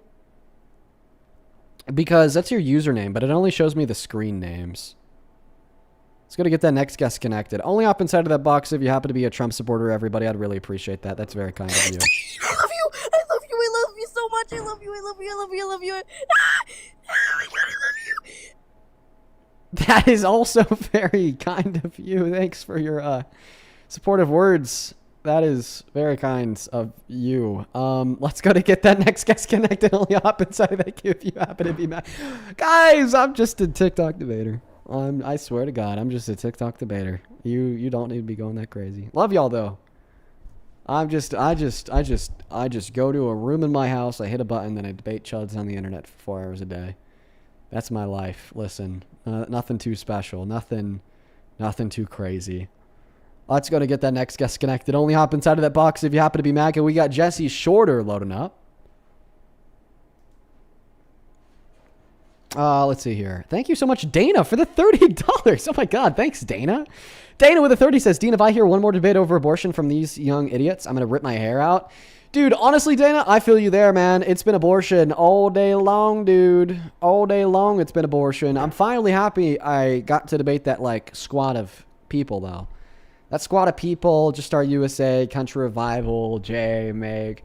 They're like a little, like, Republican gaggle that, you know, roams around internet, roams around TikTok, hosts their own lives, does debates. No, but it was good. It was good to finally get to debate them all. It was awesome, honestly. Oh my God, please spit on me.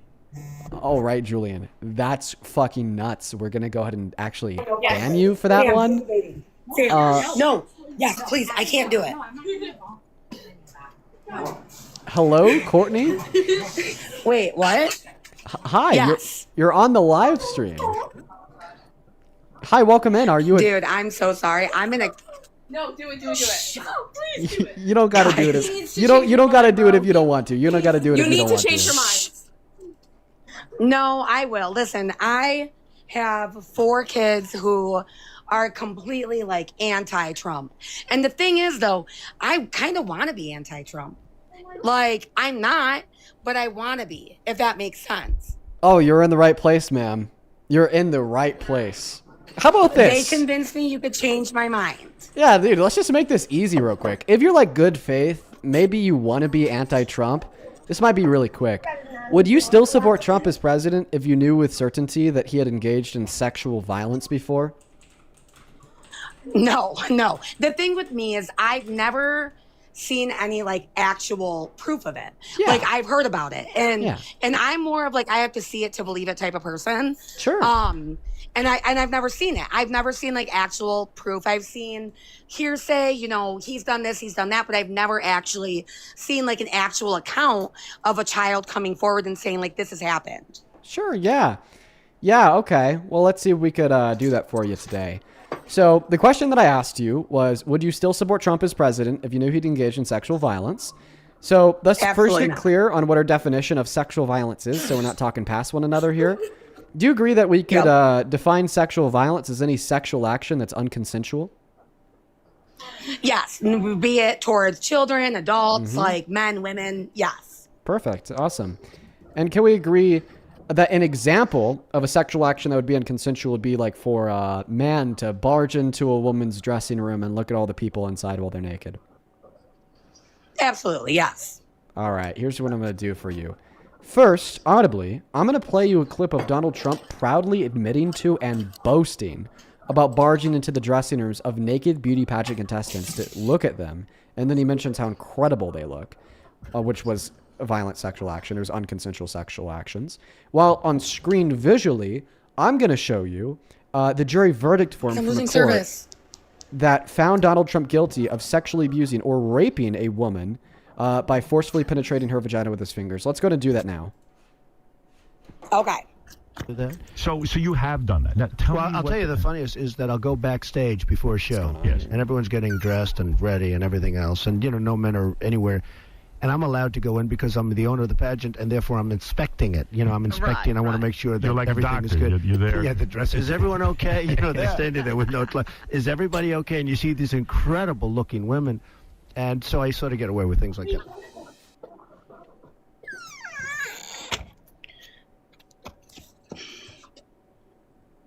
Okay.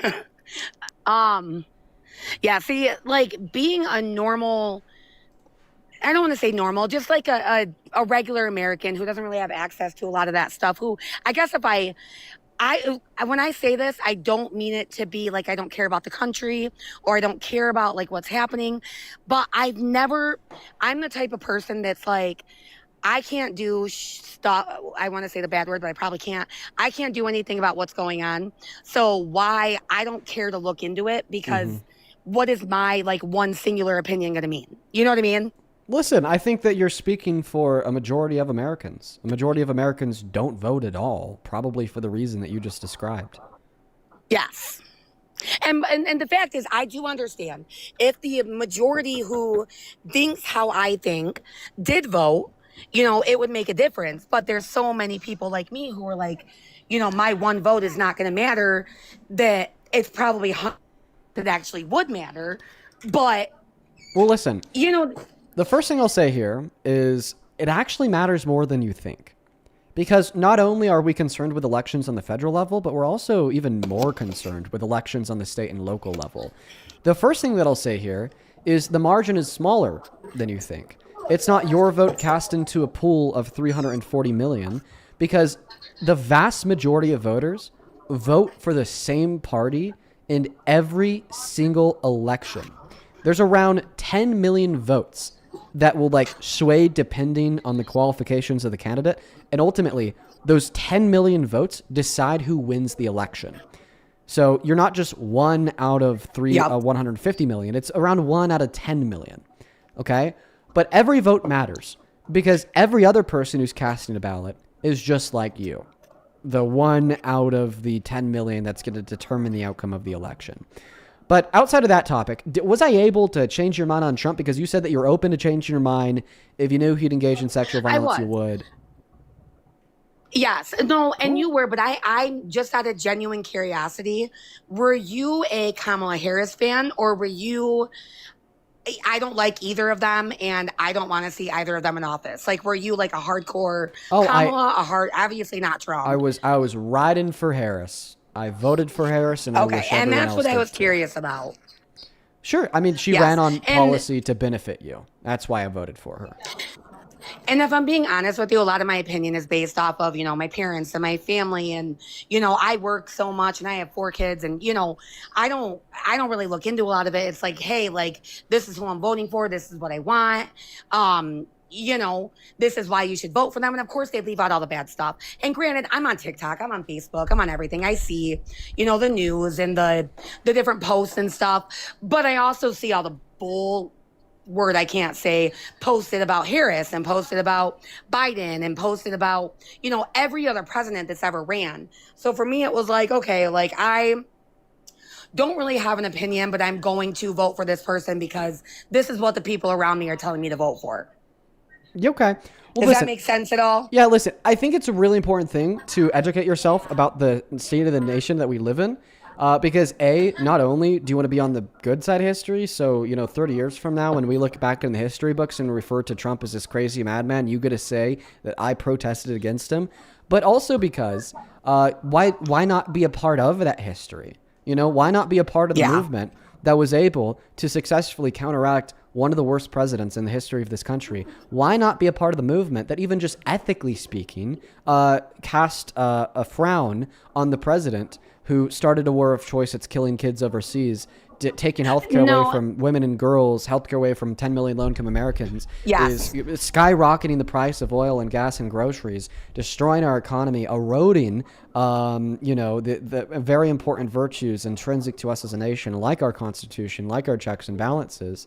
If you get anything out of it, it's just a badge that you did it, that you are on the right side, and that's meaningful. That matters. Just being on the right side to be on the right side is what matters. Because being on the right side means that you are doing what is best for your local community. You are doing what is best for your family. You are doing what's best for your state. You're doing what's best for your country. You're doing what's best for your world. And if you're not on that right side, well, then you'll always be able to tell yourself that there's more that you could have done to serve to the better interests of your daughters. There's more that you could have done to serve to the better interests of your family. There's more that you could have done to serve to the better interests of your state, to your country, to your nation, to the world. Yes, and I will admit, like, I've said to my daughters a couple times, like, you guys, I'll see a news article or gas prices. I'm in Upper Peninsula, Michigan right now. I actually had a rustic cabin.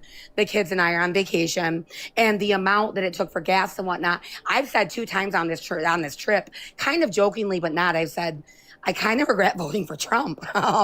He caused that. Yes, and like my daughters, they're the ones that wanted me to get in and to debate with you. They were like all for it. They put me in this chat, and like I walked into the room and they were like, "Mom, you're on with Dean Withers," and I'm like, "No effing way! Like this is not real life." But again, I was more open than a lot of people when it comes to it. I've had a medical procedure done in the past that, Trump is completely against, and like I don't regret it. I don't have any, I don't have any regrets about it. Like it needed to be done type of thing. And so that's one of the things that like my daughters, they're older, they're 17, 18, and they were like, "Courtney, like Mom, like you did this. You know what I mean? Like, how can you vote for Trump when you did this in the past?" What state are you in? I'm in Michigan. I'm in the UP right now. We live in Lower Michigan. Right now we're vacationing in Upper Michigan. Okay, consider this. Today, because of Trump, there are 66 million American women and girls that don't have access to abortion across the country. Okay? In like 28 states. It's kind of ridiculous. It is. So there are, today, because of Trump, 66 million American women and girls that don't have the opportunity that you had, that probably significantly and drastically impacted the course of your life. Likely, for sure. Like because you I got would it be in a completely for the different betterment position of your life. Yes. Now, can you have those 66 million American women and girls that don't have the same opportunity you did weighing on your conscience because the president you claim to support caused them to be in that position in the first place? Can you have that on your conscience? I can't, no, because like my life would be in a completely different place. I'm not going to go into like why I did it or what the circumstances around it were, but like my life would be in a completely different place if I wouldn't have done what I did. You don't sound like a Trump supporter at all, ma'am. I don't know. And I never really, I don't think was. I think, like I said, it was more like family persuasion and like, no, you can't see anything. Family persuasion. Close the door, bud.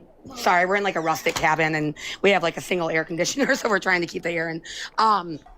But, it was more like, I'm not going to look into it, but you guys did, so I'm going to do it. And now, lately, I've just been kind of like, what the heck did you do? Like, okay. Well, hey, listen. Why did you do this? I think that's kind of where the conversation meets its natural end.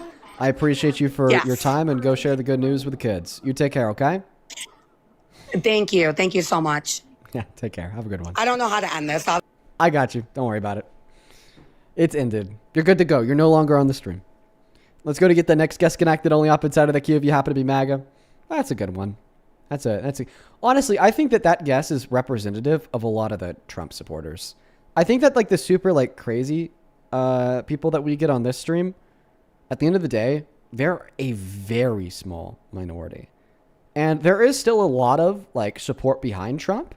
But I think a lot of the support behind Trump are really genuinely people like her that, yeah, I don't know, but family, he's a Republican. I've never been a Democrat.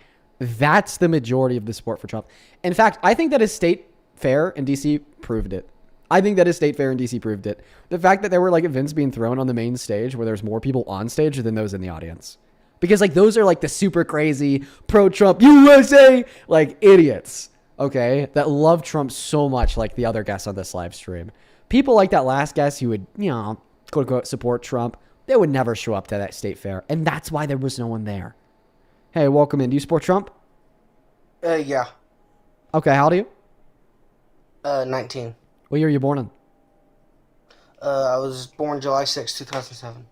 Okay, give me 1 second to thank a couple people. Mike, the floor is yours. Thank you, Caroline, for the $20, who says, went through 2 pregnancies, vomiting daily to the point of potential hemorrhaging around eyes / needing fluids in the ER. Not just quote unquote sharing resources. I battled for my babies, and forcing a rape victim to go through more trauma without consent is cruel. Wow. Holy crap. Amen. Listen, you really did battle for your children. I bet you love them to death. I bet you're a great mom if you're telling me that you gave birth to them. Good for you. Thank you so much for the $20. I really appreciate you. Same thing to Kaylee over on Venmo. Says, hey, Gene, just want to say thank you for debating these hard-headed ass MAGA people. We appreciate everything that you do. Well, thank you.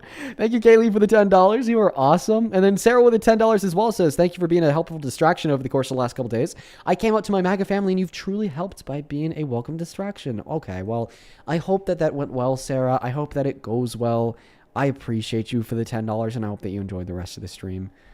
Same thing to you, Cheyenne. Thank you for the $10. Who says, love you as always, love you too. And then Angelica, thank you for the $15. I appreciate you. And Joseph for the $20. Thank you. I appreciate you. Good shit. Yeah, we love calling out the chat warriors, Joseph. I appreciate you guys for the love. Welcome in, man. Do you support Trump? Yeah. Yeah, you support Trump. Yeah. I support Trump. Yeah, fake ass accents. We could hear the British. We could hear the British seeping through the cracks. There's nothing that you could do to hold back the tea and biscuits. I don't know what they call them over there. Tea and crumpets. No, it's not crumpet, right? It's not crumpet. Is it crumpet? Do they eat crumpets with their tea? Or is it biscuits? It's a terrible British accent, Jesus. Danny, do you support Trump? Quite frankly, I think we need to.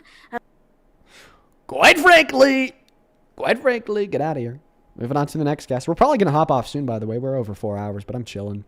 Honestly, today I've been a lot calmer than I usually am. I don't know if anybody's been able to pick up on that. I bet you have. A lot calmer today than I usually am. And I think it's really extended my energy and my debate battery. Just by, oh my goodness, just by being so much more calm than I typically am. Sawyer, do you support Trump? Yeah. How old are you? I'm 18. How long do you expect me to believe you for? I'm going to believe you for how long you've been alive, which is 3 fucking nanoseconds. We got a newborn baby on the live. Got a newborn baby on the live saying they support Trump, claiming they're an adult. Dude, can't pay taxes till you're out of diapers, man. That's right. That's right, dude. Let's gotta get that next guest up here. We got Trista Wood connecting. Here we go. Hey, welcome in. Do you support Trump? Can I debate you about something that's related to like that area? Which would be? Okay. Well, first, I've been trying to come up here. Dean is a grade A grifter. He steals everybody's money. Bro, listen, life's not a musical, dude. Just say it. What's the argument that I'm a grifter, but it could please? be. Why can't life be High School Musical, Dean? Because it's not sunshine and rainbows out here, Trista. Do you ship Dirk or do you ship Peen more? I need to know for Pride Month. Yeah, Please? I don't know. Whatever Please? your little heart's been investigating recently on AO3, just flip a coin, you know? Okay, all of it, honestly, like, I just ship it all. Just gonna get that next guest connected. Only up outside of that queue if you happen to be MAGA, please, and thank you. This is Riff GD.